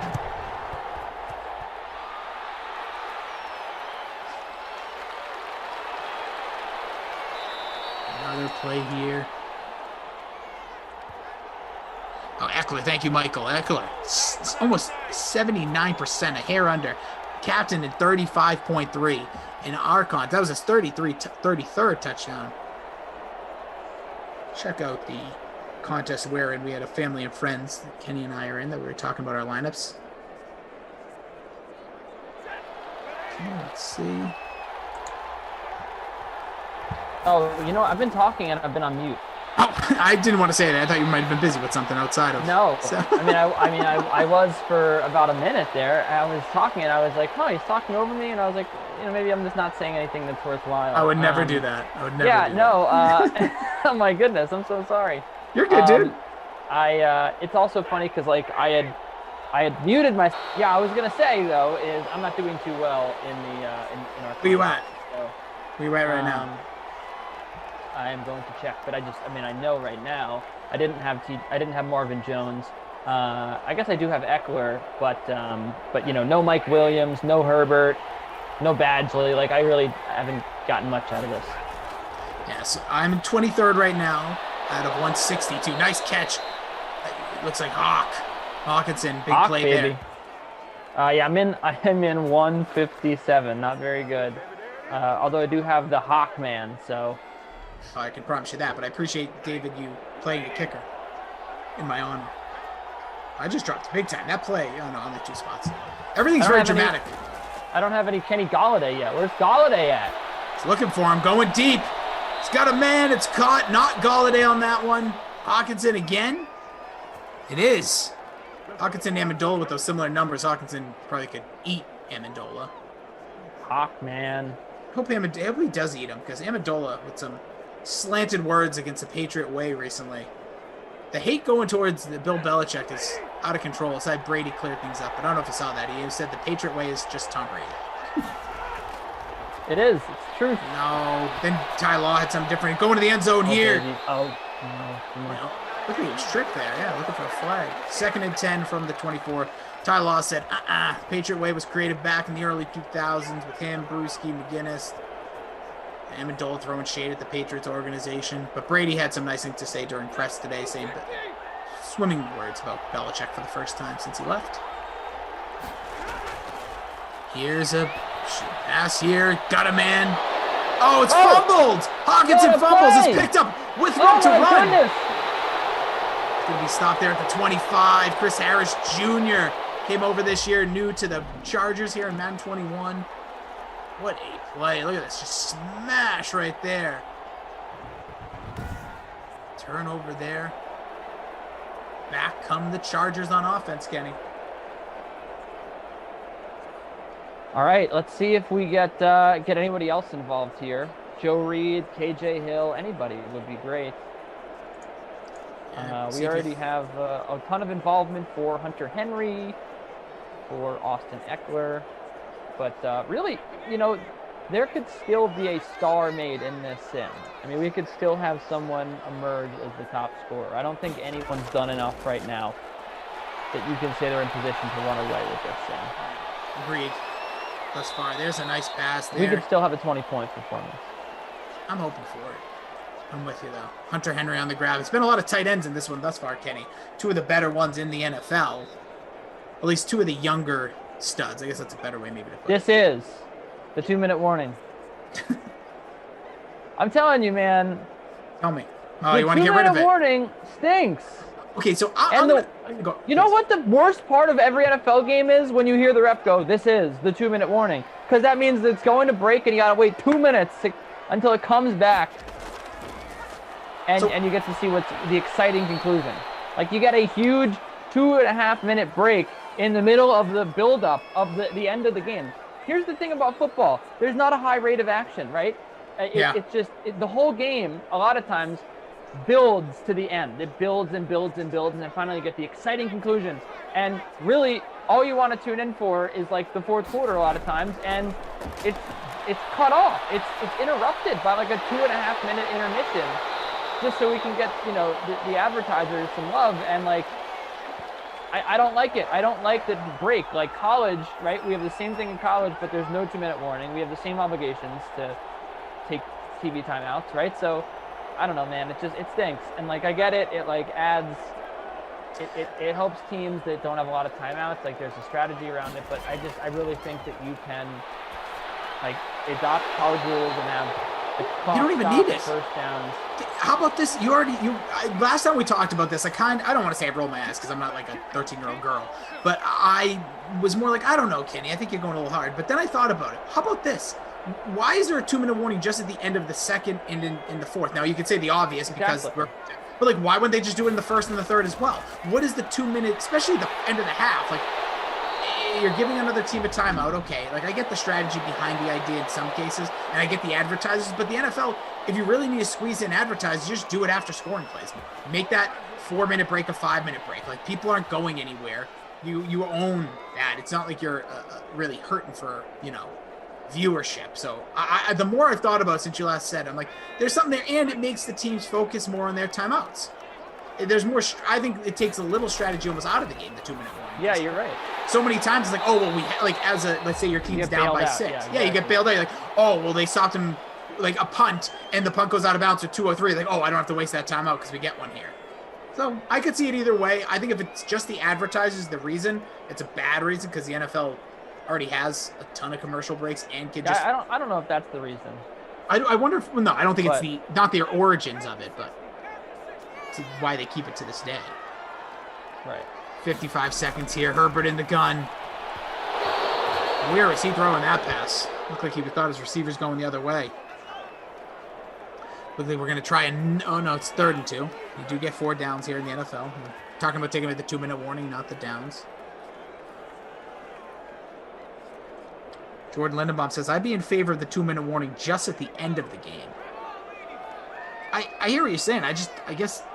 I don't know. I feel like why wouldn't you just either do all 4 or do none? What? Competition for me. There's a catch by Eckler down to the 11-yard line. 46 seconds. 1 timeout remaining for the Chargers.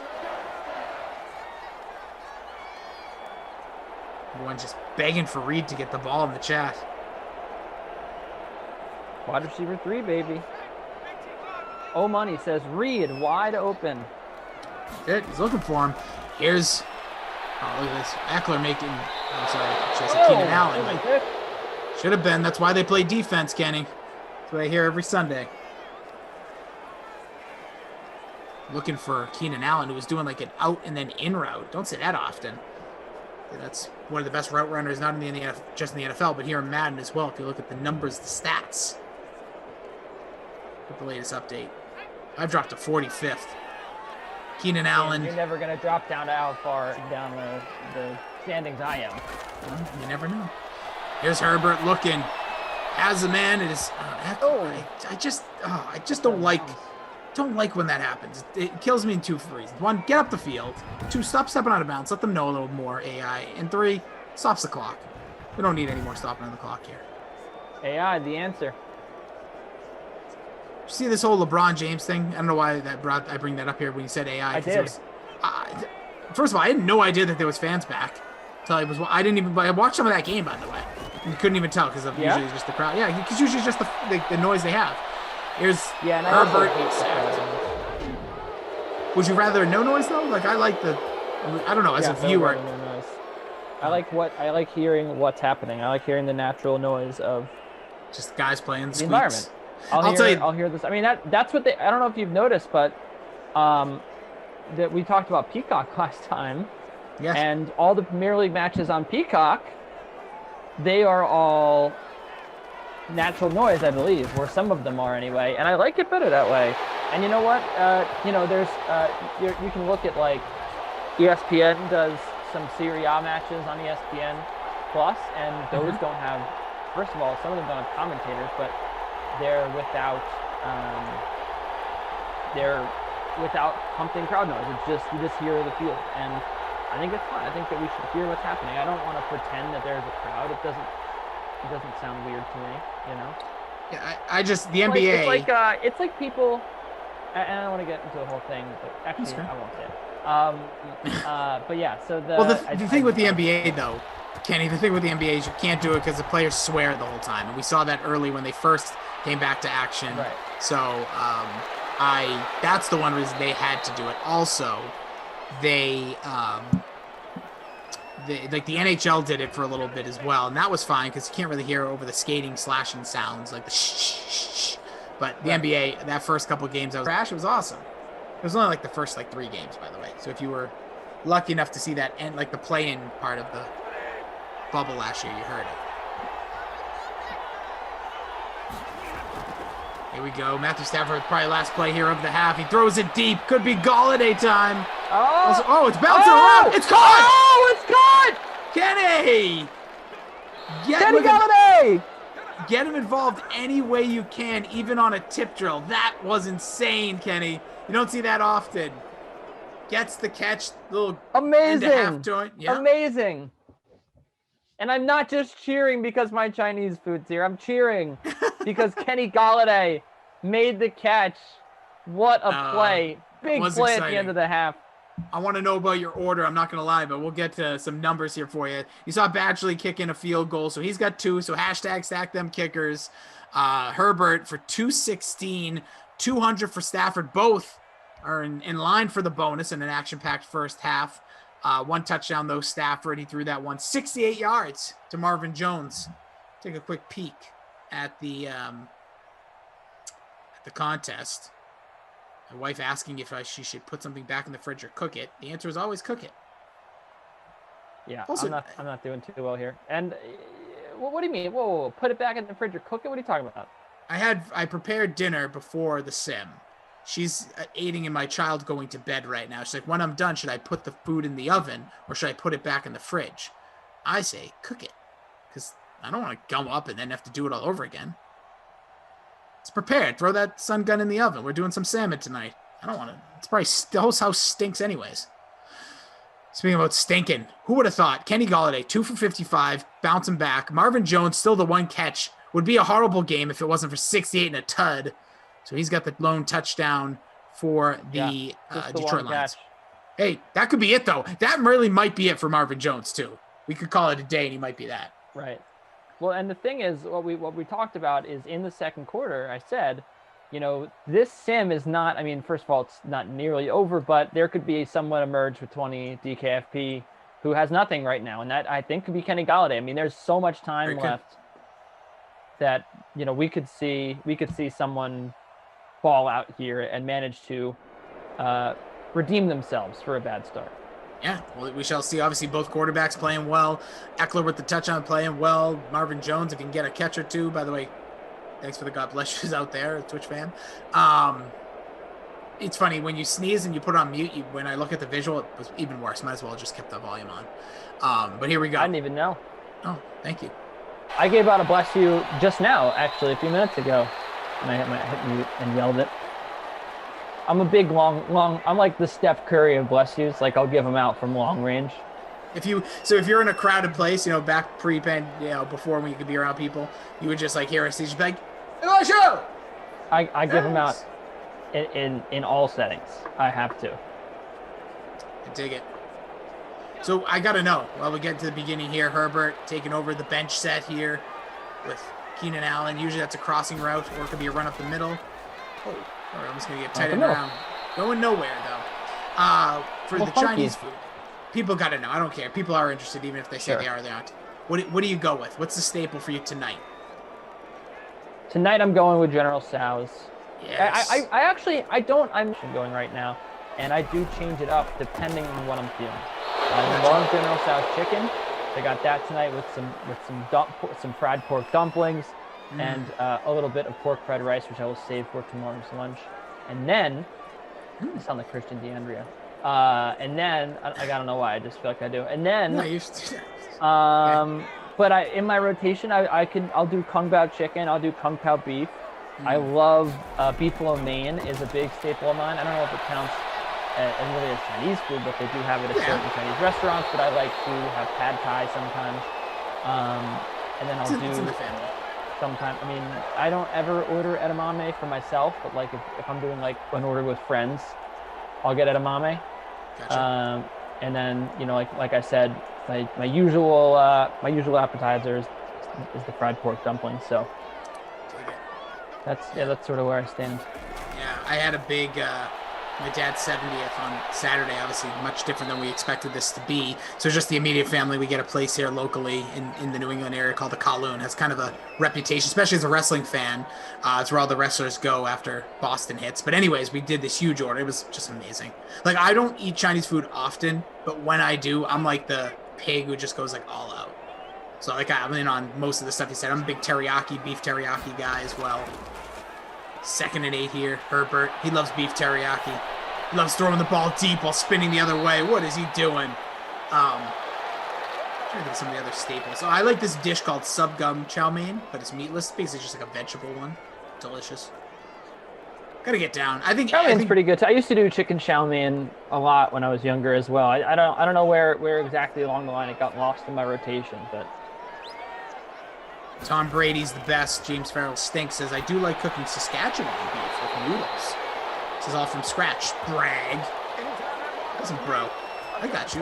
I'm not saying Kenny cooks a ton. We're just saying when you do order. Yeah, I don't know. It's just like a staple. Order some Chinese.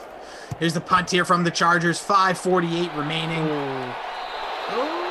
Oh, that's a good punt. One. I didn't think it didn't look like it was going to be a good punt at first. I agree with you. The way the animation kind of drifted, I thought it was going out of bounds with like a 10-yard punt.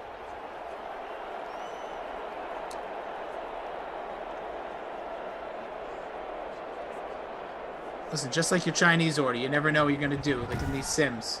Just throw a couple things in there. Probably order too much.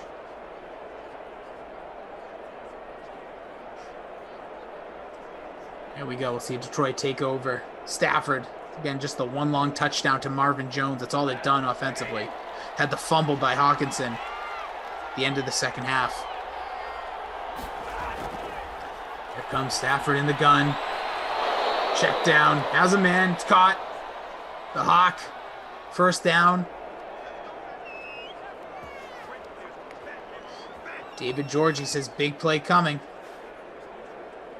See if that's a spoiler or just a prediction.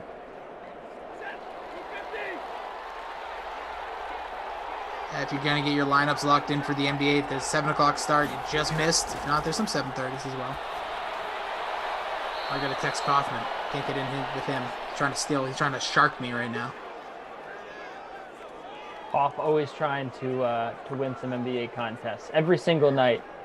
Yep. This guy is one of the most dedicated DFS players I've ever met. It is I mean, look, the guy, you got to respect the hustle. I mean, he is day in, day out cash games for NBA DFS. And it's also something that is pretty foreign to me, you know, that I definitely respect, and I sort of wish that I had the dedication to do as well, because look, NBA DFS obviously not foreign to me, but I'm more of a GPP guy. I'm more, and that's how I've been my whole life. I'm more of a guy that says, hey, I'm gonna put 2 lineups together, maybe 2 or 3 lineups, and I'm just gonna put it in a GPP pool, and like maybe I'll put one in a double up, but like that's sort of how I roll. Like it's just like if I'm playing, I'm more just about like, you know, this is what I like tonight, and it's also like you always have that. Of course, you always have that what if moment when you have a good GPP, when you have a good cash game lineup, and you're like, oh, I should have put this in big GPP. So I avoid that completely. I put every lineup into GPP, and I cost myself the top prize in a playoff showdown like 2 weeks ago, I think, because I swear I had Darrell Williams, and then I looked and I realized I'd swapped Darrell Williams out for the worst.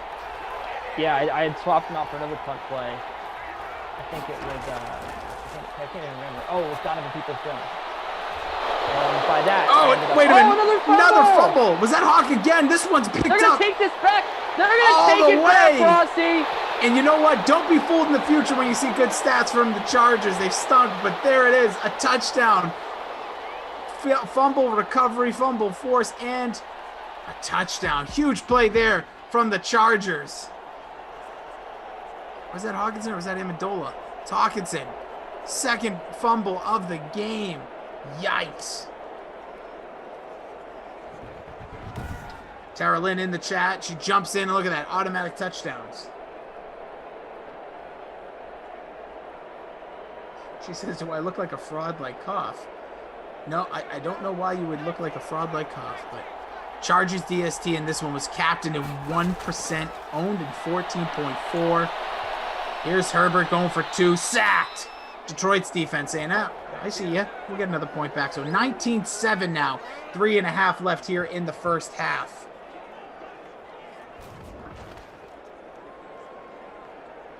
Check out that shook up the scores. Huge shout out again to Zach. Uncharted territory, rocking this baby alone on our ops team. Appreciate his hard work. Appreciate you all being with us. Hope you're doing well on this Tuesday. Early start of the month. Oh, it's also Groundhog's Day, so pop that in. Put a little. Yeah, you can add that to the list of things that I hate. Oh, hate! Don't hate, Kenny. You should not hate anything. What? You have to like think it. It's great that we still have. I really actually think it's great that we still have dumb traditions like that. Like, as we get, and I'm gonna sound. Here we go. Like Everybody. But as we move back towards, if we move further towards machines and whatever, like all the like probabilities and like.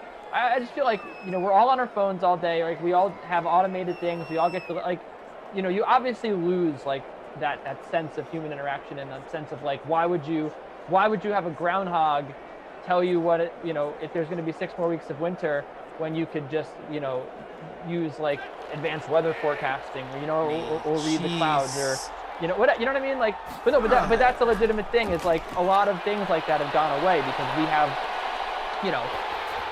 It's not smart to rely on an animal when you have it's not ways real of predicting the weather, right?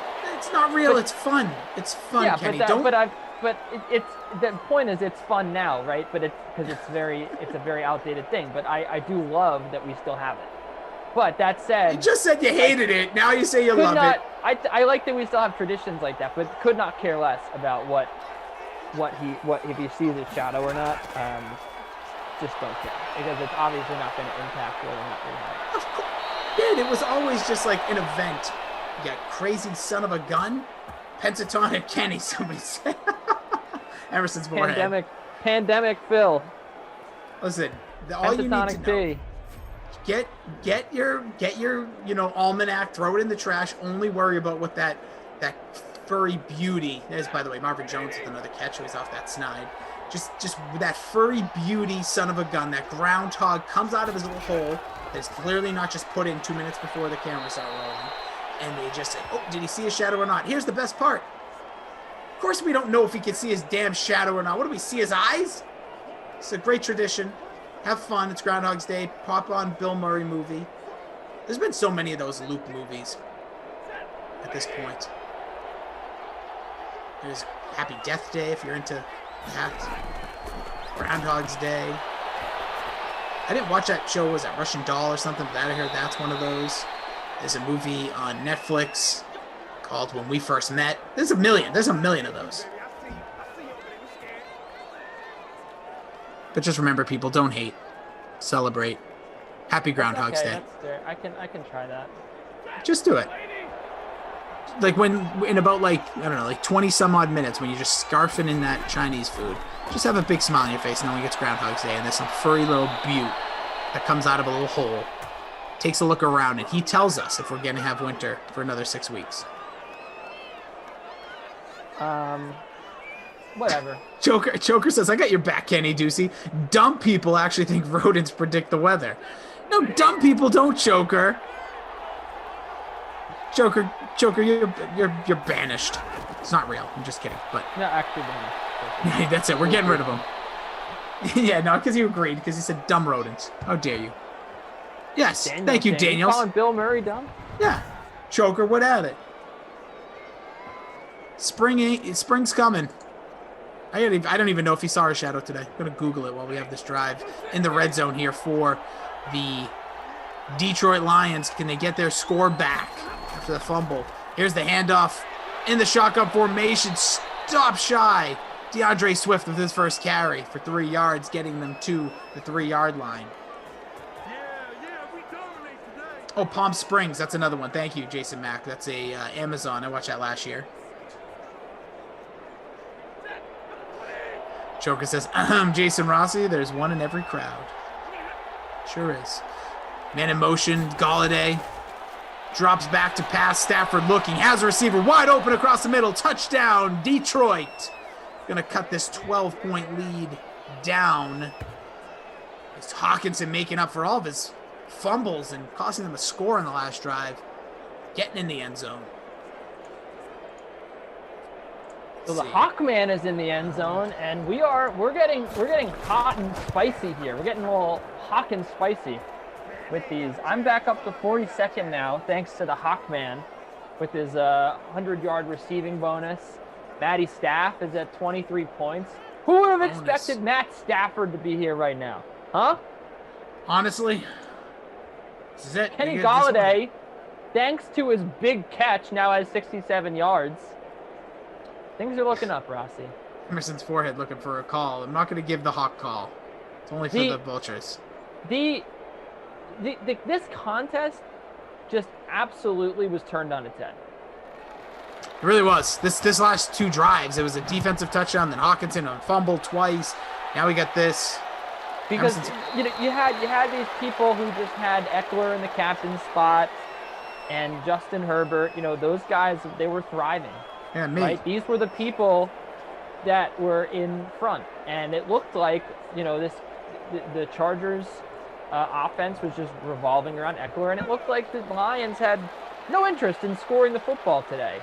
And now, here come these amazing performances from the Detroit Lions, and that's why we're saying in the second quarter, man, it's just too early to get excited about your lineups, and just too early to make any sort of predictions about what's going to happen here. Well, if you were a groundhog, we would say there is at least one more quarter left of football. I saw my shadow, just like Pentatonic Phil saw it today. So 6 more weeks of winter, baby. Facts. That groundhog, that furry beaut, that little wannabe beaver groundhog. Sorry, Shadow. So bonus for Hawkinson, bonus for Stafford, 2 scores. Herbert has got 250. He's trending towards the bonus, Kenny. No scores yet. Again, the touchdowns for LA were a defensive touchdown. You don't get those all the time. And also a touchdown from Austin Eckler from a yard out. You really don't get those all the time. I can't remember the last time I saw a touchdown from a defense. It must have been like a couple of weeks. But good to see. The Chargers really had a very real possibility of having 2 defensive touchdowns. The other fumble they forced, it looked like it was set up for a long return. I think the return ended up being of 30 yards, but just miss it. If the guy just misses one man, he's gone.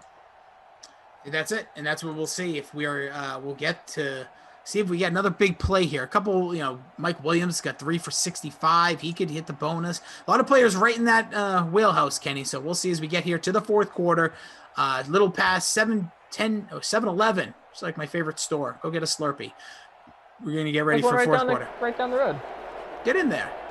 Maybe not get a Slurpee, but I don't even know what I would get at 7-Eleven. Gum? I don't go. That's what happens when I move up north. Coffee, actually, there's one right down the street from me. Coffee there. I like their coffee. I don't drink coffee. Just drink a lot of water and then wake up in the middle of the night because I'm old. Happens. Stay young, kids. What do you think about EA Sports bringing back college NCAA football? Well, be careful Friends on of the that program, naming. EA Sports. First of all, EA Sports has got to be jacked for this. Second of all, it's currently just called college football because if you read through the lines, when people put 3 fingers up and they say read between the lines here, it looks like the NCAA may not be involved, at least on this early stages, based on the lawsuits from the past. But it looks like the college teams, logos, all that will be in there, just not the likeness of the players, which who cares? If you've ever played the game back in the day, so love it. I don't care. QB4, QB running back 2. I don't need names, and there's people that will mod it anyways, so I think it's a huge step in the right direction. I think EA is going to have a huge audience once this thing comes out. And it looks like it's going to be this coming year, August, for the next-gen consoles, so PlayStation 5 and Xbox Series X. And there's a fumble back the other way. Could they return it? Keenan Allen stops him at the 28-yard line. Another 3 fumbles in this game, all by tight ends. Wow. That is incredible, man. What is happening? Sheesh. What's going on here? But it's a wild game. This is nuts. This is almost as nuts as Benoit Paire coming back from 3-0 down in the second set to serve for the set. I was against just Fabio Panini in the ATP Cup. I was going to make that same reference, dude. Great minds. Lions D owned even less. It's funny, we both talked about defense before. 4.4% owned. I don't even know how they have 0.2 in the captain. I don't know the math on that, but that means 1 in every billion people. Yeah, that's right, billions. Tight end disease, says Small Ben 7. Appreciate everyone jumping in. Tickle the like. Appreciate you, Kenny Ducey, Jason Rossi. Here's a pass from Stafford. Gets it to another big man. Nice catch there. Hawkinson, this guy is just owning this game. 1 million catches for 1 million yards and a touchdown. Very factual. Here we go. There's the bench set again. Could be a run right up the middle or a crossing route usually. Stafford puts a man in motion. We're going to get the tight end around. Nope. Again, run up the middle. Going nowhere. Chargers all over it. Smothering that one. All right, let's see. Let's see it, Kenny Galladay.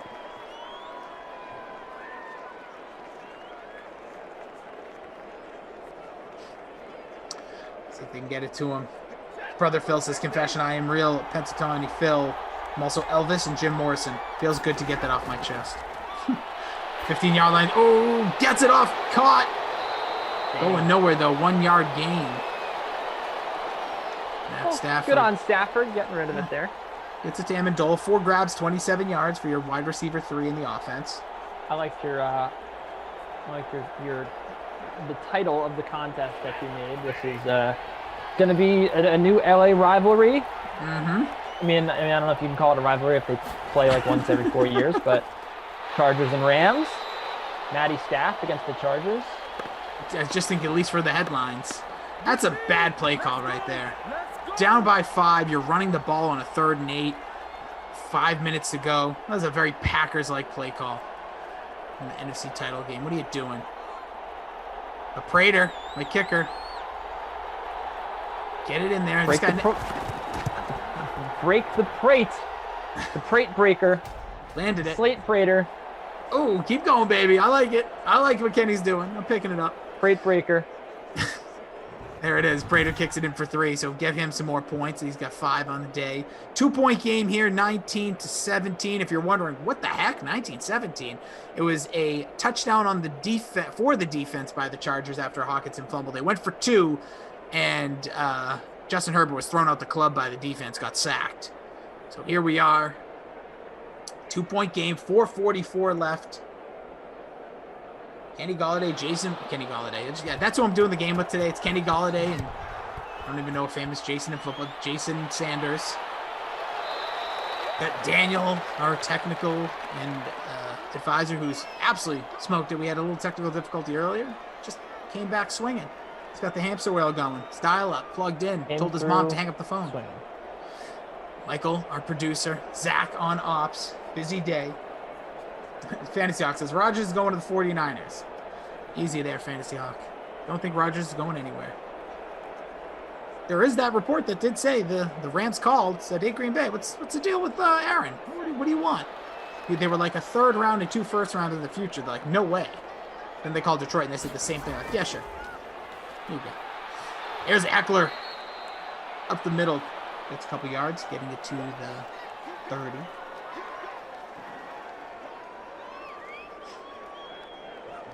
Yeah, the Battle of LA will just be more of a, radio, sports talk, and newspaper headlines. But it is fascinating. You got the up-and-coming kid and Justin Herbert, who we're seeing here, and again, Stafford, who will be taking over a loaded Rams team. There's a catch for Keenan Allen to the 41-yard line. They get a touchdown here. It's ball game. They get a field goal. They'll force Detroit into a real difficult position.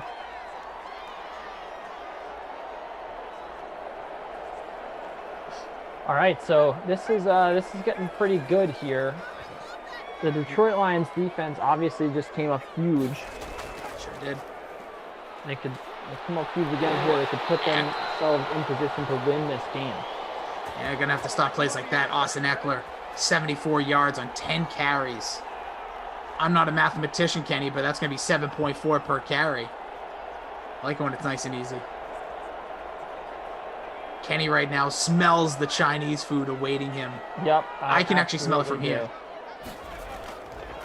It's just getting colder and colder and colder. You know what would really help you heat that up and keep it nice and not have to worry about a microwave? Oh, nope, I don't. It's an air fryer. Best way to reheat food. 3 minutes to go here. 2nd and 4. Chargers up 2 with the ball at the 41-yard line of Detroit. Shotgun formation.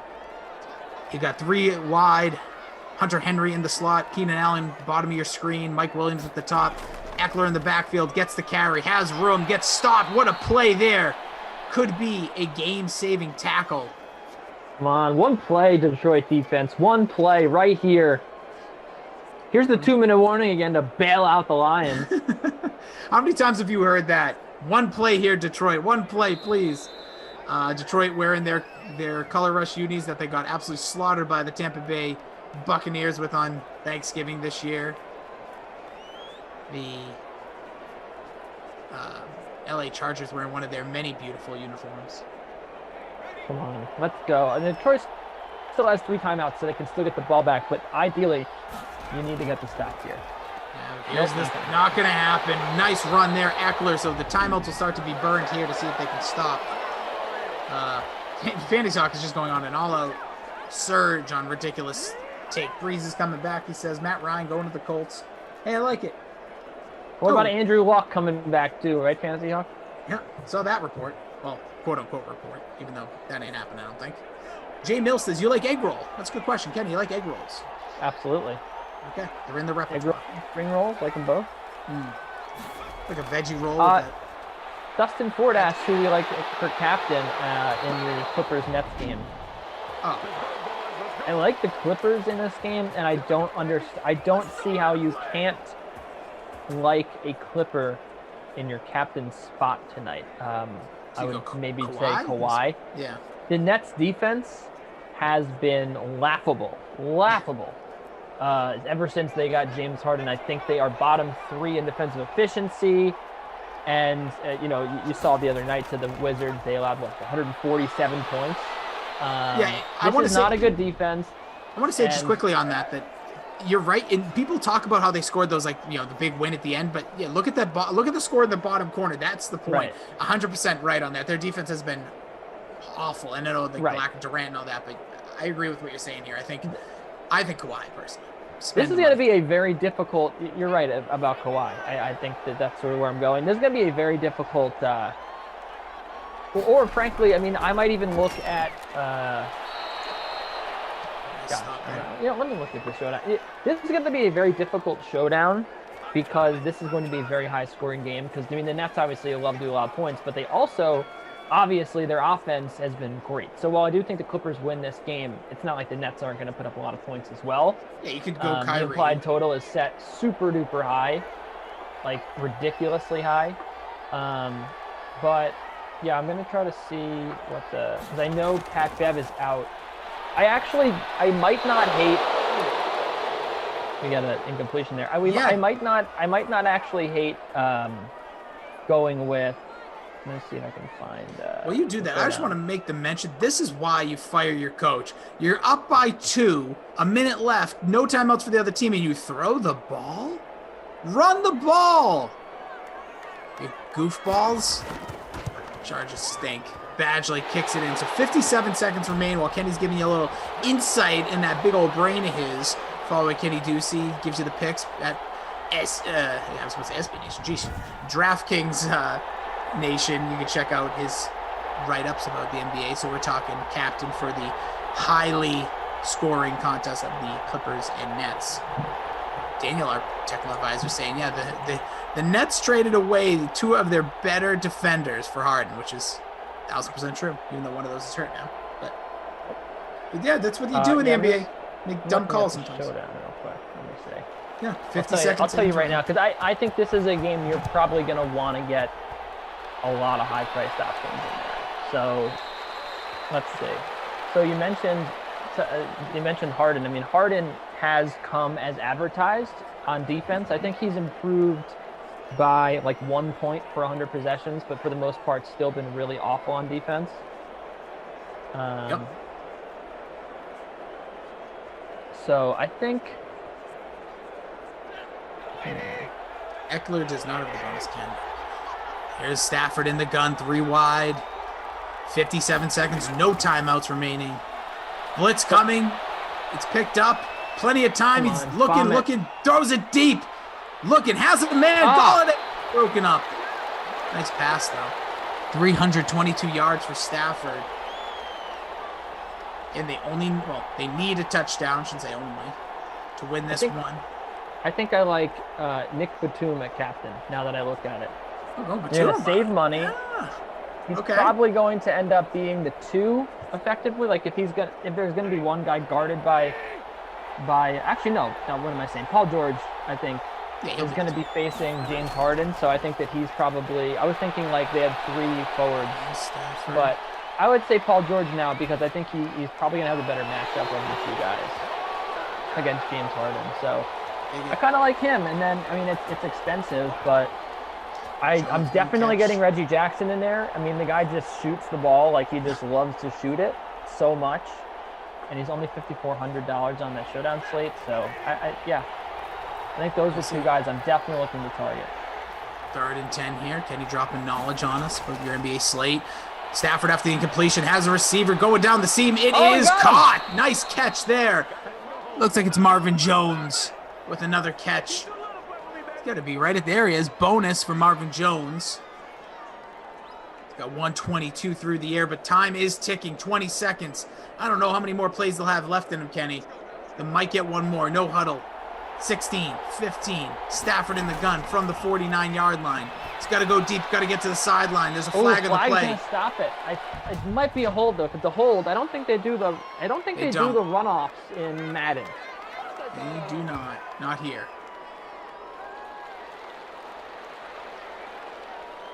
Here comes. So 10 seconds here from the 39. Stafford has the arm to get this one close to the end zone. Will he have enough time? Will the Chargers send a blitz? Will Pentatonic Phil ever be one of Kenny's favorite mascots of the world? We'll find out in time. But here's Stafford in the gun. 3-man rush. Throws it. Not going to go anywhere near the end zone. That ball is caught. No, out of bounds. So one last attempt here. Then we're going to kick it over to Jesse, who has some sparkling information about things from her bedroom. And she might take a nap in the middle of it. Is that Pyro? Oh, look at that. You are the greatest of all time, or your actual GOAT. We don't know. More information to come. Kenny, just line up your player and your fade, or your not my kid, because we're going to get here. The ball is deep. It's about the 12. It tipped around. Almost caught. We saw that at the end of the first half, Kenny, and Galladay got it. So Kenny Ducey, not Kenny Galladay, who would be your crusty cough player of the game? Player of the game, I'm going to give it to let's see. I think Matt Stafford didn't get a lot of love. 24 was DK fantasy unbelievable. points. Actually, no, I really shouldn't do that. I'm gonna give it to TJ Hawkinson. Hit the receiving bonus. He dropped 2 fumbles. Yeah, but he still finished with like almost 30 points. So Yeah, I liked the job he did. I'm not gonna give it to Marvin Jones Jr. because like basically just sort of fluky with the 1 catch. And then not my kid today. Yeah, I was thinking about Danny Amendola, but he is in the captain spot. Or excuse me, not in the captain spot. He's in the leading lineup. So I feel like I can't give out Danny Amendola as a not my kid. But I'm gonna give it to DeAndre Swift. 1.9 fantasy points, not very good at $7,000. Could have done a lot better. Yep, that man right there. That's Kenny Ducey. Me as well. Yeah, well, you're Kenny Ducey. I'm not Kenny Ducey, and that's just says Kenny on it, so I thought I'd give you a shout. Anyways, follow him at Kenny Ducey. Appreciate you guys all joining us. More Sims to come. Plenty of great faces. Kaufman, Brandon, you got that whole lineup later. That's going to be tough. I don't know how to say either name. I'm Jason Rossi. You can follow me at Jason D. Rossi. He's at Kenny Ducey. For Michael, for Zach, for Daniel. We're out of here. Appreciate you all. Here's Jesse Cofield. Sorry, here I am coming up at 8. Our next Madden Sim featuring the Steelers and Cowboys. Brandon Glasheen and Brandon Kristahl will join the Dream Stream at the top of the hour. That showdown is featured in the Madden Stream 1K Flea Flicker, which has a 1K prize pool, $150 for first place. Plus, the free contest for that showdown has a $250 prize pool, $25 going to first place. So, still plenty of other contests available tonight in the DraftKings lobby, including a pretty stacked NHL slate. Our main slate is underway already, but here, Jeff Ulrich and Adam Kaufman to break down what else is available to you guys tonight. Time to talk a little pucks here with Jeff Ulrich, of course, DK analyst. I'm Adam Kaufman, and Moose, we have got some action going on the ice tonight as we expect, and we've got a 4-game turbo slate, begins at 8 o'clock Eastern. Now, the big news for the Avalanche, Nate McKinnon, he's not going to play. In fact, he's out a couple of games. So who else do you like? Who would you pay up for? Yeah, I mean, obviously it's a 4-game slate. We got one of our biggest studs off the billing, off the slate, so to speak. So I'm going to look a little bit lower. And I think you're getting good value with Sebastian Aho here at 6,400. This is a player who's, he's got a point per game so far, and a point in 6 points, 6 games. But realistically, he's only got 1 goal, and this is a guy who's been a sharpshooter his entire career. He's got a career shooting percentage of over 13%. But on the season so far, it's hovering around 7. It's far lower than his career average. You're probably going to see some positive regression in that category for Aho, who really is, his draw is that he can get you those multi-goal games. He's going up against the Blackhawks. They're getting good goaltending, but this is also a team who gives up a ton of scoring chances, the second most shots on goal per game. It allowed a ton of shots on goal last year as well. I think Aho is just a little bit underpriced here at 6,400. So that's the stud I would start with on this 4-gamer. Okay, so from a stud and Aho to value for that 4-game turbo slate, who stands out? So, I'm gonna go through a list of guys, and obviously we like the price we're getting on Aho too. But Nazem Kadri is kind of a no-brainer at 5,400. I mean, McKinnon's out; he's going to get a lot of playing time. We've seen Kadri step up in offensive roles. He's maybe not anywhere as gifted as most top-line setters, but he's going to get a volume, and he's good at getting a shot through. So, I mean, Kadri at 5,400 is kind of like a must-play. The other guy I'm looking at for value is on the St. Louis Blues. Again, we don't have a ton of like great fantasy matchups, but the Coyotes are a pretty weak team, and St. Louis has been scoring at a pretty good clip so far. Jordan Kyrou at 4,500 for the Blues, playing in a top 6 role, been really consistent just in a scoring role so far, playing alongside Braden Shen, Jaden Schwartz. They've been really productive, and I think you just keep rolling with Kyrou here. He's only 4,500, like I said.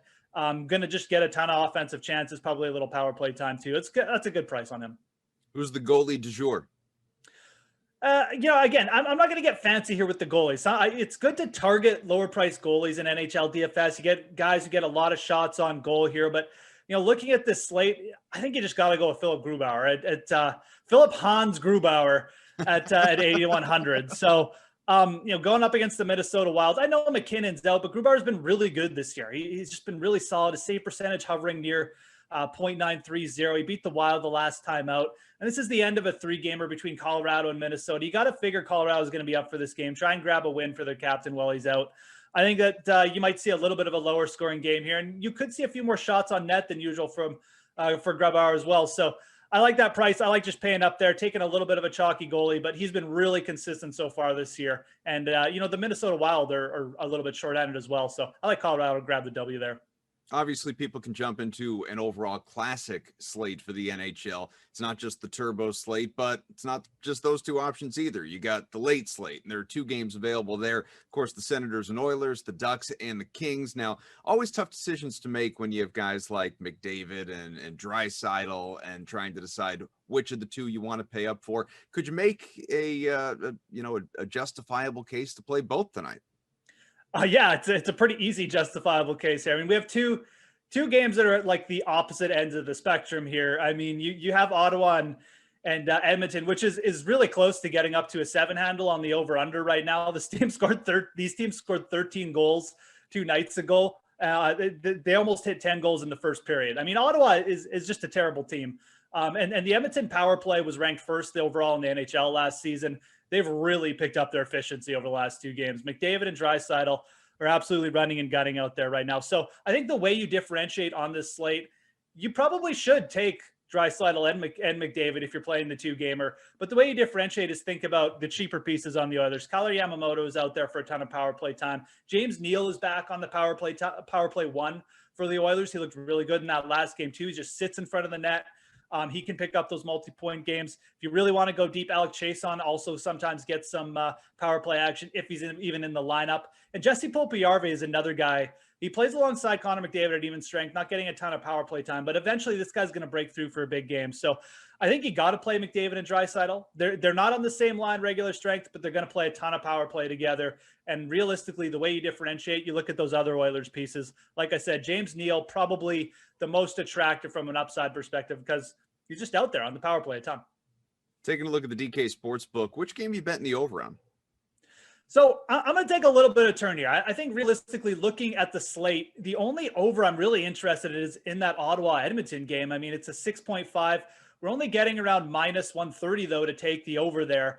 I think looking at unders is actually a better spot. Like I said, if you really got to bet the over, probably go to the Ottawa-Edmonton game. Even if it's a defensive battle between those 2 teams, you're probably going to get like a 4-3 score. But I like going to the under in the Chicago-Carolina Hurricanes game. It's a 6 total right now, but like I said before, the Blackhawks are getting good goaltending. The Blackhawks haven't hit over 6 goals or 6 goals or more in the game, and in the last 3 contests, they're playing a little bit better defensively. Carolina is kind of a bit more of a shutdown team as well in terms of defense. So I think you'll probably see a bit more of a defensive battle here. Even if Sebastian Aho pots a couple goals, you might just see like a 4-1 game because Carolina is so good at shutting teams down too. So I like going to the under in the Carolina-Chicago game. Jeff, before I let you go, favorite bet of the night? So I really like going to the last game of the night. We didn't talk about this one much. It's on that 2-gamer, but it's the Kings versus the Ducks. I like the LA Kings a lot in this spot. Minus 130. The Ducks started with like a couple surprise wins, but their goaltending has really taken a hit. John Gibson's been absolutely terrible his last 3 times out. And if the Ducks aren't getting good goaltending, they're not good. They're not good to begin with, but this is a team that's given up the 2nd most scoring chances already against. And the Kings are playing pretty good hockey. They've got a few big wins under their belt. They're much better defensively so far than the Ducks. And I think minus 130 for the Kings at home in this matchup, I don't think they're getting valued properly. I think that's actually a really good bet. So I like the Kings on the money line tonight. Moose, love you, buddy. Thanks, pal. All right. All right, thanks to Adam and Jeff for taking a look at tonight's NHL slate. We've also got a ton of action on the NBA tonight. So for that, we welcome in DK Live editor Shirag Kira to break it down for us. Shirag, thanks for...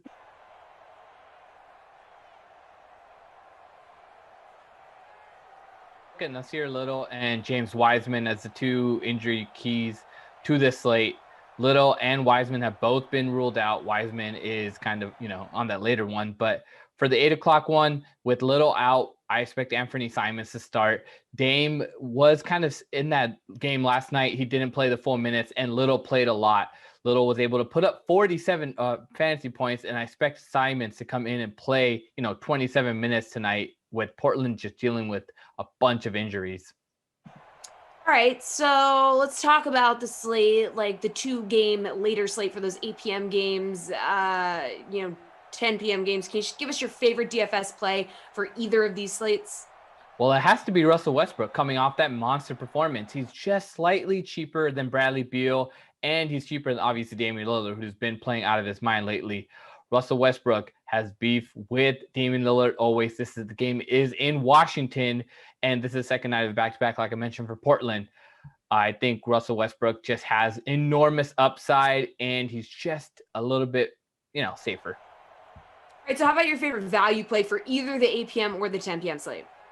Well, I mentioned Simons earlier due to the little injury, but I'm also looking at that Wiseman injury. So with Wiseman, you have to stack maybe Looney and Draymond Green or Eric Pascal also. He makes a bit of sense. Somebody has to fill in those 18 to 20 minutes that Wiseman left behind. So I expect, these big men to step up. I like using both of them in it just because they're both, if you go with either Pascal and Looney as a combo, they're really cheap together, coming in under 8,000. And if you go Draymond and Looney or Draymond and Pascal, you still save a bunch of money. All right, let's focus on the sportsbook side of things now. Which team do you think has the best shot at covering the spread tonight? I think Boston has the best shot at covering the spread. They're just starting this road trip, and I'm sure they're not missing all that snow that we talked about. The Celtics lost to the Lakers, that 1-point game. Kemba missed that step back, fadeaway, and it just makes sense that they come in here and Golden State reeling a little bit off that Wiseman injury. Now, yeah, he wasn't starting and Looney was starting, but I just think that the Celtics have a little bit more and should be able to cover the spread tonight. Is there like a game total here you have your eye on? Yeah, I'm looking at this total for the Pistons and Jazz to go under. Utah just broke its 10-game winning streak against the Nuggets and will look to take it out on the Pistons.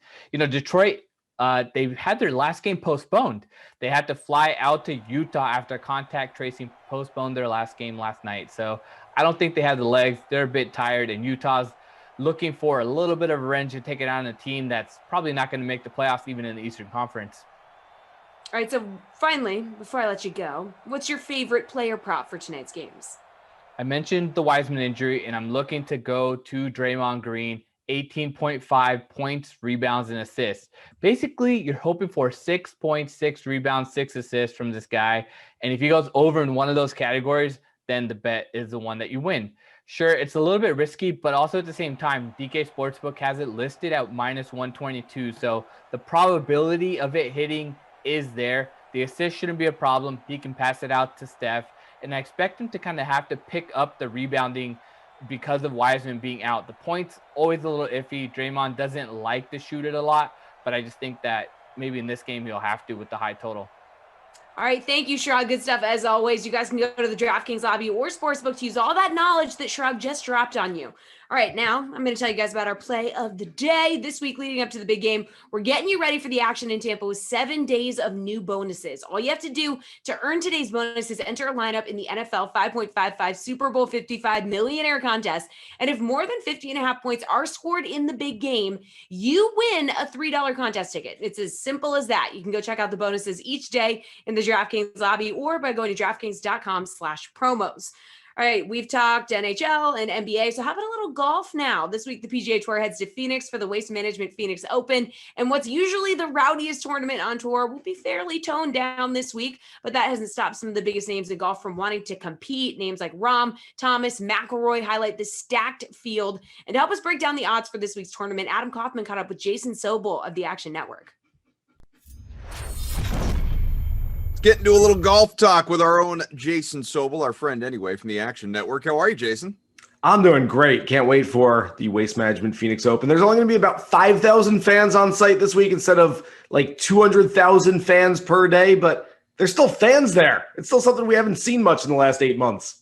Before we jump ahead, let's go back for just a second. Last week, Farmers Insurance Open, Patrick Reed, commanding victory, 5 strokes. What'd you think?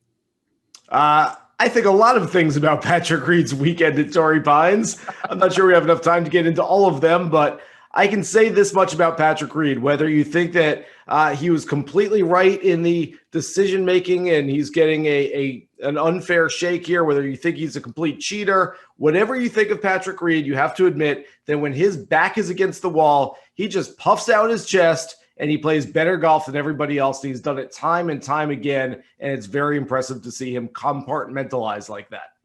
All right, well, coming up for this next tournament, obviously, as we project ahead and see who is going to do best among the cream of the crop right there at the top of the field, you got John Rahm, you have Justin Thomas, you have Xander Schauffele, guys like that, all better than plus 850 to win this thing on the DK Sportsbook. So who stands out to you most? Who do you like best? Well, of those three players, it's hard not to like all of them. I mean, they're all the top three on the board because they're all the best players. And so that's how this thing works. But if you look at the highest ceiling of players right now, I would say probably Dustin Johnson. It would be hard to argue that Dustin Johnson doesn't have the highest ceiling of any PGA Tour player right now. And he, of course, is not in the field this week. As far as the highest floor, and we talk about the guy that, even his C game is still pretty damn good.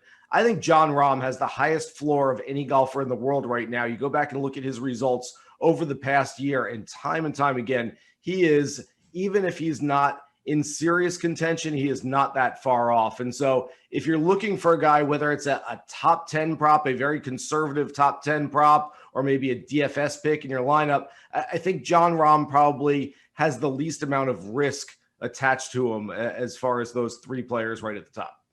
Last year's Phoenix Open champ, Webb Simpson, of course, who's been very good of late as well. And he has the 5th best odds to win. He's plus 1,500 as things sit right now.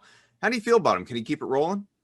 I like Webb Simpson. I always like Webb Simpson. I want some investment in Webb this week, but I don't like him to win, and I don't know where else I can take him. So I'm looking at Webb Simpson for a first-round leader this week, Adam. He's played this event 10 times. He has a 65, a couple of 67s, a bunch of 68s, all on Thursdays at TPC Scottsdale. And so I think he can put together a good Thursday. In fact, last year was the first time in 10 tries at this event that he won, and he actually had the second worst Thursday score of all those times. I'm trying to figure that out, but maybe that means he's due for a really low one this coming Thursday.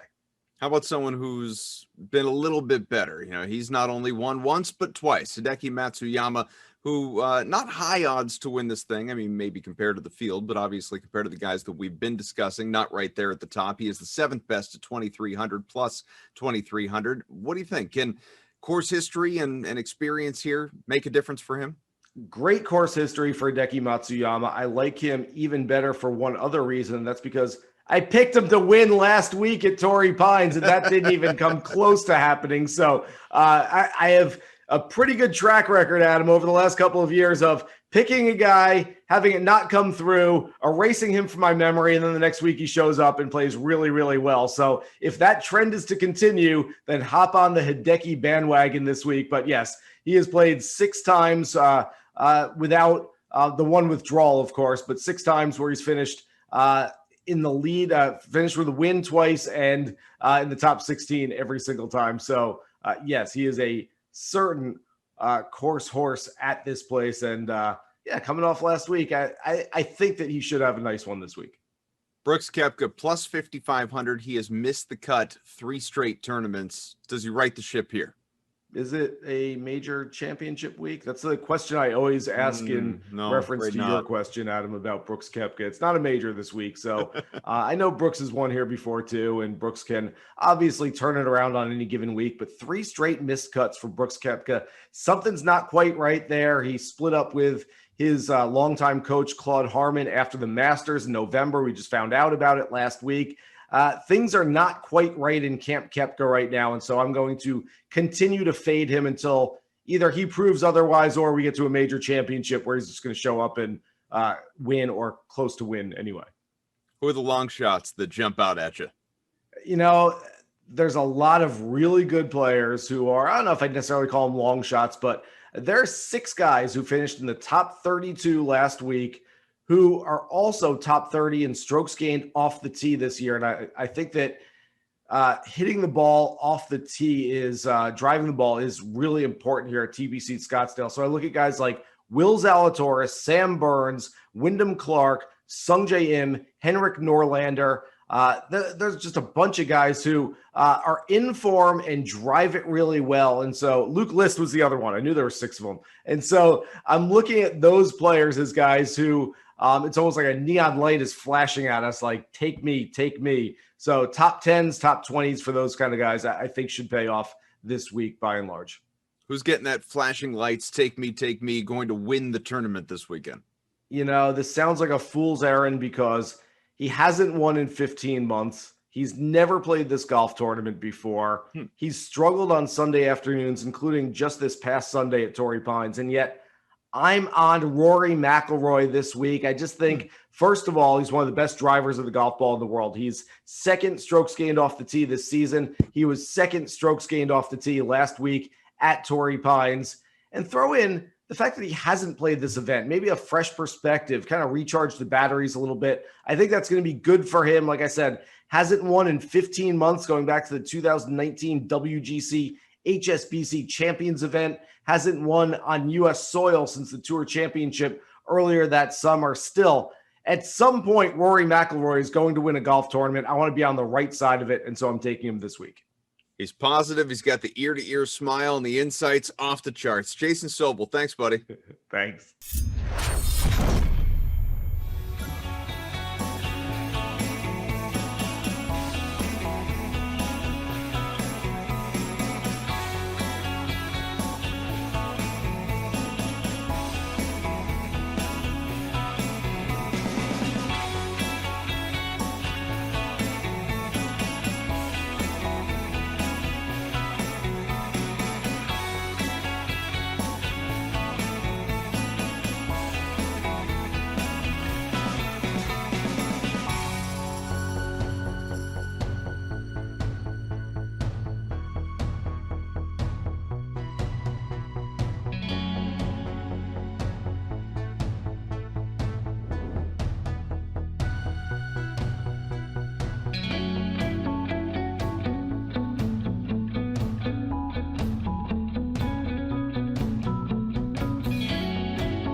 All right, guys, the 8 p.m. sim is right around the corner, but we still got NBA and NHL contests available tonight, including a 2-game NBA turbo slate. Lock it in just a few minutes at 8 p.m. Eastern time. You can still enter the NBA 35K pull-up jumper contest, $10 entry, first place prize of $10K.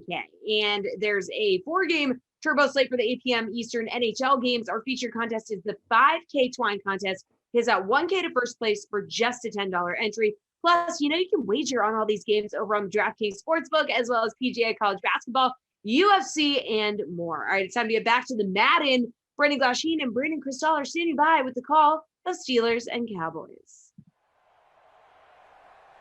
You are muted, Brendan. Sorry.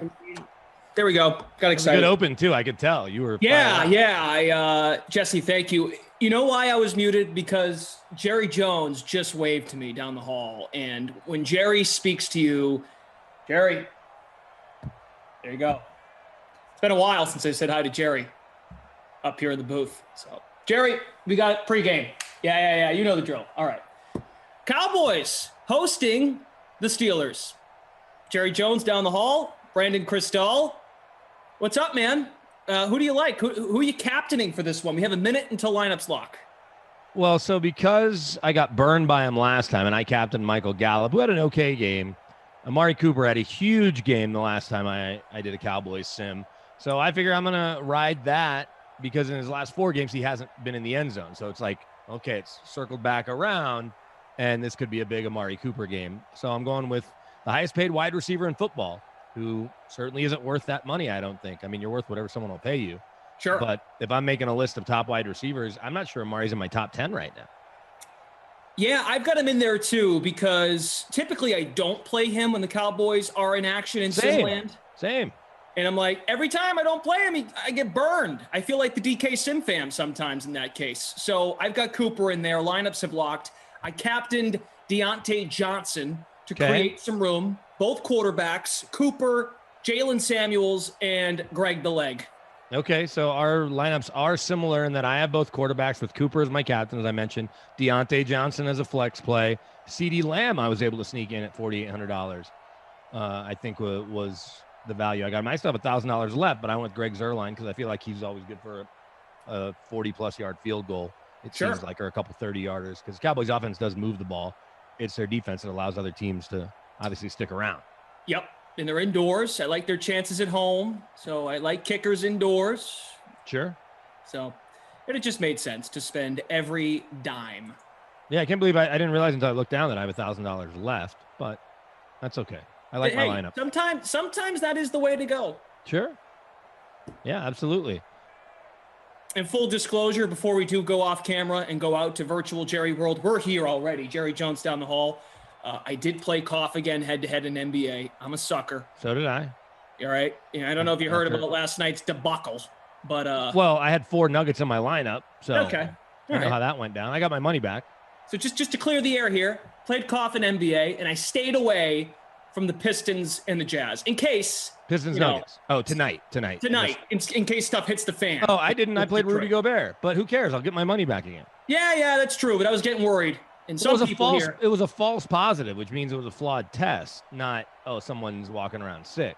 I think is what that means. Some people have morals on this stream. That's the last thing I'll say. So I'm looking forward to a great sim as the game's loading. I know there have been some issues here tonight. There was a lag. Daniel's doing his thing, guys. Technical producer, getting everything back on track. There's a nor'easter that's, I'm sure, affecting this to some degree, right?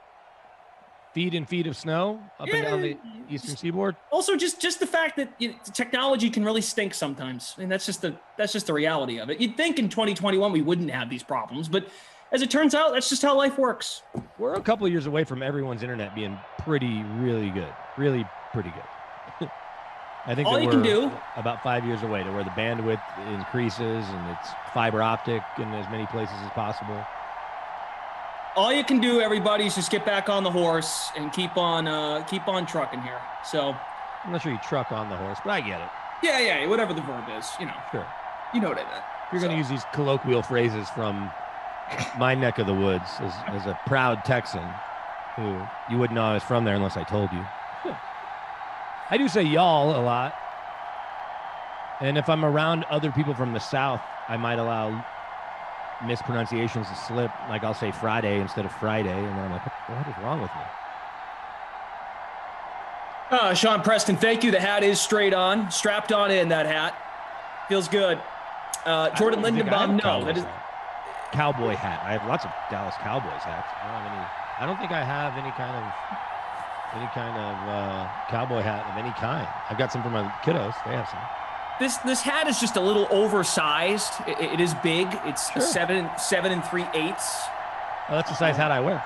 So it's a little big on me. So it might look a little bizarre, but I'm a bizarre guy. So It does all kind worked of out. have more of a Tommy Bahama look to it when you have it held back. Like Yeah. as you sit back. I didn't get to ask you last night about your new broadcast locale. Not that I didn't enjoy your bedroom broadcasts, but it appears you've moved into some sort of office-looking structure. Is that Sarah's office that you get to use at night? Is that what it is?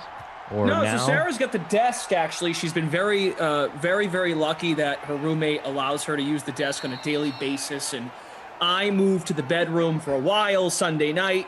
She wanted to get to bed early, so I moved out here, and I haven't had the will and the, what's the word? I haven't had the motivation to move back into the bedroom. Also, Now- I dressed the shelf up a little bit to make it look a little bit more office-y. Well, so what's funny is, and I did, I think, one sim from my wife's office. My wife has a nice office. She works from home. I work from home currently, but I don't technically work from home. I'm hoping that in the future I will work from home in the Broncos facility and go to the studio like once a month just to say hi to people. But because she was on maternity leave and I was doing these hits on Fox TV here in Denver every Friday and thought I'd do it for the Dream Stream, but too many kids running around most of the time during that. So I like being down here in the basement. I brought a bunch of my personal effects, footballs, and some starting lineup action figures and a couple fun photos, and made her office and her really nice bookshelf my own. And let's just say all that stuff is now in storage behind me. In her office, back to looking like her office again. Well, you're nicer than me. She makes a lot more money than I do. Yeah, right, exactly. We were the morons to get involved in this business. Yeah, Right. when people give me a hard time, they say, well, who wears the pants in your family? I'm like, oh, I wear them, but she buys them. 2nd and 9 here, opening drive on offense for Pittsburgh. Big He's Ben sacked. dancing like a cowboy, and Saw that down he coming. goes. Little two-step there, wasn't working. Want to say hi to the chat. Midwest Heather, Troy Webb, Tom Brady Sucks, formerly known as James Farrell. Hi, James. Lindenbaum. Guys, what's up with the hat? What's the problem here? Is it a little big? I think you had it pushed back a little, so it looked more Tommy Bahama Okay. style than true Texan, if you will, a cowboy. Okay. All right. There's your boy Samuel. All right. How's that? You can tell, right? That better? Yeah, you wear it like that, you almost have to overemphasize pulling it forward. When you're on camera, you don't have to right now. Oh, 'cause yeah, right. I'm the right, only one that can see it. Okay. Hey, James. Obi-Wan, it's over, Anakin. I have the high ground. Blake Knight. What's up, man? How are you? Barry, Jake S., Ken Freeman, Tom's That's Microwave, Joe Reacher. I thought that went out way closer to the goal line. It went out to 19. So we wound up with 162 entries in our free roll. I just named it Steelers and Cowboys, just to keep it traditional. In the free showdown that you folks compete in, the public contest, Big Ben, 43% owned. Juju, 43% owned. Across the board, not a lot of high captain percentages for the Steelers. Juju's 8%. Dak is 8% for Dallas in the captain spot. Robbie Noble, Ralphie. What's up, guys? El Paso #1, Steve. Congo Cab. Tom's Microwave says Leafy is feeling underutilized. It's okay. Leafy's going to be fine. I'm ranked 126 out of 162 right now. It's a long, long way to go. There you go. You love to hear that. Barbecue when you got the Cowboys playing. Can't beat that. I've got some lifelong favorite Texas barbecue spots. A couple in Austin, a couple in Dallas. One in Houston is really good. 3rd and 7 for Dallas. Prescott spins Just run on it, the dude. run. That ball is complete. What a pass That to Gallup? Cooper. Oh, my captain. Let's 48 go. yards. I'll take that. I'm jumping up now. I have 3 fantasy points. Wow. Good stuff. There we go. But look at that. He could have ran. I mean, look, you throw for 48. You can't argue with it, but that was a stupid play. He could have run for 20. Hi, Timothy. What's up, buddy? Vid always. Joker. Dustin Ford needs Zeke. Here he is, up the middle, tumbles for a gain of 7. Nice tackle. Juan Flores says, what's up, man? Hi, Juan. How are you, buddy? Missed those pizza deals. Juan did win a pizza back in the summer, and then he bought me one. Well, that's nice. Yep. What's the best pizza in Boston? I know that's going to open up a can of worms. Is there a consensus? I don't think so. This feels like it could be a handoff to Zeke on 1st down, then a throw to Amari on 2nd down, and I'll be in great shape. I'm in 38th place all of a sudden. 38 special. Nick Thomas is in the chat. Nick, I'm not talking to you today, and you know why. Nick Thomas, this guy. Do we still do, I guess not, right? Color Rush? I think from time to time we do. Okay, so it's not every Tuesday. But we do have Wild Weather Wednesday that I'm going to miss tomorrow. Chris Houston, what's up, guys? See you on YouTube. Do we do Throwback Thursday? Because it feels like we should. Oh, those are Color Rush. These are Color Rush uniforms. I wasn't positive. So. Because they kind of look like what the Cowboys wear on Thanksgiving, too. But Throwback Thursday seems like a no-brainer, right? Look at Zeke walking in. Easy. Zeke touchdown. Boom. Right? Is Throwback Thursday a good idea? Has it been... Oh, we did Color Rush Thursday, because that's what they did in the NFL for a long time, says Joe in the chat. But I think Throwback Thursday, then you can wear all the throwbacks all the time. So I gotta get this off my chest to Nick Thomas and help him. Yes, Nick, it was all in good fun. So Nick Thomas changed his YouTube account earlier today, and he used my picture and my name in the chat and was going at Kaufman pretending to be me. But Did it Nick, work? here's why it's funny but also kind of scary. I actually put something in the chat earlier in the sim. All of a sudden, I'm looking at my screen, and I'm like, holy crap, I'm not typing. Who is typing that? So I look at Sarah, and I'm like... He took your avatar, so it wasn't just a picture of you. It was the same avatar. The same exact avatar. I'm like, oh my God, I've been hacked. So I look at Sarah, and I'm like, are you messing with me? Like, someone is chatting as me. So I was freaking out. I'm like, oh no, I've been hacked. Someone found out my information. So I'm talking to the producer of the earlier Sims, producer Drew, and I'm like, that is not me. So as funny as this might be, I was freaking out. Like someone like took my identity. So then Nick Thomas, at least nice enough to admit it. He is, though, by making this more public. Yeah, I know. This may not be the last time this happened.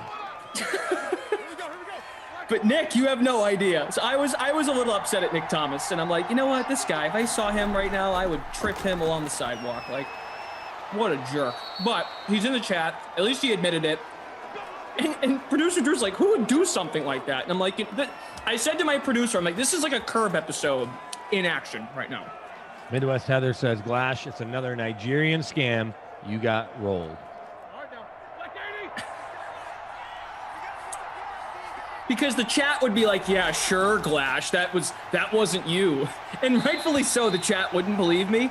But I'm like, that's why it felt like a Curb episode, is I'm like, they're not going to believe me if I tell them it wasn't me. He waited a while and told you in a couple of weeks. Yeah, but I don't know. I was worried. I was worried for about 30 seconds. Like, oh crap, someone got my passwords. Like I've been hacked. Do the Cowboys have Gerald McCoy also to go with Everson Griffin? Let me double check. I've got the Because Gerald McCoy got. They do.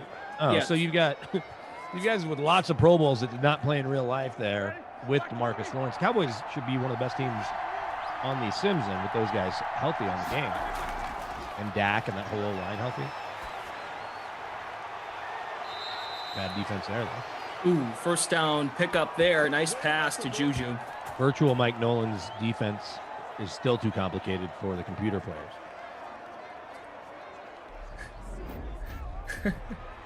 Mike Nolan, who I'm guessing is back here in Denver. This is where his off-season home is, about 15 minutes, 20 minutes from where I live.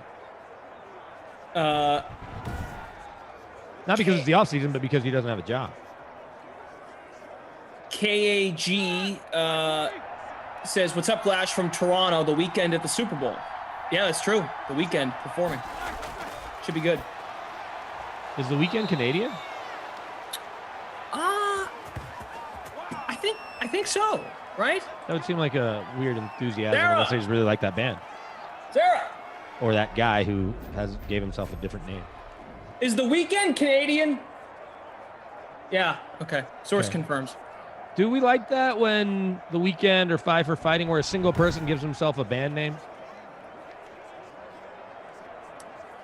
I don't know. I'm kind of indifferent about it. Rappers have done it forever, but they changed it from like a first-person name to another first-person name. Five for Fighting is obviously an ode to the hockey penalty. The Weeknd, like it's weird to call him up. What, do you walk up to him? Hey, The Weeknd, what's going on? If you use the. Thank you to the chat confirming my source, who is in the bedroom right now. Can you now find out in the chat if people call him, what's up, The Weeknd, or do they say, what's up, Weekend? Well, how many of these people actually run into the weekend? Well, but they've seen people say hi to him on TV, maybe. I don't know. Do some research. I think it's a fair question. Interesting. Because the guy from Five for Fighting is named John Androsik. What are some other bands that a single person gave themselves a full... Brother Phil is asking how my rear end is feeling today. He's asking, he's Nice creating bud. this narrative that I'm getting a tattoo of Tommy Forever on my behind. For Tommy Freeze Pops? No, for the quarterback in Tampa. No, Blaine Garrett. Right. See, you know what I mean.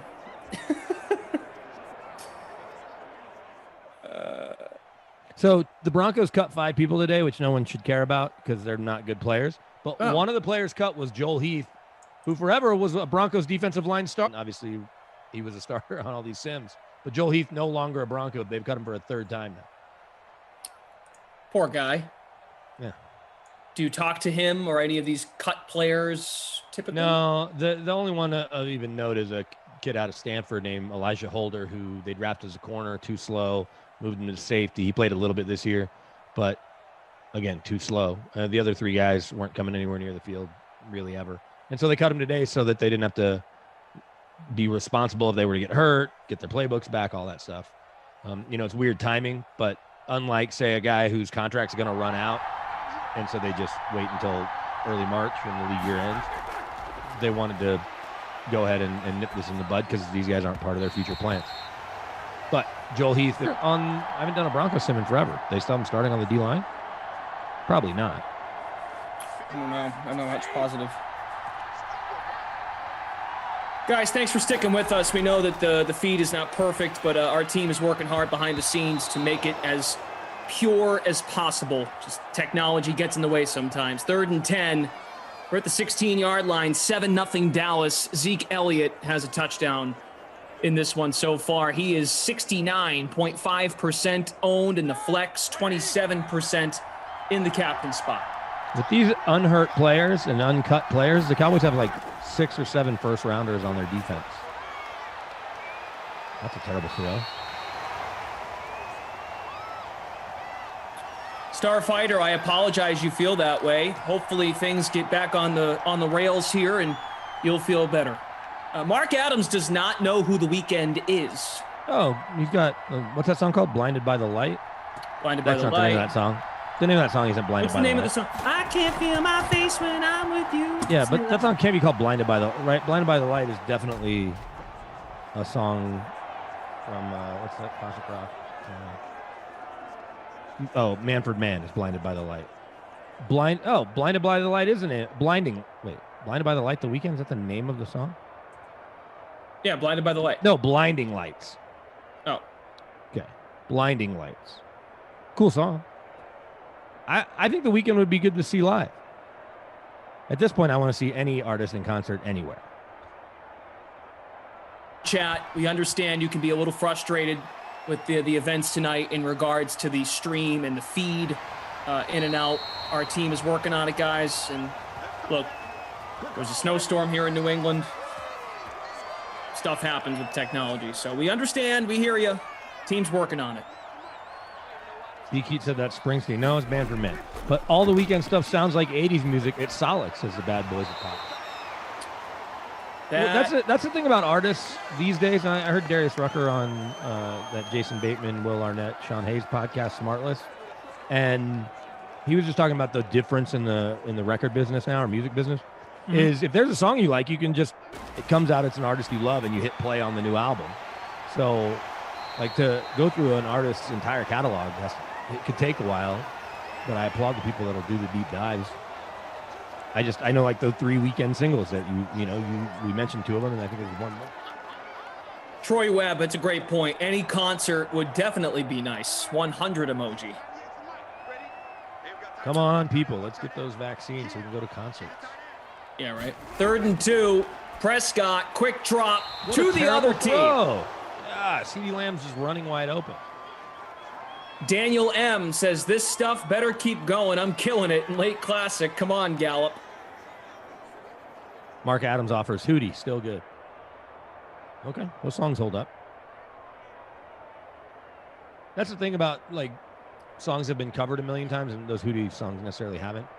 But when you think about really good songs, they'll hold up in any era. And if they get covered, they'll still sound good. If it's well written and, well composed, I guess.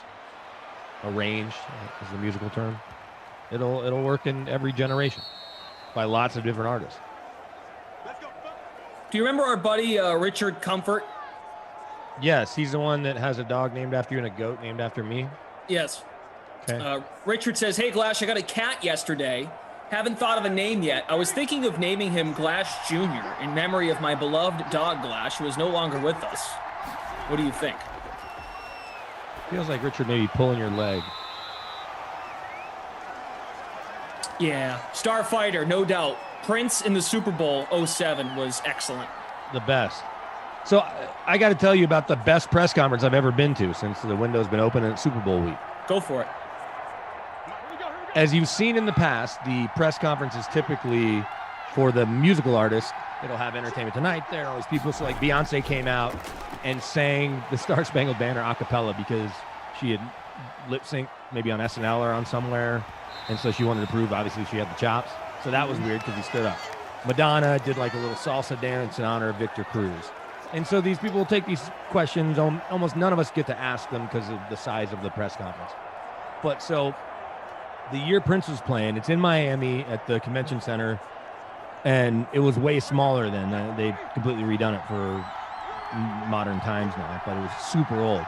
So we're walking in to do a show at what would be 3 Eastern, 1 Mountain time. And we're probably running a little late, but it's about 2. Now, I say full blown. He did 4 songs. And you can Google Prince Super Bowl press conference. And you see, I was obviously late to it, but I got to stand next to the stage, which was unbelievable because I didn't have a seat. At the very beginning of it, the band, the band's instruments are on the stage. He's like, okay, he's certainly going to. He goes, yeah, and then he just fires a guitar and plays Johnny B. Good and then plays 3 other songs. So I was down there with Alfred Williams and then our co-host on the show, and I guess I was more the producer sidekick, Scott Hastings, because he called Nuggets games, couldn't come to Miami because he was back home calling Nuggets games. So luckily Scotty started the show, but it ends like right about 3. And we go racing to our table to get on the air, and we're huffing and puffing. And Big Al is one of the loudest people ever. Everyone, different musical events. I was somehow randomly able to see James Brown's last concert at the Green Girls movie premiere, like 4 days before he died. But these 4 songs by Prince and being 5 feet from the stage was as good a musical experience as ever. In Miami too. That's But the best press conference, no press conference I'll ever go to in my life will ever be better. It never has, never will be. when I think of press conferences I've covered or been to, I don't think I can top Jim Boeheim. The next time, if you start making it down to some other events, it'll have random stuff like this. Right. So Maroon 5 skipped theirs last year because everybody was mad at them. And who else played with them? Like Travis Scott or somebody, right? Everybody was mad at the way the NFL was handling some of the social justice stuff. So Maroon 5 skipped theirs and just said, we'd like to take the time to continue to work on our show. That's how you end up not taking questions that you don't want to answer. This was last year. Last year's, yeah. Okay. Last year they skipped it. This year, I don't know if the Weeknd's going to have a press conference or not. What's interesting is I saw somebody put up a photo today of what the press conference normally has 500 chairs in a ballroom, give or take, 300 to 500. Yep. It had 80 maybe, and they were all 6 feet apart. It looked much different, but I don't even know if there's that many people down there to actually cover a press conference right now. Yeah. So anyone that might show up on the very, very small radio row is some sort of former player or a potential celebrity, and that's it. So we weren't going to do shows from down there. And then because obviously the Broncos aren't in the game, there's 45 seats in the press box. Of those 45 seats, you got to figure, and in Tampa with the Bucs era, it's got to stink for people that otherwise would have gotten credentialed. Just to call it, I'm guessing, this is just me guessing, 10 for local media for each team, right? 10 Kansas City writers, TV people, radio, and 10 for Tampa. And then 25, and maybe my number's off a little, Peter King, Albert Breer, Sam Farmer from the LA Times. Auxiliary media, which is normally in the stands, which is where Koff and I have sat at recent Super Bowls, is across the street in the convention center. So you can't even be in the stadium. So because I couldn't get credentialed to be in the stadium, I was like, I'm not going to even chance any of this. So it was one of those where I'll break my own streak that nobody gives a crap about, 5 straight Super Bowls, and I'll start a new one hopefully next year in LA. I've met folks in the Boston area that have gone and covered the game, but they'll go for the week and they'll just leave Sunday morning and be home in time. Oh, yeah. That's as fun as just about anything. Not that going to a Super Bowl isn't awesome, but it's a little sterile inside because no matter how many fans make it in, and there's always more fans of one team than another. Last year, there were so many Chiefs fans. And I remember when in that same stadium when New Orleans played Indy and beat them in 09 season, 2010 Super Bowl, it seemed like all of Louisiana made it into the stadium. But still, there's a bunch of corporate types, and you don't get to see all the commercials, and it's kind of quiet. They've gotten a little better. Like Scott Hansen and James Slater hosted the timeouts, basically. And they would talk to a Hall of Famer or whatever and try to get you engaged. Yeah. But it just doesn't have the same vibe as a home game for either team because it's just not. I guess it's a little different this week, but because there's 22,000 people there instead of 70, there's not enough Bucs fans that can buy up all the tickets even if they can get their hands on. Right. But it's super fun to go to a Super Bowl once if you can swing it. They didn't get it on 4th and 2. Come on. But the week of, especially if you're in the media biz, is as good a week as you can have doing what we do. It's a big convention for radio and TV and sports writers to cover the league in some form or fashion. All right, turnover on down. Steelers ball. Juju makes the catch. So I have some good news, and I feel like I'm jinxing it a little bit, but I'll take responsibility if it goes sideways. Technical director Daniel has shared that the stream has now stabilized, which is the real fancy term of things are under control. If it goes bad, you can yell at me, but don't get mad at Daniel. He's just delivering the good news. So I see you guys here, you're a little frustrated. I understand. It makes sense. But we're doing everything we can here to stabilize things, and what do you know? The message is the stream has been stabilized. Big Ben, make us proud. Oh, the guy was out of bounds. Hey, next year, let's cross our fingers, knock on wood, that everything's back to normal. If DraftKings ends up doing stuff like they've done in years past, I think you should start lobbying now. You want to be out there, even if just for a few days. Obviously, it's snowing and terrible weather in Boston, so who would want to go to SoCal for a few days anyway? But just to be down there and see it and be around it for a few days is worth it, even if you don't come anywhere near the game. I'll tell you what, I don't make big decisions, but something I've thought about for sure, if we get to go to the Super Bowl next year, where is the game supposed to be next year? LA, SoFi Stadium. Okay. We should we're doing the big tailgate weekend at DraftKings with the Madden Sims. We'll bring Madden to LA. Sure. You could That even would be sweet. You could even, if the people get creative, we could find an actual broadcast location that is a sports bar of some sort, right? Or a restaurant, and do the sim, like have a home base. Exactly. That's what DraftKings did, because a bunch of pictures that Koff had on Facebook popped up, and I was in one of them at an event that he and I were at. Yeah, the DraftKings house. Yeah, but then the DraftKings house was there. I was like, why didn't I get invited to that, dude? I invited him to all this stuff, and he didn't invite me to the DraftKings house. Because Kaufman's heartless. He's out there to take care of him. I invited him to the Patriots after party after they beat the Falcons. Yeah, he's heartless. Go He had watch too the much sim work from to last do. night. He's heartless. Or this morning. Yeah, last night. He's heartless. Herb Dog says, oh, it's Herb Dog or Herb Dog will host a DK Sim fan party at his place. I mean, I've already got an invite from Travis to go to Hawaii, so I want to shout out Zach from the Game Ops team. He is solo tonight, so Jose, we'll get those Cowboys points figured out, buddy. I see you there. First down for the boys, out to the 39. Dallas leading by 4, 90 seconds to go in the third.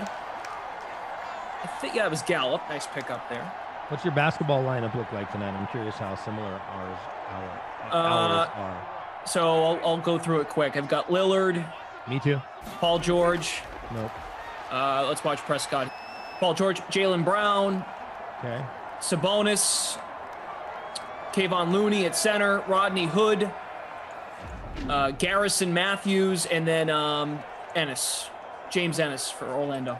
Okay, so it seems like the only player that you and Koff have the same is Sabonis. Yeah, as of right now. Kemba, Kent Bazemore, and Ja. Kemba, interesting. Yeah, John Morant, that's a good one. My buddy who is big into DFS hoops, he said he liked Kemba tonight instead of Jaylen Brown or Tatum. So we'll see. Interesting. Maybe it's 'cause Kemba was Steph Curry bad against the Lakers. Maybe it's because Steph Curry's right, and maybe it's that bouncing back and Steph Curry's guarding him. No one's going to accuse Steph Curry of being Dennis Rodman or Bruce Bowen defensively, like Tony Allen. Almost at 300 likes, guys. Almost said my own name. That's weird. Again, if stuff does not stabilize, yell at me. But Daniel's working hard. I know I could. I can't believe Jarwin didn't get out of bounds.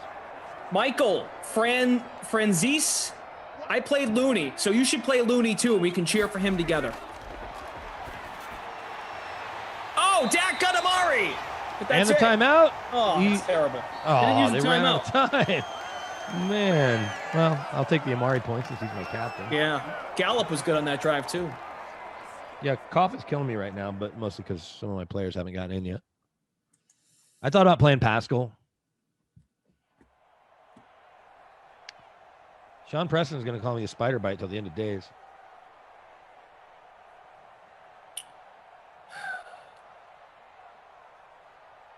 All right, so let's go to the stats and see where we're at. I think karma is going to come into play tonight with NBA. That's all I'll say. I feel good. Dak, 12 for 16, 180. I don't know what that means. Just the guy, one of our coworkers here. He just he wasn't very willing last night to do the right thing. So well, even though the company did take care of people. Yeah, I was like, they just gave me my money back. Sure, but before that was the case. Oh, he was like, no, sorry, the knee-jerk reaction was, oh, it's too bad. No.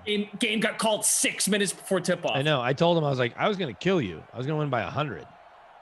Monte Morris, Will Barton, Joker, they were going to go nuts. Would have loved to see if that was the opposite. What would have happened last night? Would have loved it. But that's why, that's why you play the games, right? Yeah. Maybe that will happen to him. There's such an enthusiastic. Sent you an NBA for tonight. Like, dude, it's $50,000 tailgate weekend, action-packed, 48 hours of big game build-up, plenty of shots to win your share of $250,000 in DraftKings prize money. We're starting on Saturday, the 6th, 2 p.m. Eastern, Madden Sim, Tampa, KC, Super Bowl matchup, $55K, free-to-play showdown contest. The guy I was just talking about and me will be together at 2 p.m., as well as a special guest from Twitch. We'll get to that as the week goes on. At 4 p.m., we'll stream the American Cornhole League's Pro Singles Tournament, and there's a $50K free-to-play pool available now on DraftKings. Sunday, Super Bowl Sunday, we'll simulate the what-if matchup between Buffalo and Green Bay, $20,000 free-to-play showdown, DraftKings dollars. You'll have Kaufman and Kenny Ducey, and then if you're hungry for more, we'll serve up the biggest event of the DK Tailgate Weekend, the DraftKings Big Game Smackdown, featuring the best of the best. The number 1 ranked eater in the world, Joey Chestnut. You can join in on the 100K free-to-play pool available now for the Major League Eating Competition.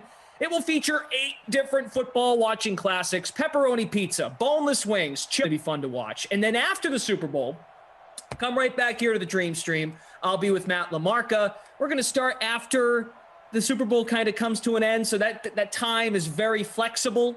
But we're going to do Tampa KC, another sim with $25,000 in prize money.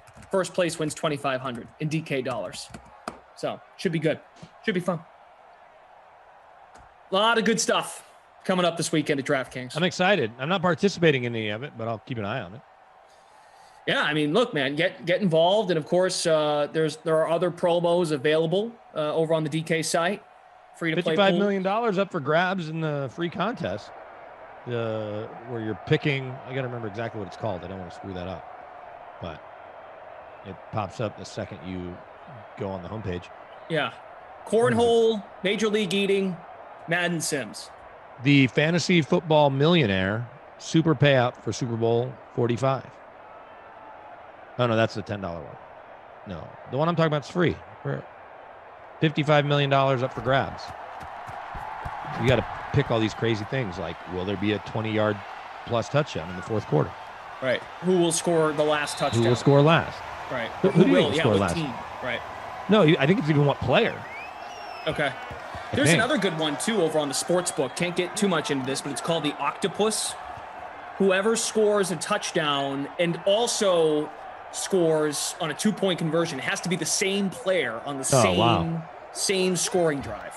So there's a lot of good stuff. I have to check that out because I live in Colorado and love the DK Sportsbook. There you go. So check it out, guys. We'll be hitting on it all week. So we just want to remind folks, especially new people that join us on these streams, we love to have you. We're working stable, but by shouting stabilize at 11 or 10:59 p.m. Eastern, it might destabilize everything or unstabilize. Did you have one last night? Did you end up doing one? No, we did a moment of silence for Screech. Okay, so as I was the bearer of bad news for you. Oh, Midwest Heather called me Buzz Killington, which was one of the many names I had when I worked at one of the radio stations here.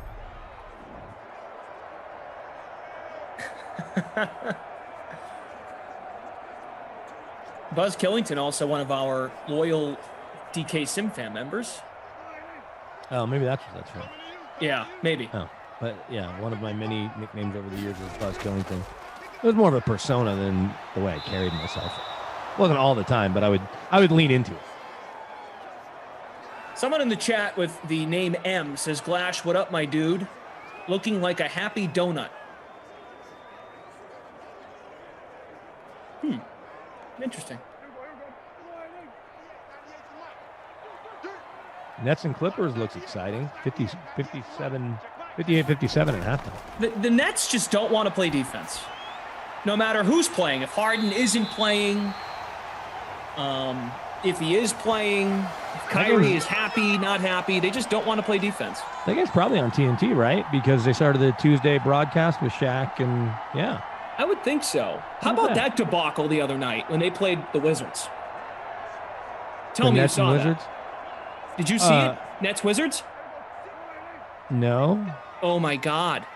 So Brooklyn was winning right by 5 at the end of the game. Bradley Beal comes down the floor with like less than 10 seconds left, buries a 3, top of the key. Right. Washington presses. I forget who inbounded the ball. Oh, and Westbrook made that 3? And then Westbrook someone stole it, kicked it to Westbrook on the wing. He buries a 3, and that put the Wizards up 1. Yeah, I think I saw the highlights of the Westbrook 3. or the highlight, because I think that was the number 1 play on Top 10 or something. That was nuts. Was that Gallup or Koopa? No, Gallup. Gallup. Flash Half Full says, for the 10 p.m. slate, is a Boston-Utah stack the way to go? I don't know. I learned my lesson last night. I'm staying away from Pistons-Jazz because the Pistons and the Nuggets are at blame too, but really it was the Pistons. I just stayed away from that game because of what happened last night. So I did stack some Celtics and Looney from the Warriors. Brother Phil, Flash, Kaufman was reveling in your pain. I don't know if I've ever seen him so genuinely delighted. I wouldn't forget this anytime soon if I were you. Oh, last night revealed a lot about what that soul is made of. So on the other side, and the reason that I had to play him and beat him in hockey a few weeks ago was because he forgot to put his lineup in or didn't save or something. Oh, interesting how he doesn't bring that up to me, but keep going. So I, of course, won the $1,000 and offered to try to figure out a way to make good. He's like, well, let's just play hockey. I'm like, okay. So then I beat him in that, and that was that. Because it wasn't that I was ducking him in hockey. It's I just don't know much about it and don't care. It's more important. Wait. Hold on a second. He forgot to set his lineup? Yeah, or didn't save. Like he had it in there, and maybe he clicked on another app or a tweet or a text or something popped up. So what did he propose? That's a good question. Was just how to make it. I'm like, do you need me to Venmo you $5 or whatever? Interesting how you asked to Venmo. That's exactly what I said to him, and he thought that was stupid because he doesn't even have his own Venmo account. His wife has his Venmo for him.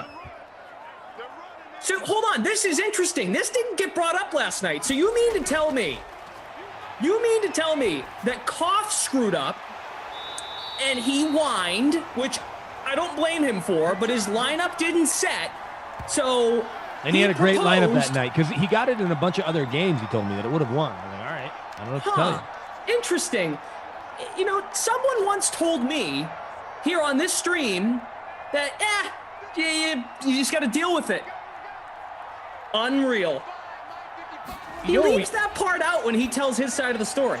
You know, we haven't talked about, and I'm not trying to get you off making fun of Koff because we could do that all night, but EA's big announcement today may mean that there's some college football dream streams down the road in a couple of years when the game comes out.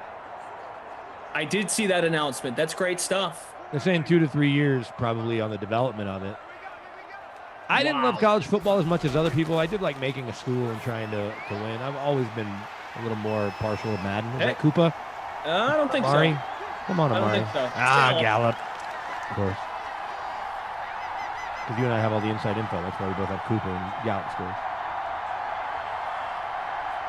There you go. Gallup touchdown. He's been coming alive since the end of that first half. Had a couple of catches.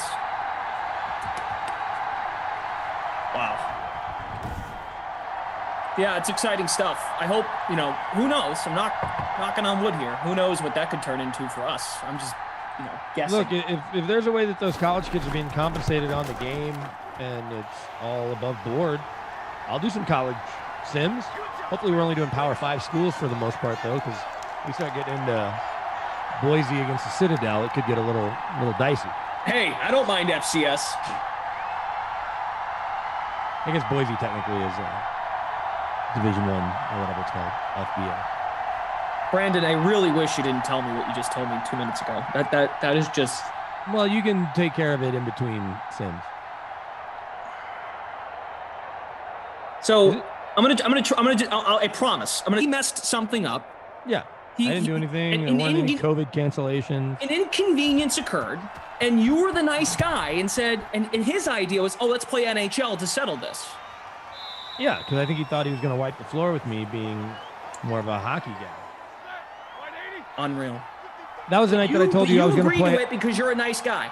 Yeah, and I was like, look, it's $1,000 here, $1,000 there, no big deal. So I told you my strategy was going to be to play all Avalanche. Instead, I ended up playing all these Toronto players. I didn't even know their names. Not because they were hard to pronounce. I just didn't know who they were. And I ended up winning like 60-56. But that was the night that the Avalanche beat the Blues 8-0. It was like 3 days into the season. So had I played all the Avalanche players, I still would have beaten them. Nonetheless, it was fun to win hockey. I mic dropped, sent him a mic drop sort of emoji, a microphone with a down arrow, and kept it moving. I'm retired from fantasy hockey. Maybe I'll unretire at some point.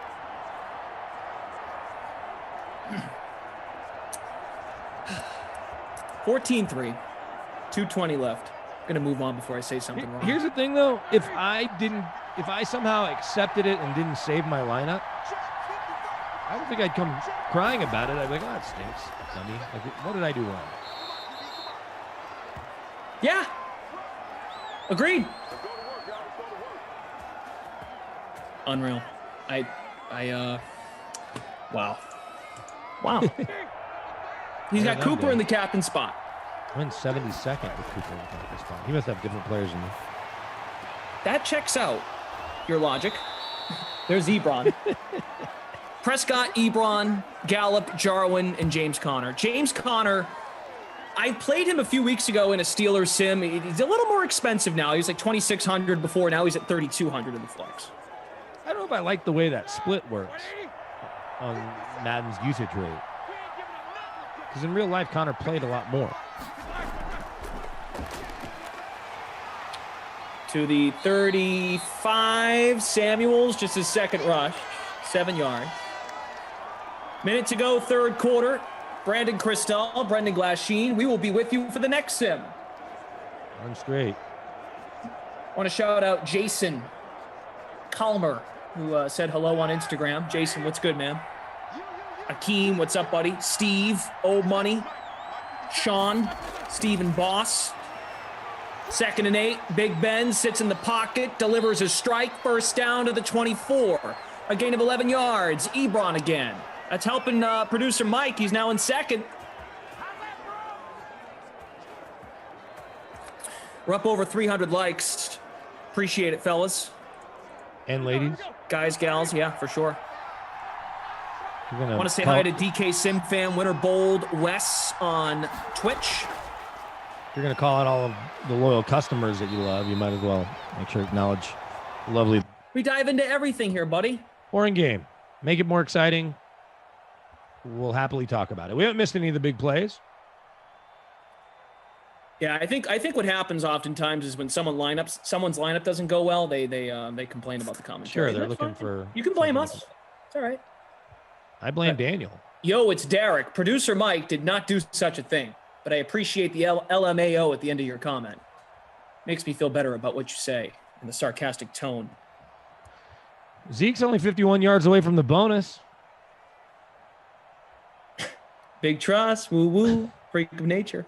Koopa already hit it, and I'm still in 72nd place. Jeez. Oh, I'm in 87. Sorry. 105. Not going great for us. Even with all of our inside info that we were accused of last night. Juan Flores, head-to-head NBA tonight? Is that what you said? Because it's a little late for that, right? I mean, unless it's a showdown. I never played NBA Showdown.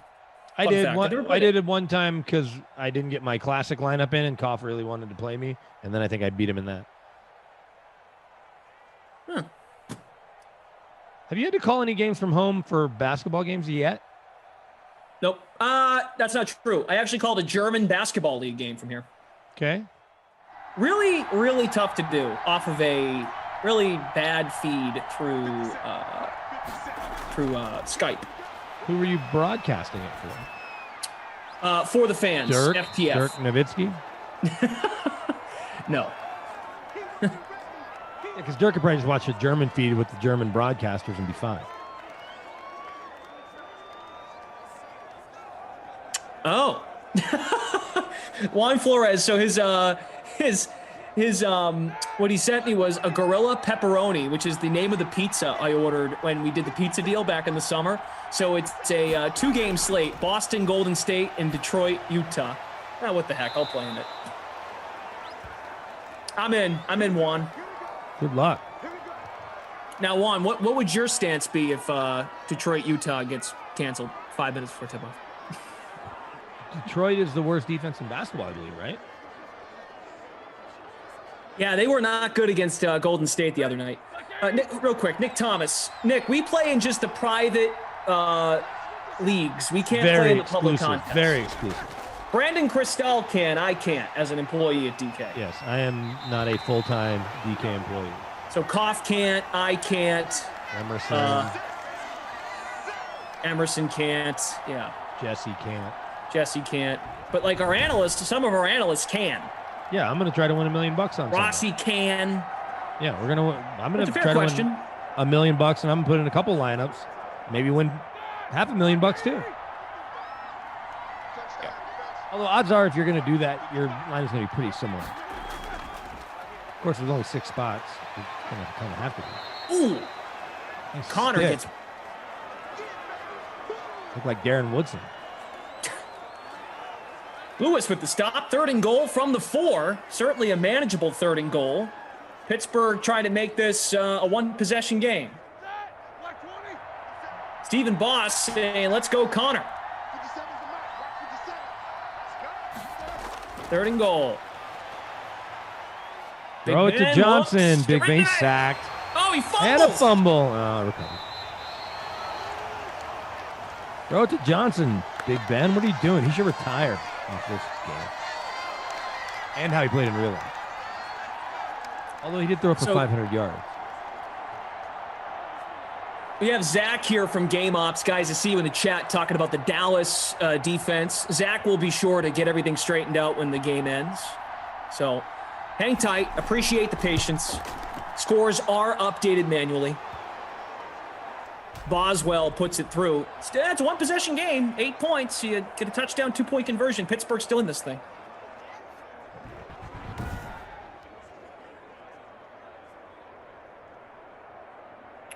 Let's see. Working 6 to 7. The splits between Connor and Samuels is even worse than you think. Connor was the starter when healthy. Otherwise, it was Snell. Samuels played just 121 snaps all year. PGZ Man 666. Hey Glash, earlier today I tried to set up a contest, but in the invite area I couldn't locate the SimFam Nation. How do I do it? Well, first of all, you in the league.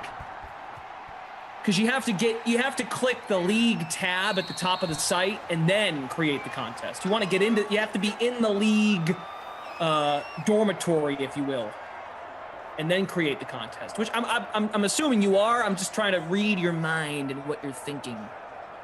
Boswell, by the way, 12.26% in the flex. Dustin Ford, great question. I should try that. Calf roping time. Jay Guest. It's not that easy to calf rope or throw a lasso.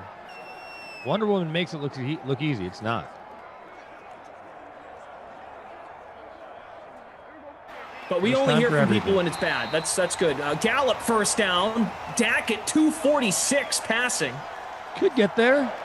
74 for Gallup. You have to throw it a lot here on this drive. But there's 64 yards to be had. And maybe a sack here or there, and you get even more passing yards. Sure. Mr. T wants a Steelers defensive touchdown. This is a run play, by the way. Look at that. Cristal channeling his Romo. Well, you got to look at the situation.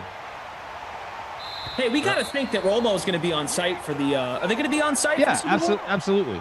Okay. Well, I know Romo was a close contact with someone with COVID, so I wasn't sure if he was going to go. Well, I think that just in case, and I heard Ian Eagle when he was on Dan Patrick a few weeks ago, talking about he'll be there doing some pregame stuff, but he's also the backup in case Nance something happened. Nance close contact or test positive or whatever.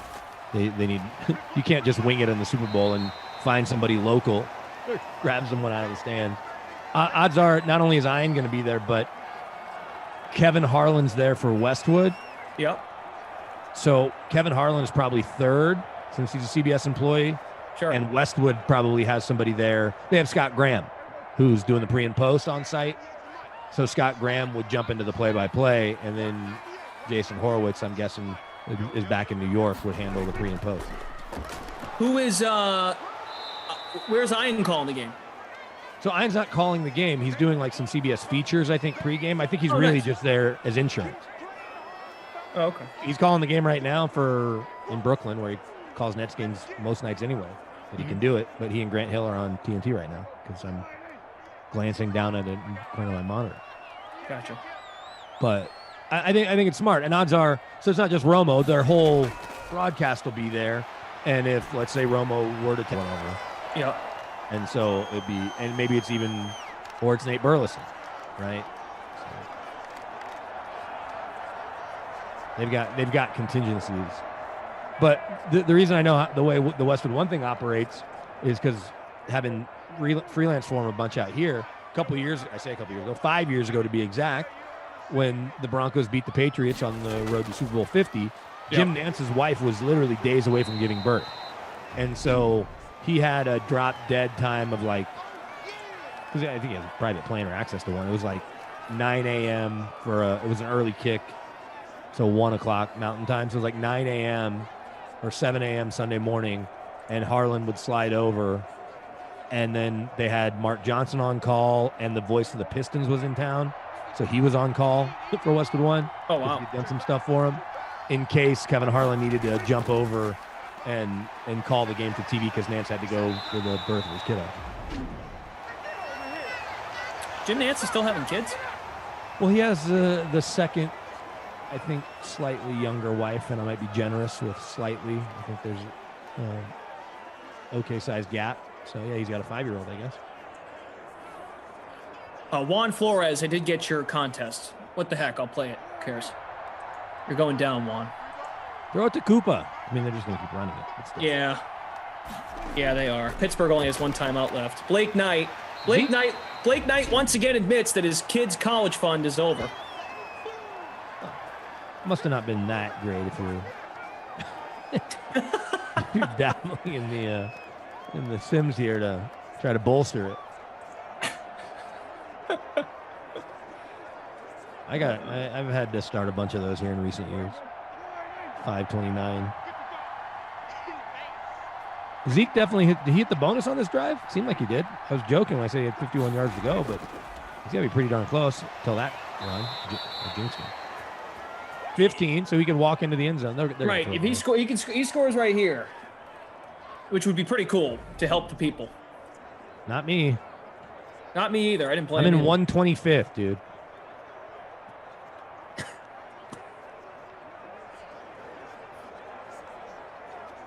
DK Simfam on Twitch. Some people are starting to think that whenever you guys say DK Simfam, you are talking about me specifically. That might just be you.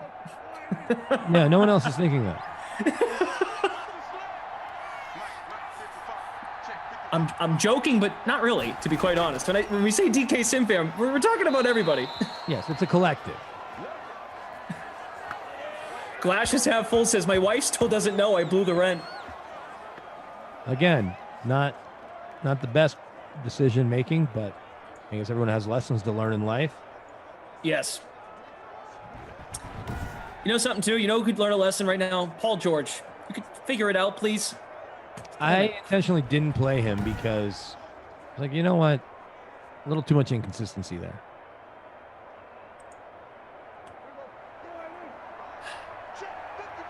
Fourth and 3, they're going for it. What? Why wouldn't they kick it to? Oh my God, they're going for it. What is happening? Virtual Mike McCarthy needs to be fired right now. Wait, this is amazing. Are they trying to get him to jump? Are they trying to get him to jump? I have never seen this. Wow. I have not seen that before. No. Play game. Okay. Wow. I've never seen that either. Here comes Big Z. Oh, Adam Kaufman with the eyeball emoji has popped in. Eyeballs. Koff, how's your NHL lineup look tonight? Freaking. Oh. Adam, good to see you. Choker, thank you, Choker. Okay, Choker says, wow, definitely a first. Okay, so Choker's been here since forever, so I'm not crazy when I say I have not seen that before. Someone trying to draw an offsides. Virtual Mike McCarthy's smarter than we think. Jordan Lindenbaum. This is actually one of the smartest football plays I have ever seen simulated in Madden 21. And it put me up to 119 after Zerline banging that through. They have Deontay Johnson back. Maybe he'll give us a house call here. Oh, that would be great. I got him in the captain. Oh, man. Will that get you into the top 100? Well, never mind. Let's see. Where am I at? How much have you, we can talk about this next, Sim, but how much have you been paying attention to the press conferences coming out of the Super Bowl? You know something? I record. Whoa, boy. Hold on a second. Big Ben, for all the marbles. Oh! No. He's got one more shot. I DVR'd the NFL Network stuff from last night. Yeah, the only thing that kind of really interested me was the two quarterbacks with Kay Adams, and I caught a bunch of that on that's Twitter. exactly what I wanted to watch. I'll probably find it on YouTube, actually. So, somebody pointed out, like, Tom Brady looks 5 years younger than Mahomes. Yeah, man. You know, and you know this from being in crowded locker rooms and places, it doesn't look and feel the same when they're not swarmed with all those reporters. No, nothing about this is the same. And that's why, as bummed as I am to not be there, because, you know, we talked about the week of. I've probably done the week of, quick math, 14 times, give or take. Yep. And then left on Sunday morning or even Saturday, or stayed till Tuesday, just didn't go to the game. And so, yeah, I don't feel like I'm missing much. I'm just missing some Zooms with players that might be cool to talk to in person. You know, guys like Shaq Barrett, who obviously have ties here. But they're curating the best stuff. So Tom Brady's saying, yeah, this is way different than the other 9 times I've been here. They took care of that for me. So, yeah. But it's super weird. Like everything else this year. The only, you know, this is one of the best things that's come out of COVID-19 is the DK Sim fam and the Dream Stream. Here you go. Big weekend ahead. Still Sims all the way through Friday. 7-way tie for first place in the free showdown, the public showdown. 12,664 entries. Chat, we see you because the Dallas defense at the moment.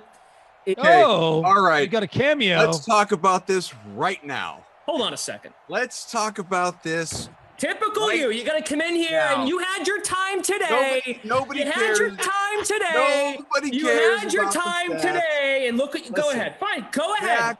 Let me get my NHL lineup in. This is all of a sudden a WWE showdown. Unbelievable. Zach has become. Apparently 12-2 wasn't enough. 12-2 wasn't enough. Go ahead.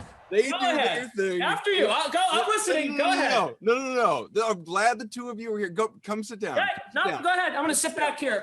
So I I'm decide. gonna hold out my microphone. Press conference questions. Go ahead, sir. I am no. It's not press. So I express legitimate concern over your well-being. Knowing even still that DK offers the refund, you can't stop thinking about this. So I text Sarah during your sim and I say, hey, how's our fella doing? And she says, well, why don't you just turn on the sim? No. Sure enough, I do. And you accuse me, you dunce. You accuse me of what if this situation were reversed and Koff screws up? What would he do? Would he ask for his money back? And what does BK tell you? BK tells you exactly what I did say on the stream last night when I told this whole story. And I went to BK and look, I screwed up. My lineup didn't set.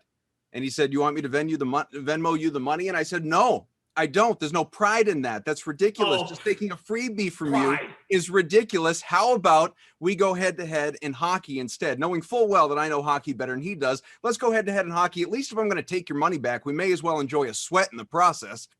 He says, sure. Okay. He says, okay, let's do that. And sure enough, he beats me in hockey that night. Well, I know all about the neutral zone trap that the Devils used to run in front of Martin Brodeur. Identifies all things blue lines and icings and offsides and the trapezoid and all of it. And I end up losing. So I go down double. But did I ask BK, because you're here, did I ask you for my money back when I screwed up? No. And the funny thing was you were adamant that your lineup would have beaten mine because you got it in so many other contests. Yeah. And it would have, but that's okay. That's all right. I don't get like, Monopoly money because I would have in this fictional world have beaten you. I said, let's go to head to head in hockey. And I lost. And so I was actually down double when I would have been up. That was unfortunate. And so what did I say to you, Glash? I offered you multiple things. I wasn't going to give you just the straight up cash. That's silly. But what I did say was, we go double or nothing the next time. We could, I'll give you a free square. I'll deliberately put a guy in my lineup who I know is not going to play, who's ruled out or something like that. So you'll have an advantage in terms of the minutes right off the hop. What do you want to do? You want to do a less than an hour, the Celtics and Warriors, who I heard you stack in your lineup tonight. They are going. Oh, there it is. There it is. They're in action. You want to do a showdown? You want to do a Celtics Warriors showdown tonight? You name the entry fee. Can you put me in it? I'm fine with what we've got going on. I think karma's really going to bite you tonight. We're going to find out. Yeah, we are. You were kicking my tail earlier. All right, Adam, you got anything else? I want to wrap up. I just want to hear you say, you know what? You didn't, with the situation reversed, go and ask for your money back. That's what I want to hear. You know what I want to hear? Huh? I want to hear, Glash, I'm sorry. I don't care about you. I just care about your money. Glash, hang on. Come on. Little Dusty. Dust those DVDs. Come on, let's go. Oh, hang on. All right. Glash, I'm sorry. But you were the one who offered Chinese food, because he didn't say, hey, Glash, for my birthday, will you bring me Chinese food? It was your idea, and then you slept in. So I kind of thought that was a weird interaction all the way around. It wasn't a bet owed like when you and Emerson are betting on Chick-fil-A and somebody doesn't maybe pay up. You said, hey, it's his birthday. Maybe I go to P.F. Chang's or find a Chinese place near him. And then I asked Koff if he did it, and he says, no, he slept in. No, but hey, clear skies here. I mean, just because it dumps snow or glashes, there's no snow here. I mean, he could have easily done it. All right, listen, I'm gonna go. You guys got to wrap up and get to Jesse, I'm sure. But hey, you're crushing me. You want to do a little head-to-head with the Celtics Warriors tonight? You guys know how to locate me. Just shoot me a text. DK Sim fam, great to see you. Catch you again tomorrow. All right, bye-bye. Yeah, what's your schedule for tomorrow? Tell it. Okay, good. Bye. Well, who knows? He may just pop in for all 6 Sims. Wasn't that nice? Glad to hear he's not triggered. Always good to see Koff. Oh, that was up here on the. Well, that was unexpected. Coffee's pretty good, by the way. Let's see. Who is your player of the game? That's a great question. Zeke, probably. Zeke was pretty good. Yeah, 91 right. He didn't hit the bonus though. Amari Cooper hit the bonus. Score. Amari hit the bonus but didn't score. So, who got more points in the captain spot? Cowboys D was pretty good, actually. Did that get updated, DK Simpfam? I hope it did. It will get updated. That wasn't, of course it will happen. Let's see. Gallup and the captain, 29 points. Gallup was only 8% captain. Oh, that might be the way to go. 29 points in captain spot for a guy that only 8% captain who I captained last time, and Cooper outplayed him. Then I captained Cooper. I guess next time I have to captain CD Lamb. And Amari was 9% captain, but still, Gallup capitalized. So, how about your Not My Kid award? Well, I didn't put Tony Pollard in the lineup today, so it won't be Pollard. That is a good question. Any of these Steelers receivers could qualify, right? Deontay Johnson, your captain. What did he finish with? I don't know. Hold on a second. I'm trying to find it. Deontay Johnson probably didn't do much. Oh, I have him in the captain. Let me look. Yeah, that's 1 catch, 12 yards. Yeah, it's him. Okay, there you go, Deontay. You earned it. Okay. Well, that was fun. We still have one more to go, everybody. Can't wait. Hope we're not in for more surprises. But well, my dog's trying to participate. Once he heard she, because my dog's a girl. Once she heard cough in there, she's like, "Oh, I got to jump in on this." Yeah, it's when the schedule's made. Typically, we were at a stage in the summer where we were doing it sometimes just to fill in when our roster wasn't as big. Sure. We were doing 3 of these a day. You'd think at this point 2 Sims would be enough to get your point across. And clearly, It wasn't. Well, he needed to defend his honor, whatever honor he has left, I guess. So, I mean, apparently when something bizarre happens or something goes wrong, asking for your entry feedback is there's no pride in that. Sure. I don't think there is. So $1,000 here, $1,000 there, whatever. I'm really happy for the NHL as a league, because apparently when someone's pride other that everyone can just rely on, because apparently that's the move. When something goes wrong in the NBA, we'll come to you, NHL. I was going to propose Premier League, but I know he doesn't know anything about soccer. So you should do that. Complicated. Anyway, all right. We're back from Madden After Dark. There is a bunch to get to in terms of what else is going on at DraftKings and the DK Sportsbook. So we're going to zip it and step aside. We'll be back from Madden After Dark, which who's entertaining us tonight? The Raiders and the Colts. Very good. Here is Jesse Cole.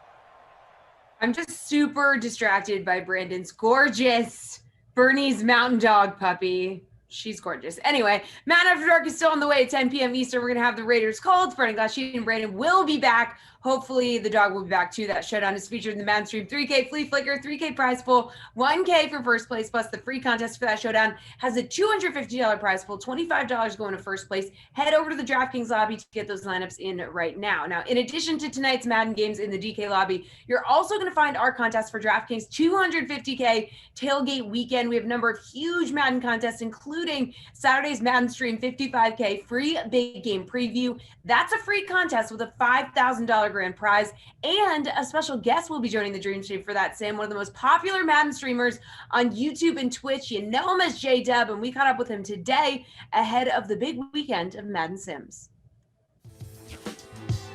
All right, everyone, we are joined now by Twitch streamer extraordinaire, J-Dub, one of the more successful Madden streamers out there with nearly 24,000 followers. We are excited to announce that J-Dub, everybody, is going to be joining us for Saturday's Madden Stream 55K free big game preview.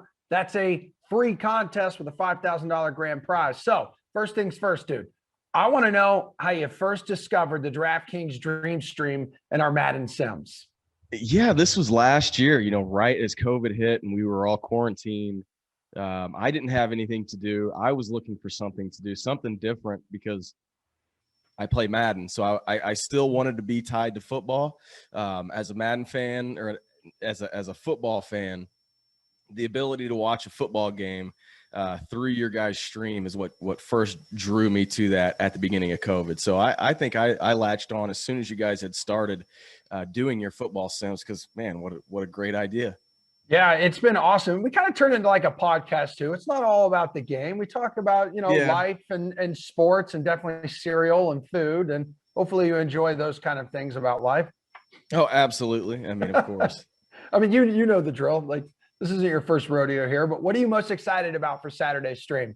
I think just hanging out with the guys and seeing what the actions, the conversations that are held during, on and off the game are pretty, they're pretty exciting. I could see, for nothing else better to say, they're pretty exciting. I'm looking forward to these conversations, seeing where we can go with it.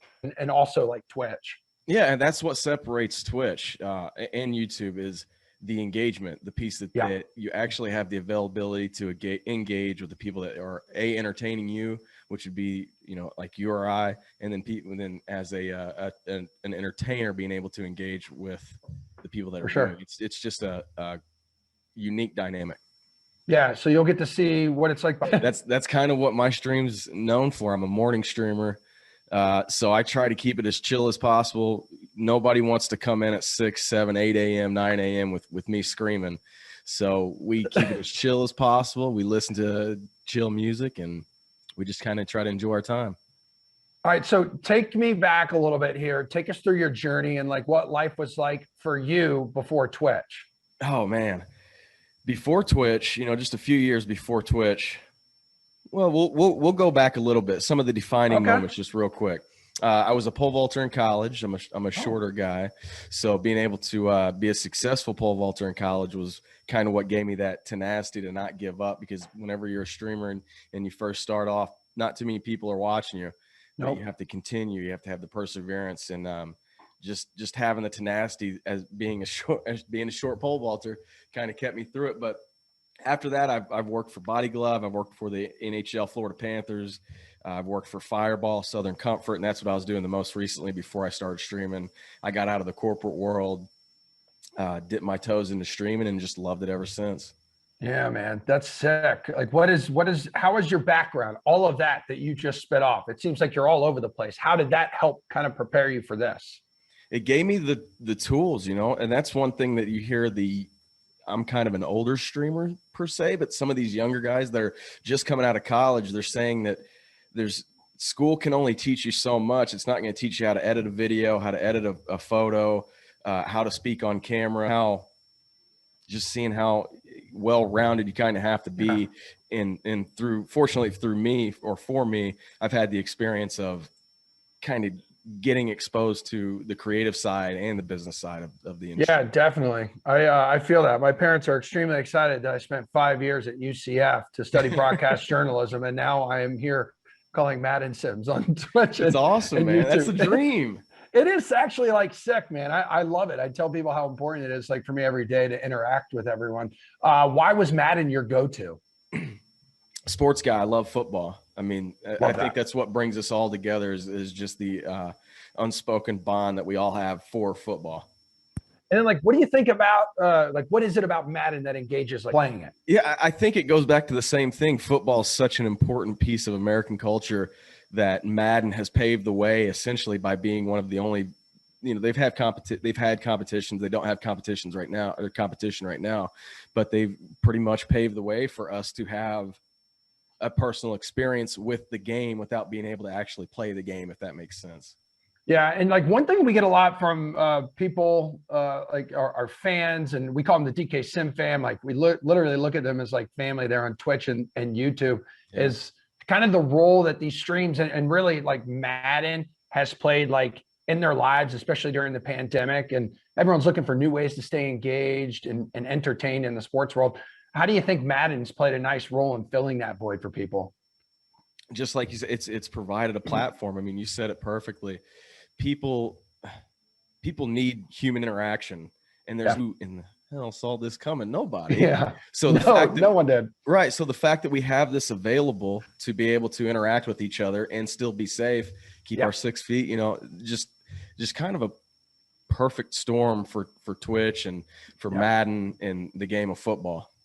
Yeah, it's been crucial for me for like my mental health. I think for a lot of people out there, as you mentioned, like the human interaction. Like when it comes to real football, I see you rocking the Seahawks logo. Just why is that your team? Yeah, well, this isn't even my number one team. So there's a running joke that people give me grief about is that I've got 3 favorite teams. It's number 1, Chicago Bears, number 2, Kansas City Chiefs, and number 3, the Seattle Seahawks.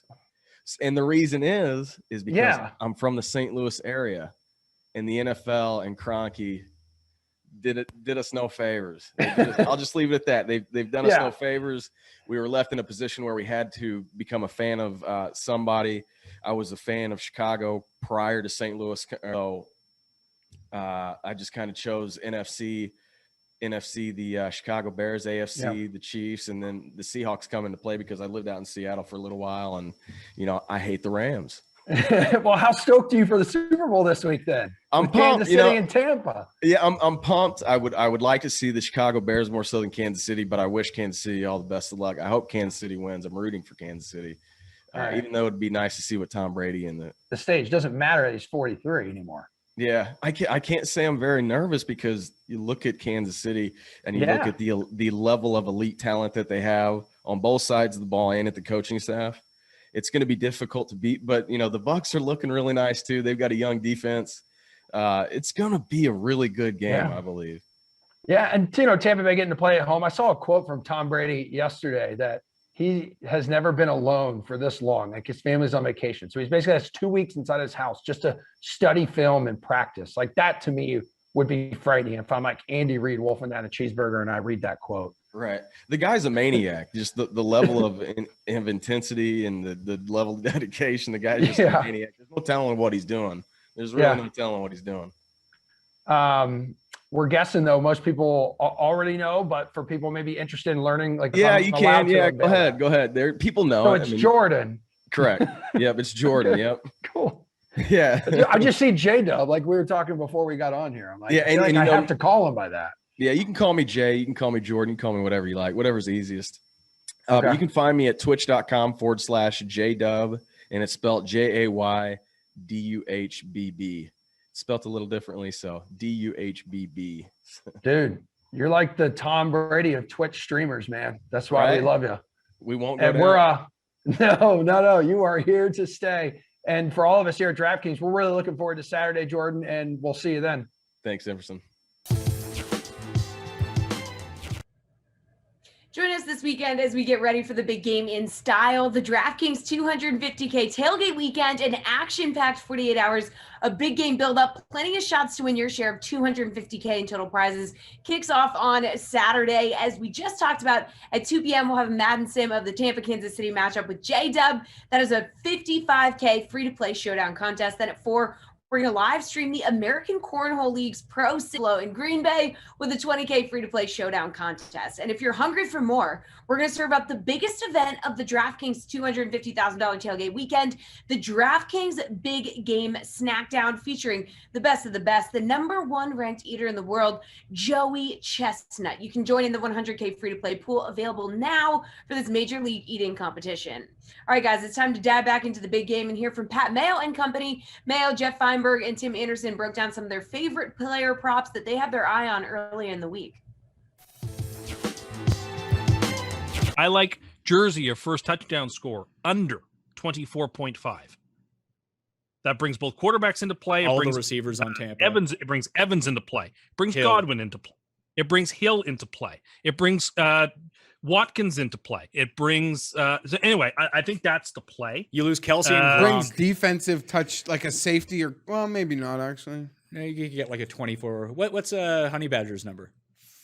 22. Yeah, so you get a few of those. You get a few of those defensive guys. Basically, you So take the under is minus 103. The over is minus 121. I actually think there's quite a bit of value on the under 24.5. So yeah, that's well, you could. I actually really like this one. So yeah, you have all those receivers on both sides. So basically, you don't have Kelsey, you don't have Brate, you don't have Gronk, and you don't have the running backs. Right? Yeah, and I think what number Hardman wears? 17. 17. Okay. So Demarcus Robinson would not be a part. No, does he wear 11? Antonio Brown, you wouldn't have. Brown wears 83, I think. Brown So Brown, you playing? wouldn't have. Brown's playing, right? I don't think he is. I think so. Yeah, I think he is. He's in all the props. I think he's See, like. I would Anyway, rather Brown out so Scotty Miller gets more snaps. and he's my under. opinion. And anyway, so there's a ton of value with the running QBs and all those receivers at the under 24.5. I actually think that's mispriced. Grab it. I agree with Tim. I like that one, especially because it is the weaker juice of the side. It's a lot of vig on that one. I'm sure he's got like 6 more. Yeah, do you got more? Yeah, let's see here. Pass attempts. I like the under for both Brady and Mahomes. What are they? 39.5 for Brady, 40.5 for Mahomes. You look It's confused. minus 112 for Brady.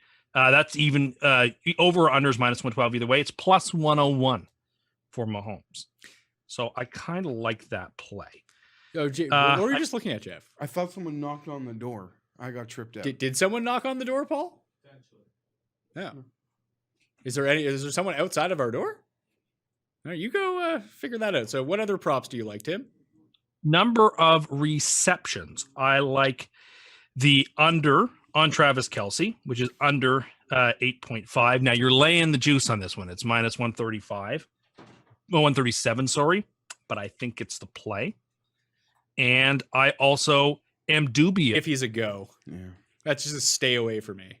I'd be more inclined to bet that over, I think. And Super Bowl MVP.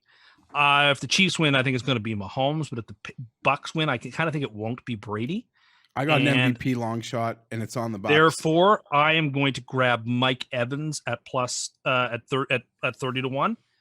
And I'm also going to recommend that you grab Godwin at 30 to 1. I feel like if the Bucks win, one of those two receivers will have had an exceptionally good day. If they have the day, Edelman, Brady gets it. a la Deion Branch had. And like Brady has had 2 receivers win MVPs for him.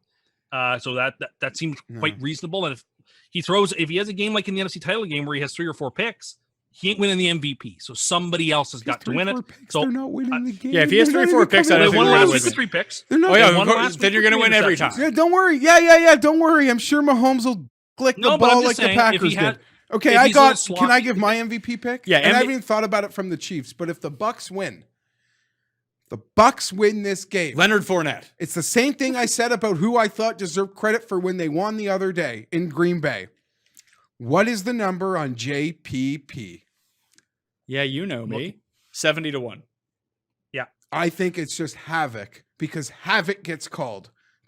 Strip sacks, big moments. I think I have a prop over Bucks sacks at 2.5 because I think Mahomes will take a 10-yard loss because he'll just throw for 25 yards the next play. That is a long shot MVP I'm looking at. I think if the Bucks win, it comes on defense, guys. So I think you can play it the other way. Obviously, Mahomes is minus 106 to win MVP. Brady's plus 210. This feels like it could be a weird Chiefs defensive guy 2-touchdown game, especially if the score, that's like 2, or even someone like Hardman like the Carolina with a return touchdown. Or who was Seattle? It was like that safety. Jackson, wasn't it? No, you're thinking about the last Malcolm Tampa. Brown. Dexter Jackson was the Jackson. safety for Tampa. Larry Smith won it for Dallas. That was ages ago. Larry Brown. Larry Brown. And yeah, we had the safety last time. So you're not Ray wrong. Lewis won it as a defensive Because player. if your score shows up, you're getting those Brady. That's the whole. That is the whole thing. Then you're getting that party where someone gets 2 of them, and that lead. Then they're the MVP. You have that. You ready for the action in Tampa with 7 days of new bonuses?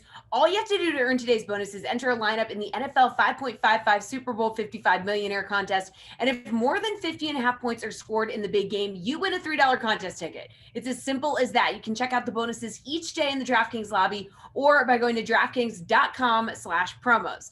All right, we're getting you ready for the big game all week, but we're also getting you ready for one of the biggest tournaments on the PGA calendar. The Phoenix Open tees off this week with the final round culminating on Super Bowl Sunday. It's always a spectacle with over 700,000 fans usually in attendance. That, of course, will be a little different this year, but we still have a great field competing in Phoenix. A breakdown of the event is coming right now. Here are the boys from the No Laying Up podcast talking about some of their favorite plays for this weekend. Max Homa, he was close last week. I had him for a top 10. He didn't quite get in there. I got him for a top 20. Even CBS had him as a hot pick coming into this next week. So and those guys are always on top of things. And a true home game, might I add. And Randy's metrics. I signed up for a premium subscription to Randy's models, and they were spitting this one out at me. 20 Nuggets plus 335 for a top 20 for Max Homa. Hideki. I know he's never made a putt. I don't care. He's going to ball strike his way in the top 20. 30 Nuggets plus 120. Couldn't feel better about that pick. I almost put all 100 on that one. Will Zalatoris, great week last week at Torrey. I think he is going to top 10. He is plus 450 to do that. I'm going to throw 10 Nuggets on that. And while we're at it, why don't we throw 10 more on him to win the tournament? 5,000 to 1. I've kind of got away from picking outright winners, but got a little hunch on this one. Sully's the goldfish. He's swimming after the shiny new thing. Zalatoris! Alley-oop for what do you think my final pick is? Like just the safest lock you can Webb possibly imagine. Scrimson. Tony Finau, top 10 in Saudi Arabia, plus 175, 30 Nuggets on that. Not worried about the jet lag at all. Not worried about the trip. Not at all. Interesting. Not even a little bit. TC, what do you got? All right, we're gonna get things going. Haven't been able to play much with the parlays and the round robins and all that lately, so get right into it. We're gonna do a Hines. We're gonna do a international multi-tour Hines here. Antoine Rosner over Victor Perez, Bryson over Dustin, Thomas Peters over Bernd Wiesberger, Lucas Glover over Rory Sabatini, Will Zalatoris over Scotty Scheffler, and Max Homa over Jason Day. 1 point on each of them, so that's 63 points total.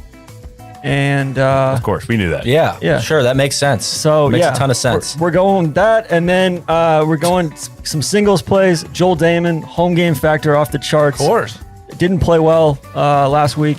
Top 20 plus 400. Hudson Swafford, big Huddy, hasn't done really anything of late, but plus 1100 for a top 20. I'm going 10 Nuggets on that. Will Zalatoris outright winner for 4 Nuggies plus 5,000, and Will Gordon outright winner for 3 Nuggies plus 40,000. Look at these goldfish. They're just the shiny new toys. Oh, you're in last place. Yeah. Cool tie though. Thanks. Randy, what do you got? Oh my gosh, very excited about these plays this week. Let's start in the kingdom. I have 2 kingdom plays. The first, Bryson over DJ. That's plus 120. The second, Phil over Westwood. That is plus 105. I'm putting 15 nuggies on that one. The Bryson one, I'm putting 20 nuggies on, if I didn't mention that. Then we're coming back to Arizona. Of course, a home game for Max. I'd be remiss if I didn't bet on him. I got a top 20 for him. He seems to be very hot at the moment. Top 20 at plus 335. 20 nuggets on that. I'm going to adjusted. Hopefully he's adjusted. That natural sleep cycle is back. We're putting 15 nuggies on him to make the top 20. That's plus 450. And then finally, folks, will there be a hole-in-one this week on the 16th hole? On 16, only on 16. Only on 16. There will not. I'm saying yes. Oh, wow. Yes. Plus Richie 280. burned last week. Plus 280. 30 nuggies. Wow. I would have thought you got better odds than 280. Interesting. Wow. They like to play with the funnel pins. Yeah. Exactly. I got tempted by an albatross pick this week, but I didn't pick it. Why do you have skiers on your shirt? I understand everything I don't know. else, but My fiance asked me the same thing. I don't know how it works, but listen, don't worry about the shirt. The Jack's Beach Beluga is ready. It's Wales only this week. Last week didn't go well, but we feel good about this week. Guys, the home game, you forgot one. I'm going with Max, top 20. He's looked good the last 2 weeks. Home game. We all 4 of us have picked Max. Well, you know what? I like agree. making picks for people I want to root for, and I want to root hard for Max. And it is a home game for him. Plus 335, 20 nuggies. I'm picking Xander to win. I don't want to miss out when he does. He was sniffing around a little bit. Wasn't really in the hunt last week, but He was. CBS just missed it. well, finished what, T2 or T2. T2. So plus 850, 20 nuggies there. And then it's a couple Randy might like here. Miscut. Phil Mickelson. Jet lag for the old guys. Let's go. Plus 150. Those are your Love odds a right good there. miscut. Let's go. And I'm going all in on this one. Jason Kokrak to miss the cut in Saudi Arabia. Plus 200. 20 nuggies. Let's go.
Madden After Dark is on the way, but first, here's what else is happening on DraftKings right now. NBA and NHL contests for the 10 p.m. games are locking momentarily, so make some last-minute lineups if you are so inclined, and it's never too early to start looking at your lineups for the NFL $5.55 million Super Bowl 55 millionaire contest. For just a $10 entry fee, you get a shot at $1 million grand prize. That's just one of 3 contests with a prize pool of at least $1 million for the big game in Tampa. So head to the DraftKings lobby now to check them all out. And don't forget to check out all the action over on the DK Sportsbook on the NFL, NBA, NHL, college basketball, UFC, and more. All right, time for Madden After Dark as the Raiders take on the Colts. Here are Brendan Glasheen and Brandon Kristoff with the call. I will see you guys next. I got to be honest, got to get this off my chest. The Colts are such a tough team to figure out in Simland because I feel like it comes down to Nyheim Hines just ripping off a big play for them to be fun to work with. T.Y. Hilton is no longer a superstar player like he was. He was an X-Factor player in Madden 20. Lost his superstar traits in the December update. I can't trust Phillip Rivers. Marlon Mack vultures touchdowns from Hines. It's a frustrating team. So I'm going with a lot of Raiders here in my captain spot. He had shoulder surgery in real life, did not play the regular season. Who do you got in the captain spot? Your audio is a little low. No, it was off. How about it was off? I captained Darren Waller. I was getting my lineup filled out just as you were talking there. I'd forgotten to do it. So I went Darren Waller in the captain spot. I stayed away from Rivers, but I did go Carr. I think I went Carr. Jacobs for sure. Ruggs, which I know can be boom or bust. And then I think maybe I did go Hines or Mack and one more Raider that I can't remember. I know I did it 10 seconds ago, but that was a long time ago. All right. Lineups Waller is my captain. Waller is your captain. I've got him in there. So lineups have locked. It's 10 o'clock. Let's see. So I've got Tyrell Williams in the captain spot. I've got Derek Carr, Darren Waller, because I'm doing, I got convinced to do NBA. Right. Showdown. Okay. Wait. Oh, Paris Campbell was my other. Okay. Flyer. If you. All right, here we go. So I did not play him. I've got Zach Pascal in there, Josh Jacobs, Burton, Waller, Carr in the flex, and then Williams captained. Yeah, I don't know. Maybe you talked me. Oh no, I do have Carr. So Waller, Campbell, Carr, Jacobs, Mack, Ruggs the third. I'm actually getting to interview Henry Ruggs this week. Nice. For my podcast on some sort of media tour that he's doing. So for the Super Bowl. Cool. He'll be on the Broncos Daily Podcast and talk about Jerry Jeudy and Devontae Smith and his up and down. I would probably say disappointing rookie season. I wonder if he's I imagine he's disappointed with it. All right, everybody. Madden After Dark. John Gruden's Raiders, Frank Reich's Colts. To wrap up your Tuesday in Simland, we've got Zach updating scores. Daniel, technical director, working his butt off tonight to get everything situated. This is not anyone's fault individually. Daniel's doing a great job. And producer Michael, also here. Producer Michael did really well in the free roll we ran for the 8 p.m. in the DK SimFam Friends League. Where'd he finish? He was third. I'm going to check it out right now. He probably knows. You can just tell us if he remembers, if he can. 7th. All right, pretty good. Top 10. You'll take top 10 just about any day, right? Sure. Yeah. Do you think well, actually, both teams here could be changing quarterbacks. Am I wrong? Well, one for sure. The Colts. Yeah, the Colts. And we saw where Jim Irsay came out and said he wants a veteran vision, I think was what he said. He didn't say veteran presence. He said veteran vision quarterback, which made me think they were going to go hard after Stafford. They didn't put together anywhere near the package that the Rams did and weren't really able to. They were picking 21, which I guess is right around where the Rams pick is, but they didn't have the Jared Goff to send back. Wow. So I don't know what their plan is. Jacoby Brissett's a free agent. There's names out there that they could maybe make a run at, a Jameis, someone like that, and say, hey, we want you to come in for 4 or 5 years. I don't think they're going to get one of those top 4 QBs at 21, at least based on how these draft boards stack up. So then are they trying to get a Mac Wilson? That's not a veteran vision. Oh, I don't know what the plan is. They've got a really good roster. but that's only part of it. And having a great roster and not much at quarterback, you're the Kansas City Chiefs pre-Patrick Mahomes. I want to say hi to the chat. Tony Pagano. Folks are talking about that last sim in terms of the Dallas defense. Zach is still with us. Hopefully, Zach is on it, and those will get corrected for your showdown and classic lineups, free, paid, whatever it may be. So I see here, I keep shouting it out. Usually our production team does a great job of communicating with ops. So hopefully they get to it. Wow, I thought the tuck rule would be in play. The Colts do jump on the football. It is Color Rush Tuesday. It remains Indy ball, 2nd and 18.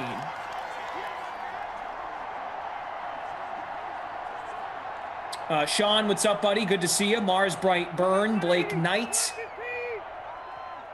Kyle, what's up, buddy? Javi, Lindenbaum, Justin Gardner, Ken Freeman, Steve, Brother Phil, Herb, Joe Reacher. There's a flag here. Get rid of the ball, dude. Oh my God. So there was a flag, but a fumble happens. We got to figure out what this penalty is. It's holding. It's a hold. Wow. So decline it. On the Pro Bowl center, Ryan Kelly. Oh my goodness. See, I'm telling you, man, this Indy team, unless you play the Indy defense, they have some good players like DeForest Buckner, but I don't trust the Colts. And another flag. Darius Leonard, tackling machine, Pro Bowler. Back-to-back years. I don't love their secondary. Yeah. Wow. Holy cow. Back him up to the 39. 1st and 18. Carr over the middle. Completes a 6-yard pickup. 2nd and 13. Tyrell Williams with the catch. 183 entries in our free roll. Thank you guys for participating. It's fun for bragging rights. 12,767 showdown entries, the free public contest. 2nd and 13. Carr delivers into the chest. They're in the red zone. It's Williams again.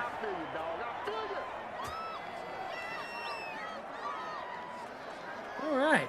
Well, the Raiders, BK, at the moment, looking like they're going to make the Colts pay. Well, as long as Carr throws it to Waller or Jacobs runs it in, I'm feeling good about Ruggs. Any of those scenarios, I like it. Somehow Jason Witten's vultures one. Whoa. Oh, off the helmet. Hunter Renfrow snatched that out of the air there. Good hands. I think so. Yep, it was Renfrow. He is the slot receiver.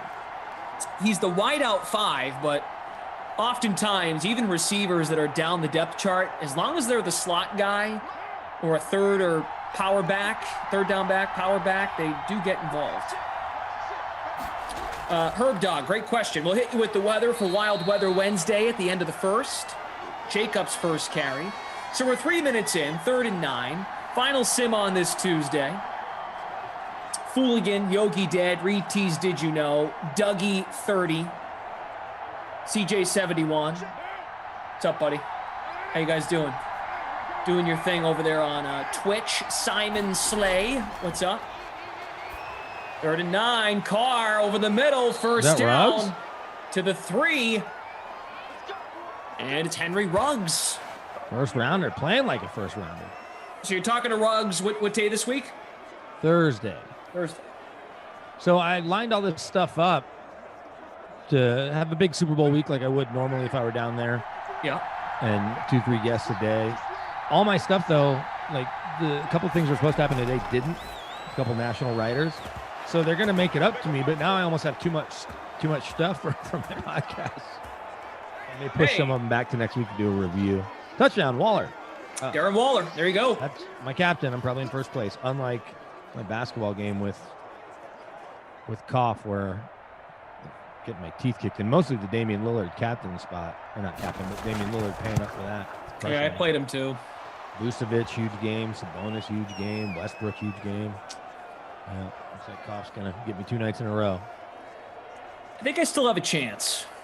I guess I have a chance because I have a bunch of players left. If Gobert, Walker, and Bazemore go nuts, he has Draymond, Looney, and Pascal, but he's up by 75 points. Yeah, he's beating me by 10.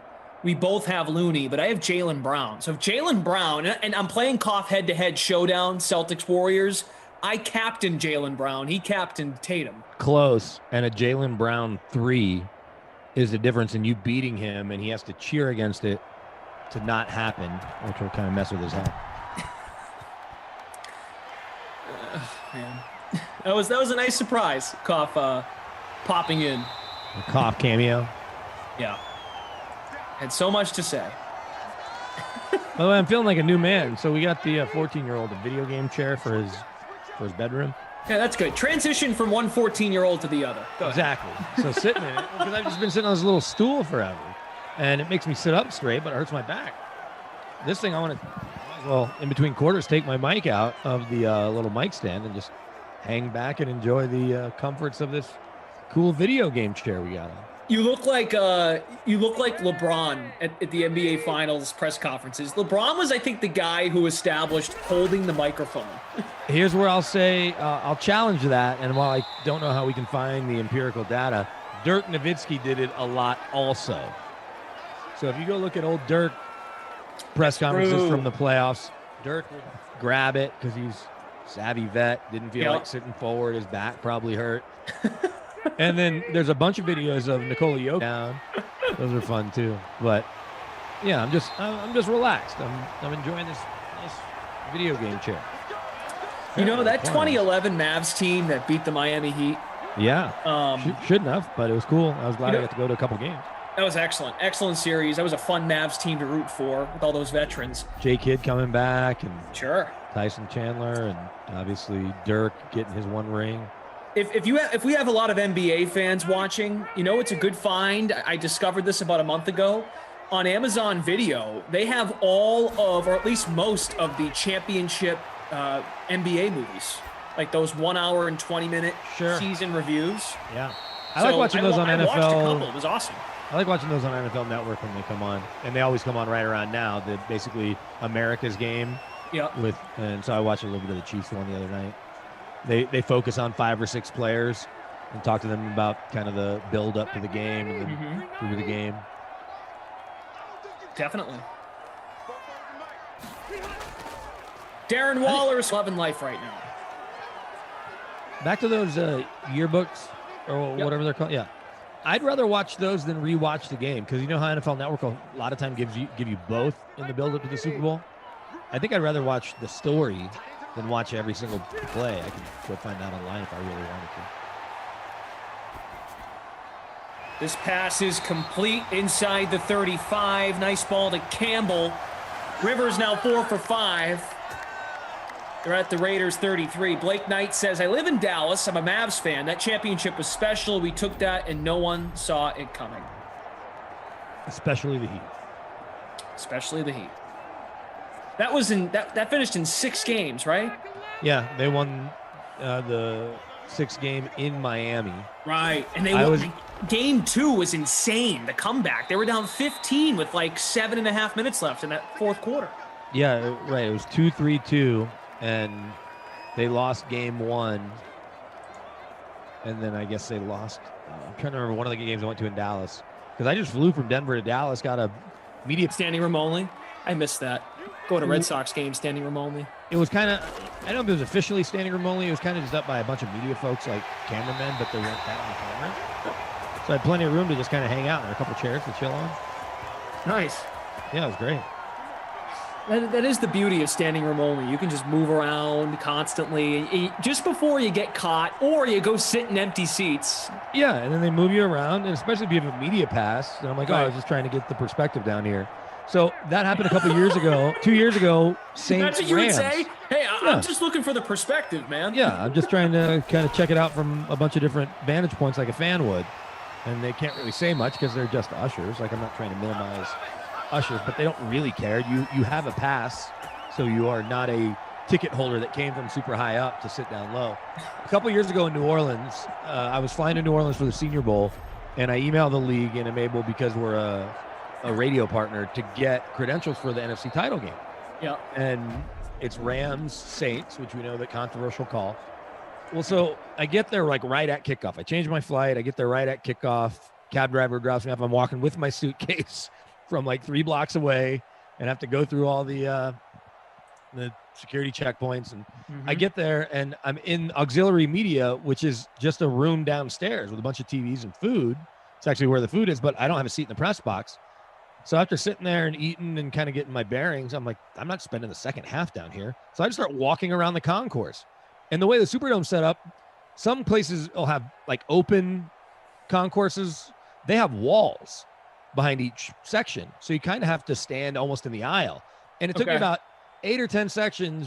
And then I finally found, it was awesome. I should send you some of the videos, but I was set. So I spent the whole second half there. And then obviously the Saints losing, the pass interference happened on the far end zone from us. But one of the Saints tying touchdowns happened right in front of us and place went nuts. It was awesome, but it was one of those things where it's like, I'm not sitting in a dungeon underneath. I'm going to go be amongst the people. I miss it. I miss going to events. It's like, it's going to be the adrenaline rush of going to a sporting event again. It's going to, just in a big crowd of people, it's going to be, I can't even tell you what it's going to be. It's going to be incredible. Yeah, you're right. Hopefully we're just 6 months away or less by the end of baseball season, right? Fingers crossed. If not sooner. Hey, Fauci? No. There's a chance we could have fans in the stands for the NBA by the end of February. Great. Well, now, we had it in probably Atlanta. first Lady yelled at responders, season ticket people, I would think, have the number one. They're first in line. Well, there's six arenas, Atlanta being one of them, where fans are at NBA games right now. I think Indiana's one of them. Yep. This is true.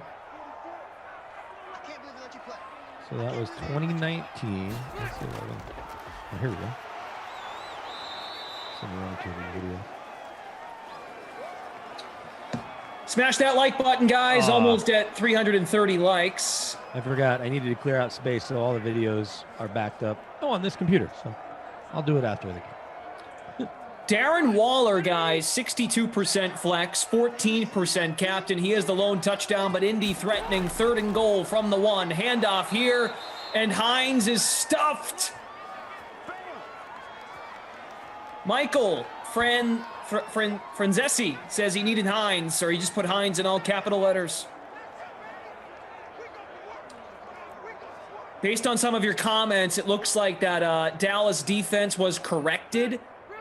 Raiders defense owners off to a good start, but here in jeopardy. They're going for it on 4th and goal. Trips to the left side from the 1. Rivers fires. Touchdown. T.Y. Hilton. I was about to captain T.Y. and I know my captain scored, but you talked me out of it. Oh my God. You told me how very average he's become. Adam Kaufman is in the chat and says, hey Glash, just wanted to congratulate you on all of your players suiting up tonight. Such. I don't even think I can say that word. Dink. I say dink? He's a dink. Sure. Oh. I can't find these videos. That's a bummer. Disappeared. T.Y. Hilton, 9% in the captain spot. Just about 8.8%. 45.7% in the flex. There's a video of me taking batting practice off Patrick Mahomes. Get out. I never showed you that. I showed Koff that. Oh, I'll send it to you. No, I did not see. Yeah, the Final Four 2 years ago. Oh, I really hope I win. I don't know if I'm going to beat him in Classic, but I hope I beat him in this showdown. How am I doing? Let's look. Stand by. In class, I'm beating him by point. We have similar lineups. He captained Tatum, I captained Brown. We both played Curry. We both played Looney. He played Pascal. I think it's Pascal. Is it Pascal? Okay. Yeah. And I played Jeff.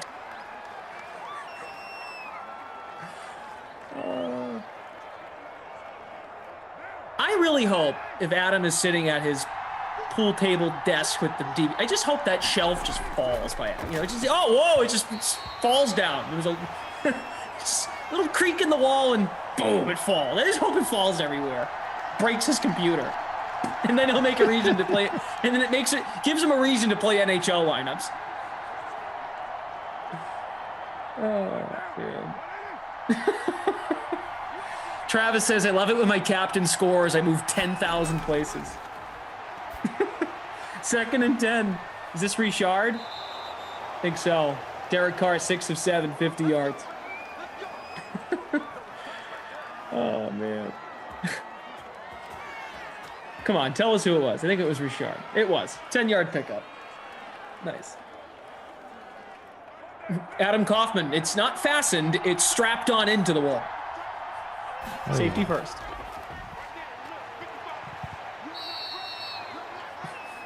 Jacobs, 2 for 2. Oh, man, you guys are great. You guys make it fun. We're having a good time.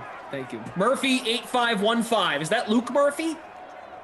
Well, it's actually Murph, 8515. Luke, Murph, 8515 is in first place in our free roll. How about the free public showdown? Steel Curtain, 1982 in first place. 2nd and 8. We get a flag. These color rush uniforms for the Raiders, kind of tough to tell what the numbers are. Yeah, that's incognito though. Pascal, thank you, Koff. Yeah, Eric Pascal. I said Pascal. I know, well, I double source. Okay. I'm in the 121st place. Nice. Not great. Not great. I'm really bummed I can't find those videos from the Superdome. I mean, that place was rocking until the pass interference, non-pass interference call.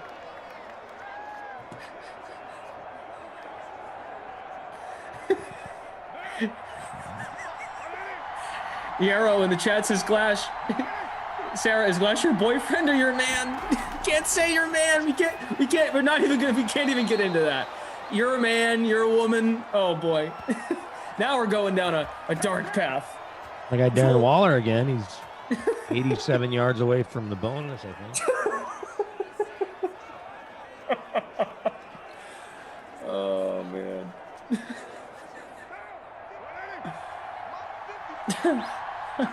First and 10 from the 47.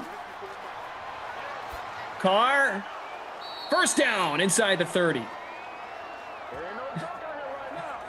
Henry Ruggs, who will be interviewed by Brandon Cristal later this week.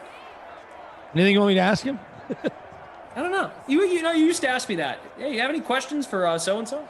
So it's going to be on Zoom, and one of our producers that set it up sent me the email, and like, yeah, I thought it said they can't record it live, but they'll send it to me later. And they told me I can't record it live. But how do they restrict that? Especially because I only need the audio. Yeah. And then if I guess if I post it before they send it to me, what if my quality's better than theirs or whatever? Like, why wouldn't I? Right. I feel that. So we'll see. Hope he's a good talker, like a good conversation. Carr, that's a bullet. Waller reaching. Oh, that's a touchdown. Down the one. Challenge that, virtual Gruden. Pull out that red flag, dude. I got Jacobs too, though. I think he's in. I think he stretches the ball. Let's see. He definitely was in. Jacobs. Do you have any developing thoughts on Sunday? The more I think about it, yeah, the more I think the Chiefs D with Spagnuolo, he certainly has had Brady's number at times. Different players, though. Michael Strahan's in the Hall of Fame. Ewan Yora, Justin Tuck. It's a little different than Chris Jones, and I guess Clark's pretty nice pass rusher, and Honey Badger. That's about it. Those are the only people I like on that defense. Corners are okay, but I am still leaning towards picking the Chiefs. Luckily, you and I get to do this Thursday for Kansas City as well, and Patrick's going to get hit a little bit. But I'm not ready to pick the Bucks. Have we heard anything developing, and I'm looking right now on Schefter's Twitter, anything about the Chiefs and that COVID situation with Demarcus Robinson and the starting center? No, and the hair stylist. Yeah. Whatever, the barber. Daniel Kilgore. Haven't seen anything. Well, and that's the thing. So you add Kilgore to the list, and we talked about this yesterday. You're moving Mike Remmers, who's a backup tackle, and last time he played in a Super Bowl and played Super Bowl 50, Von Miller embarrassed him and got MVP. But you've got Remmers going from right tackle to left tackle. Yep. Where I don't think he's as comfortable. You have Andrew Wiley, your starting right guard, moving right guard to right tackle. So now you're getting a new right guard, and Wisniewski's not as good as Wiley is at guard. And Wiley likely isn't as good a tackle as he is as a guard. Or they would have made that change before they put Remmers in. Right? This is, let's put Wiley at right tackle, and we'll bring in Wisniewski to play right guard. They didn't do that. And now if Kilgore can't clear the protocols, and I think he will as long as he doesn't test positive, that'd be a new center too, and the center's the one who sets the protections. Then I would have to almost pick the Bucs if Kilgore doesn't play. Robinson, I think you can take or leave, right? He'll probably move the sticks a couple times, find some soft spots and zones. He will not be the difference of whether or not they win or lose. If he's on the field, he might make a game-winning type play because Patrick throws him the ball. Yep. But not having your center with all that other stuff going on the O-line, that's a problem. Yeah. No, it's Have true. you changed the way you look at the game at all? Has anything come out that's swayed you one way or another? Bruiser B, I respectively disagree about Tampa playing at home. I haven't even thought of that being an advantage really for the Bucs because in terms of the hype of the week, Kansas City's been in the spot. They were in the Super Bowl a year ago. There are going to be first responders there. Each team gets to send a group of first responders. I understand the game isn't fire the cannons after big plays. Well, and here's the thing. I'm fine with that, but I also am fine with them firing the cannons for both teams. So if the Chiefs get score, the whole experience. Yeah, well, right. And so the Bucs do it when they get in the red zone and when they score. Well, just do it for only scoring plays for both teams, only scoring plays, and then I think you're fine. Take advantage of having a cool pirate ship there. But they aren't. NFL gets in their own way. Like, there's enough people in this country that have 2 COVID vaccines. You could have put 60,000 people in the stadium. Yeah. Instead, you're doing 22. I get it. I'm also just very, we've talked about that Kansas City offensive line not being fully intact. There's of course, the COVID issue we just talked about, injuries with Fisher, for example. I think, look, Emerson actually brought this up in an interview with our special guest, J-Dub. His first name is Jordan. He'll be joining us from the Twitch fam. He'll be joining us on Saturday for that preview sim, Tampa and Kansas City, $55,000 in DK prize money. One thing that Emerson brought up is like Tom Brady's family, outside of his son Jack, who he saw at Lambeau, and Bridget, his former wife. Yeah, Jack's mom. Not his wife, just a girlfriend. Girlfriend. Excuse me. Sorry, Tom. Brady's family, Giselle and the other kids, they're on a vacation. Like, Brady's got the Jeter mansion to himself for 2 weeks. I think they moved. They moved? Yeah, I think Jeter was selling his house, so they got their own place. Oh, I didn't even know that. Regardless, it is still a mansion, I would venture to guess. I just think from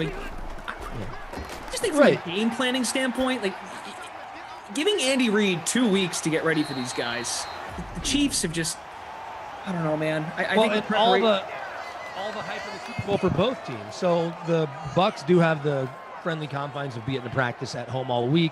That may have been more of an advantage if the Chiefs were practicing at USF or whatever all week, or UCF, whichever one's there. I always get those backwards. I think USF is there. South Florida is there.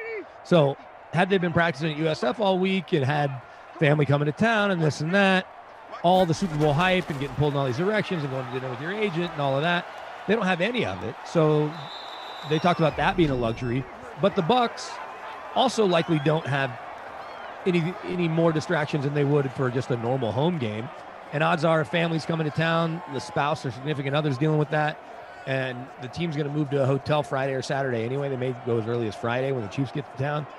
And then when your family's coming in to stay at your house, you're not interacting with them. Yeah.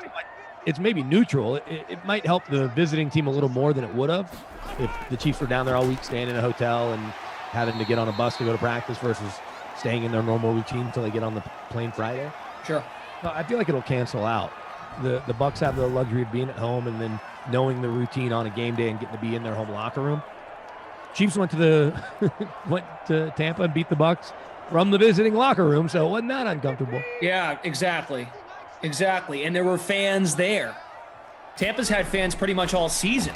Yeah, except for the first game, because I talked to a scout who was going to scout him and asked someone down there because just a little worried about getting in and out because of a flight to catch and how many people would be there.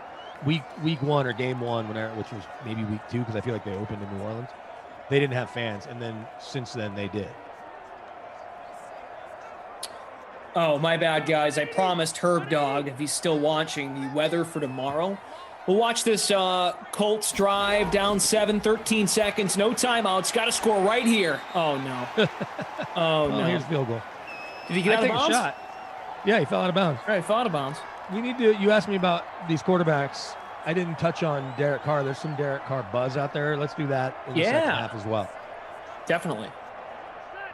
Brandon Christel, Brendan Glasheen, producer Michael, Daniel on the 1s and 2s. Zach is solo tonight, updating the scores manually. 2nd and goal. I love it. Touchdown. Don't for points. Touchdown. T.Y. Hilton. God, I can't believe you talked me out of T.Y. Sucker. You're in 110th place. T.Y. in the captain spot's got up 30 points in the first half, right? You think? Let's have a look. 25. G is in first. Hilton in the captain spot, 9% in our contest, 25.8 fantasy points. I could have been right there with Juice G. How do you know it's not juicing? Or juicing. Sure. All right, here's the weather for tomorrow. So noon Eastern, just to get this out of the way too. Emerson Latzia, I don't think this is the reason, but he is very much against Wild Weather Wednesday. He is not commentating on a game tomorrow. So no Emerson, because he's boycotting Wild Weather Wednesday. Me neither, but just because of schedules. Yeah, it's probably it. I like Wild Weather Wednesday. I know, you've always said that, and I really don't mind it either, to be quite honest. I think it adds a nice little wrinkle. It breaks up the week. But I get it. Folks think it's really that impactful. I understand. Bears at the Jets at noon with Rossi and Christian. That's in the rain. Saints, Washington football team, Rossi and Christian in the rain. 4 p.m., Giants, Eagles. I'll be with Jeff, Moose, Ulrich in the snow. Bills at the Bucks. Oh, great. Kaufman and the Bucks tomorrow at 6 with Jeff. I wonder if he talks about Brady a lot. Yeah, no kidding.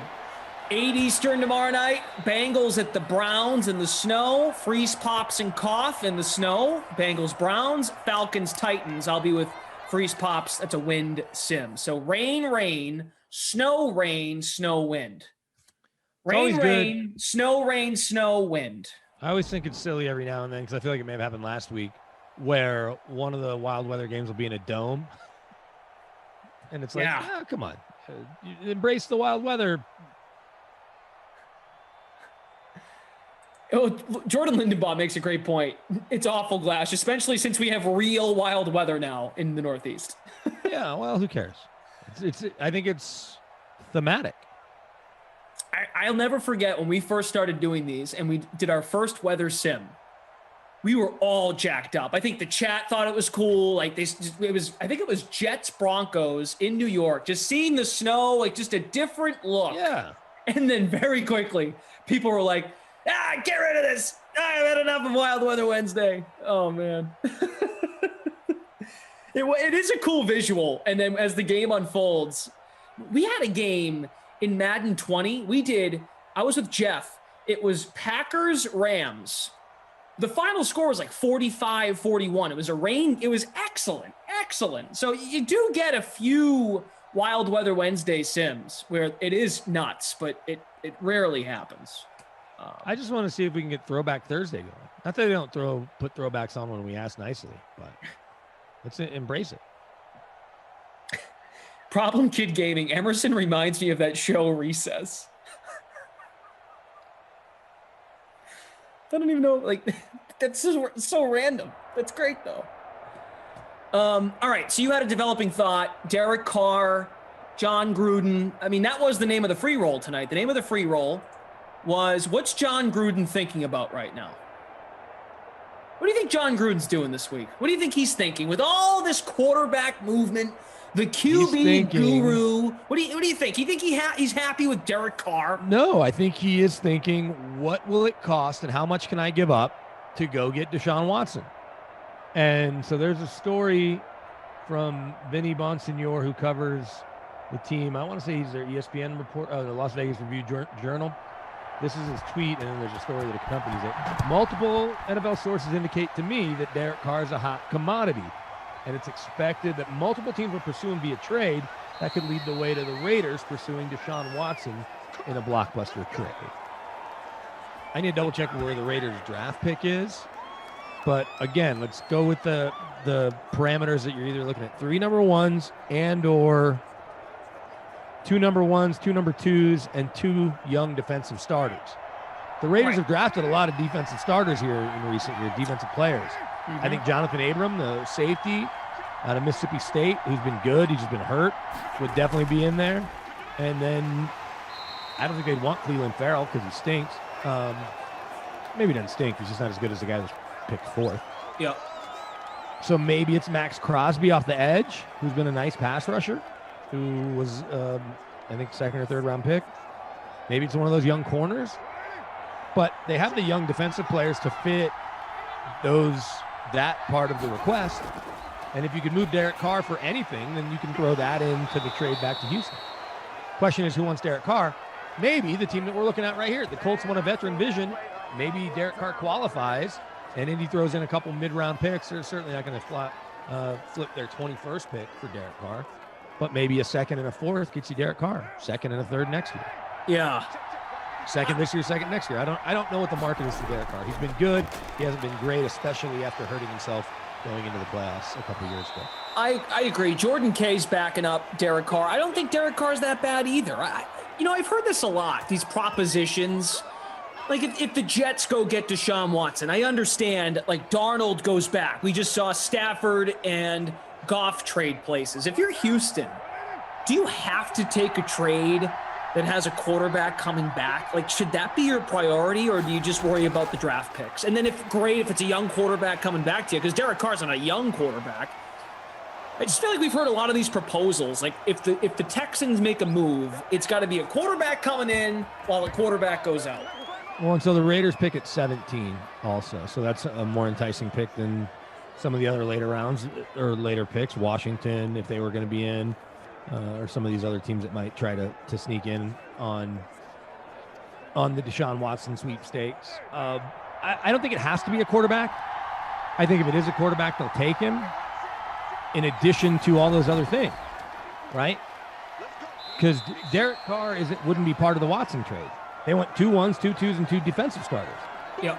Which makes me think they're going to roll the dice at QB in the draft at some point and find some young guy, or maybe Nick Caserio has an idea of a vet that's out there that he might like. Maybe, a Cam Newton type that'll just be a bridge to whatever the young guy is that you go find. Do they sign Jameis? They'll have the cap space all of a sudden, even though they don't have a lot of it. By trading Watson, that'll open up actual cash and a little bit of cap room. I know there's some dead money that'll hurt them, but again, we've talked about dead money is kind of a myth. It's, do you have the cash to pay people, and how much do you want to spend year to year? Producer Michael feeding us the info here on Jalen Richard. Oh, my bad. I thought he did. Stand by. It's coming. It was a receiving touchdown, right? Yeah, he threw it to him. By the way, Daniel let us know that he tries to do throwback unis if he's working on Thursdays, Throwback Thursday. You and I are doing the 2 late games on Thursday. We need to double check who those teams are. But I could be all about some Thursday night throwbacks. Let's see. Thursday night, we have Dolphins, Packers, and then Patriots, Ravens. So here's the thing. Ravens don't have a throwback. Patriots for sure. Go the Reds. Those are great. And the Patriot snapping the ball on the helmet. Patriot, yep. Doesn't get better than that. That was my junior high mascot. The Packers throwbacks are gross. Those brown and blue ones. Oh, no.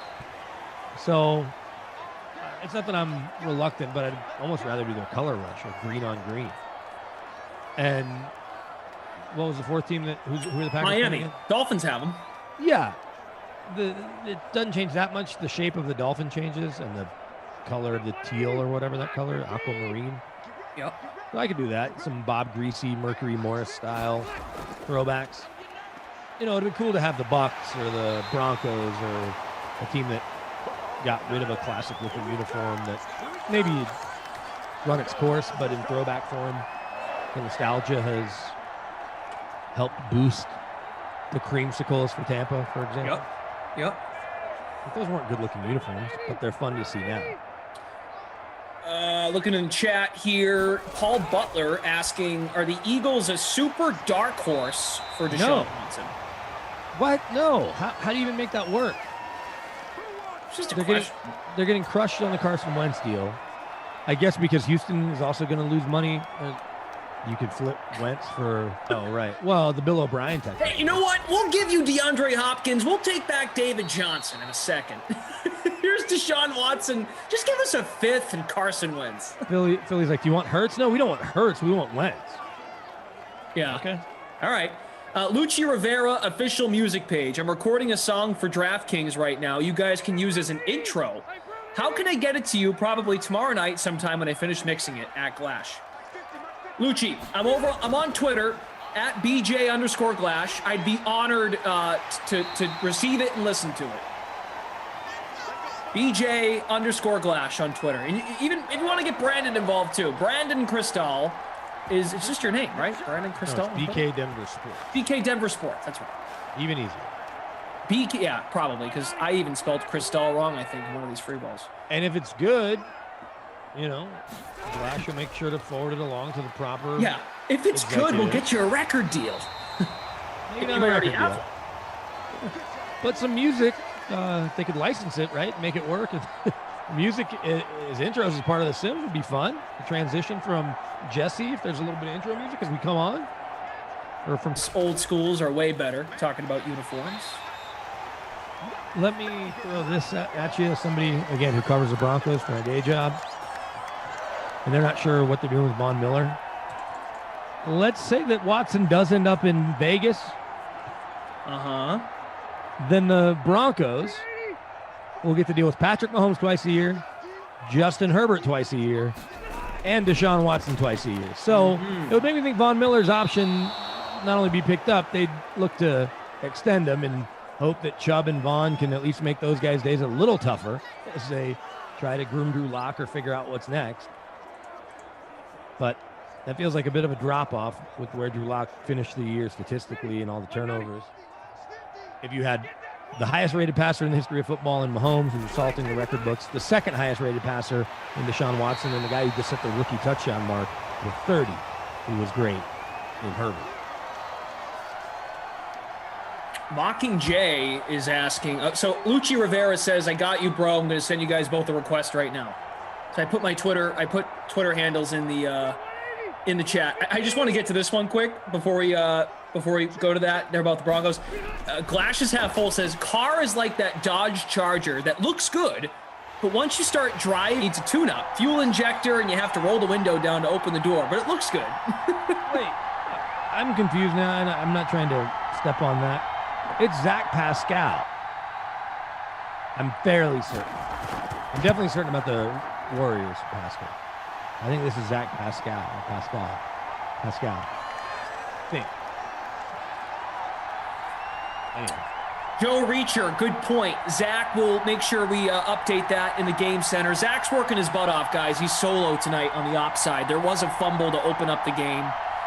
Joe, appreciate the message. What place are you in? Good question. 107th. Oh, you got me by 20.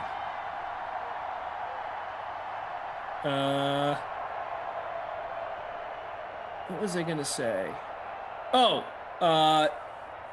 about, hey, so what is there anything updated in terms of what the deal is with Von Miller? It's a terrible in fact, situation. I actually reached out to the Parker police, and the investigation is still ongoing. Okay. And that's where it is. So it hasn't been It hasn't been whatever sent to the DA, and it hasn't been dropped, or they haven't closed the investigation without doing anything. So nothing. Pascal is 39% flex, 4% captain. Jalen Richard scored the touchdown before that, 10.5% in the flex, 0.4 in the captain. Sorry, you had something there? No. Yeah. That does not sound like Pascal to me. Pascal. All right. Guys, that was me who put the Twitter handle in the chat, not the fake Glash. Real Glash. Although fake Glash could do it and it would still get to your real Twitter. Yes, possibly. Well, what'd be fun is if he also copied your Twitter and just removed the underscore or something like that. YouTube name. Oh, okay. But back to my question about Twitter. Yep. Was there someone else who had the same screen name or same Twitter handle? No. Okay. So when I first went to college, my Twitter was at Brendan Glasheen, and then I just used it for my classes. How many classes do you need Twitter for? For reporting classes. Oh, okay. All right. But I don't know. I wanted to. When I went to college, Twitter didn't exist, dude. So this is true. So I just made another one for like fun stuff, and it almost feels like you should go back to Brendan Glasheen because both those names are easy to spell. Crystal is not easy to spell because I have a Z in there for no reason. It starts with a K. How annoying would it be though if I changed my my handle? Well, so here's what you should do. It wouldn't, unless people are searching you like they would at Adam Schefter, and they aren't yet. So my thought would be, because you have that other handle, assuming you still know the password, change that. I think I might have deleted it, so I can actually change it. Okay, so then you can just change it right now. Should I do it? You think I should do it? You think it's worth it? Yeah. Okay. I do, just because there's a lot going on there with the underscore and the E that you don't need. How do you change that? It's in settings. Do you have a blue check mark? No, I don't. Okay, so because they'll take it away temporarily, I guess. Change. See your account information. I can change my Trey name. Burton, 6 catches, 60 yards. I could throw a few more at you. You scrolled down too fast, but that's all right. Everyone knows how many points they have. Here we go, real quick. Ruggs, 6 for 105, hit the bonus. That's helping me jump all the way to 100th place. Williams, 4 for 59. The one touchdown there for Richard out of the backfield. 2 catches in the end zone for Hilton on just 3 on the day, 3 for 21, but those 2 scores make TY a really good play. Hadn't done much in the second half. So there's your receiving numbers. If you want to work backwards, I can throw rushing numbers, or we can just move to the fourth quarter. I'm in 88th place. That's cool. Congrats. Who's doing well? Let's see. Viper 1969, JSL 23, Bone Dog 84 are all right there. It's jam packed at the top. A bunch of people in striking distance, top 8. Robbie Noble's there. Yeah, Lindenbaum. That's Lindenbaum in second. Juice G, aka Juicig, dropped from 1st to 4th. Pfeiffer 9, right there. So this is anybody's game. And then I think people that are right behind him, people in the 90s. You know who's not there? Who? You and me. Yeah. No, I have 71.65 fantasy points. Okay, this is a pain in the neck to figure out how to change this. It doesn't take that long. It shouldn't. Where in settings do I do this? I'll pull it up on my phone real quick. Yeah, if you don't mind, let me try it on my phone. Good idea. Sorry, we're doing this on the air, but I've got a helper. So, edit profile. Yep, that's exactly where you do it. No, but you can't change your handle. You can change your name, but not your handle. I don't think that's true. Watch, try it. No, you can't do it right there. All right. I'm trying to do it on my computer. I don't know where to go. Steven says, who is this BJ Glash guy? Never heard of him. Kaufman, enough about your free rolls. We have a quarter to go. Get lost. How am I doing in NBA? The reason I know you can change it is because I changed mine, but that was so long ago. Yeah, man. I can't change it. Whatever. I tried. I know that they let you because, and maybe you need Twitter's help, but Shaq Barrett forever was at Moochie_48, and now he's at Shaquille Barrett. Jobo says, I just helped you. Go to account settings and privacy. Privacy. Your account. Account. Privacy and safety. I can't even get privacy. See, I told you this wasn't easy. Apparently I blocked 2 accounts that I didn't realize. Oh, one was because it kept sending me stupid ads. Okay. Here we go. Your account. That's not good. Somehow I muted my boss. He says, do it from your phone. All right, Jobo, but you might be... Dude, I'm on the phone right now. I don't even know. Yeah, man, you can change your name, but not your handle. 2 different things. And, oh, that was dangerous. Wow. Almost for the Raiders. Appreciate all the help here, everybody. Here we go. Captain Green. Navigate to settings and privacy and tap account. Tap username and update the username. Settings and privacy. Okay. Oh, no, I got that. Oh, yeah, then account. Oh, there it is. Real easy. Super easy. Really? So you're on your Twitter app, right? On my phone. Yeah. So go to the 3 dashes at the top left. Yep. Okay. At the bottom, it says settings and privacy. Yep. Okay, this is what Jobo was talking about. Yeah. Then account is right under. And then Oh, perfect. You're golden. Nice. And I'm going to change mine to BJ_Glash. Are you sure you want to change your username? Yes, so I should make it. Just make it your name. Yeah, it's like you want people to take you seriously, right? Hey. Oh, Brendan Glasheen has already been taken. By you. So you have to figure out, maybe you never canceled it. You're going to have to log into that, change that one to anything. Just BJ Glash without the underscore for now, and then change it back. It's one extra step, except you have to remember your password. Yeah. Make you authenticate. Jeremy says Glash is going to mess around and get himself banned. I don't know if that's true. Stupid Twitter. All right, log out. I'm trying to do this now. I'm so invested. We've noticed. Brendan Glasheen. I wonder what the password is. Holy crap. That one's going to be tricky. Forgot password. Let me see. It might be on my old email. Try that. Earthlink.net. You couldn't find your information. Damn. Try by phone number. I'm going to read my phone number. Just kidding. We found more than one account with that phone number. Yeah, no kidding. That's why I'm putting it in. Doesn't make it not true. They'll text you. And you can use the passcode they send you. Really don't want the Colts to kick field goal here. Yeah, it would be great. We need a buzzword for the night. That's out of bounds. That's not a catch. I'm usually a fan of free football, especially in these sims. Final sim of the night, but for 500 Chinese food lunches. Okay, well, there you go. Knowing that you're big on paying up with those. Not that you owed Koff anything. You were just talking about bringing him. Thank you.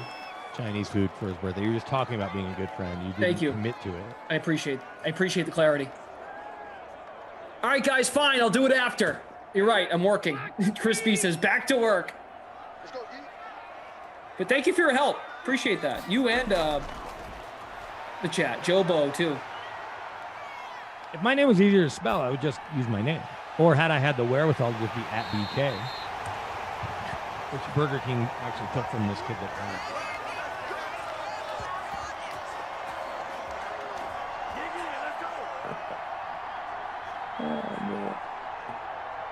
Clash has already been suspended once. Steve says, how about buffering for the password? Or the buzzword, not the password. This is definitely setting up for a Colts field goal. They're at the 49. Rivers in the flat to Burton. Gain of 5.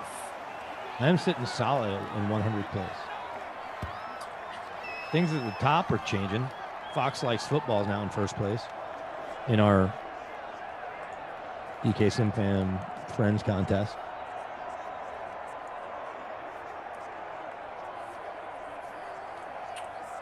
What do you guys need? Tell us in the chat. We're at 350 likes. Love it.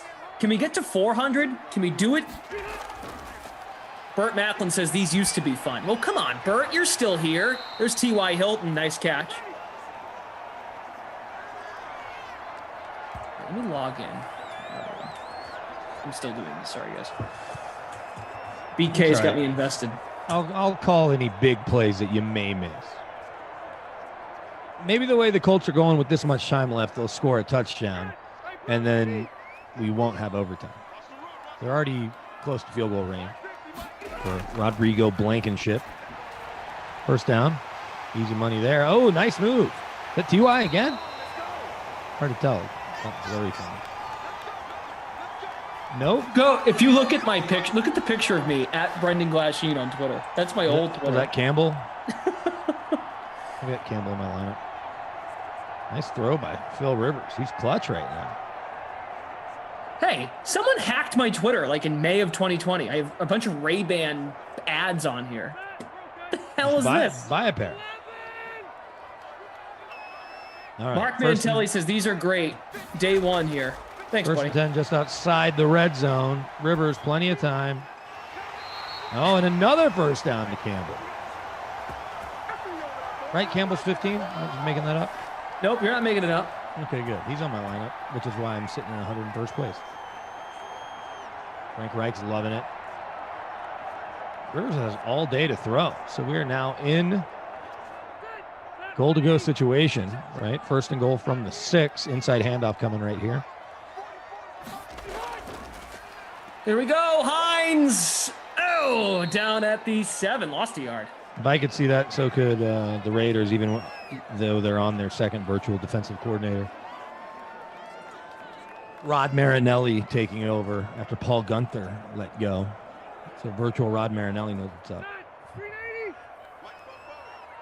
This could be a Trey Burton special. Not Philly special, but a Trey Burton special. Sure. Here we go.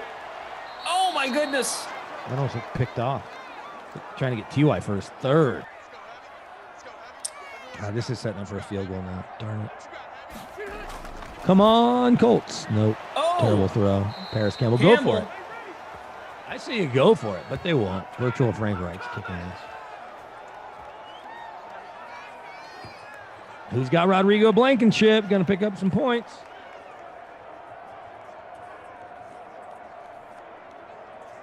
And then it'll be all about virtual Daniel Carlson, the SEC's all-time leading scorer.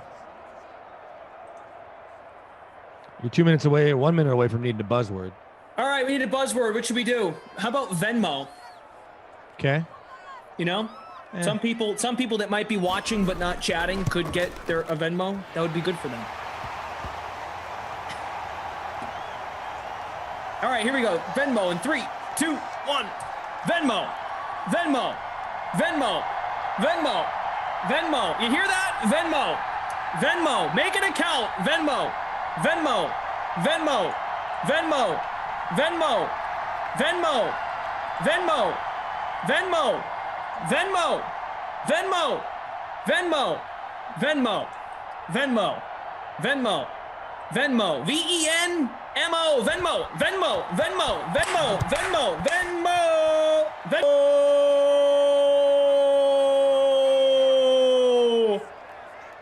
I think you went over. I hope nobody complains. Yeah.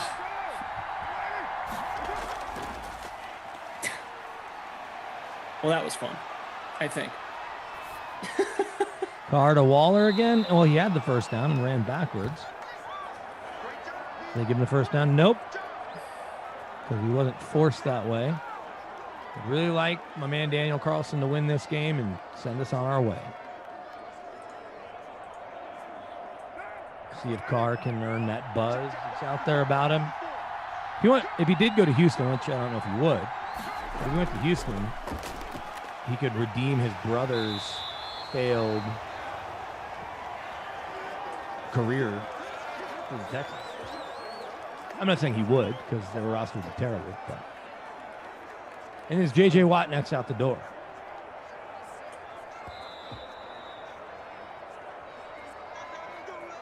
Ben M says, who still plays Waller? I mean, he's pretty good, guys. My captain's got me to 59th place.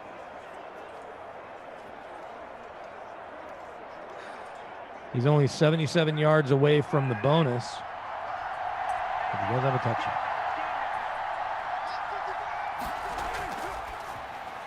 Well, oh, man, he missed that. This is setting up for overtime. You got a punt here, virtual John Gruden. Well, I'd love it if he went for it. Uh-oh, Looney rolled his ankle, says Robbie Noble.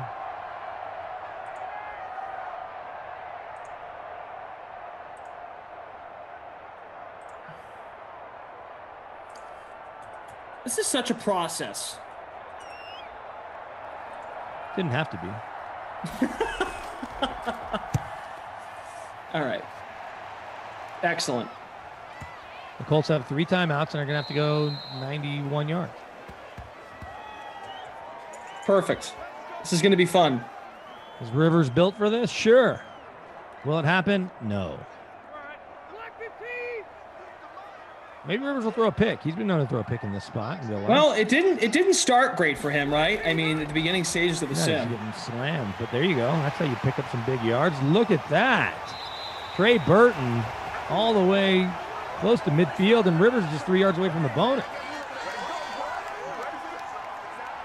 40 yards on the pickup. Rivers, easy money there. Look at that. Yeah. They're going no All right. huddle. Come on. Wasting these 3 timeouts. The Blankenship might have to fire it up. Throw it. All right. Hilton didn't get out of Should bounds, stop the though. clock. Yeah, he fell out of bounds. No Oh, he touchdown. fell. Okay. Yeah, he extended. Okay, so 2nd and 5. You still got your 3 timeouts. Right now, you're looking at a 63-yarder. That feels a little lengthy. Even though if anyone can make it, it's Blankenship. Right in front of virtual John Gruden. Rivers hits the bonus, so you Rivers owners, which I am not one. I'm down in 117th place. Plenty of time, Phil. Let it rip. What's he waiting for? All righty. Burton again. Nice route. Yeah, nice route. Use the first time out, virtual Frank Reich. Now he's going to eat it. I guess you're okay because you're just trying to set up for a game-winning field goal. You could get a little closer. I'm not loving this virtual Frank Reich clock management.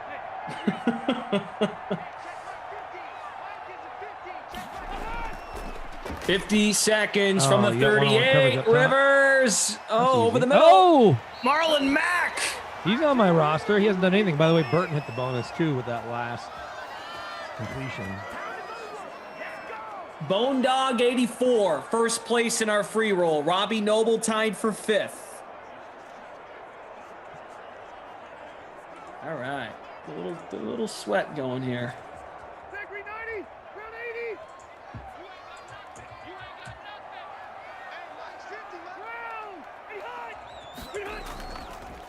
Here we go. Another run play to Hines. Loses 3 Start using those yards. timeouts. Don't love that. What are they looking at right now? About a 41-yarder? 27, 37, 45-yarder? That's no gimme. I get Blankenship's been good. I'd like to see him get a little more creative. Raiders using the timeouts in case they get the ball back. Don't run it here. Quick out. Pick up some yards. Nope, they're running. And the Raiders knew it. Call timeout. Somebody.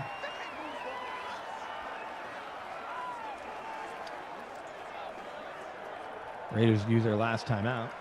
Jay, it's true. I'm Play sorry. action. Play action here. Hit one of these tight ends. Nope. Said 37-yarder, 38-yarder. I guess you're going to let it run down and call timeout with, I don't know, 10 seconds, 6 seconds.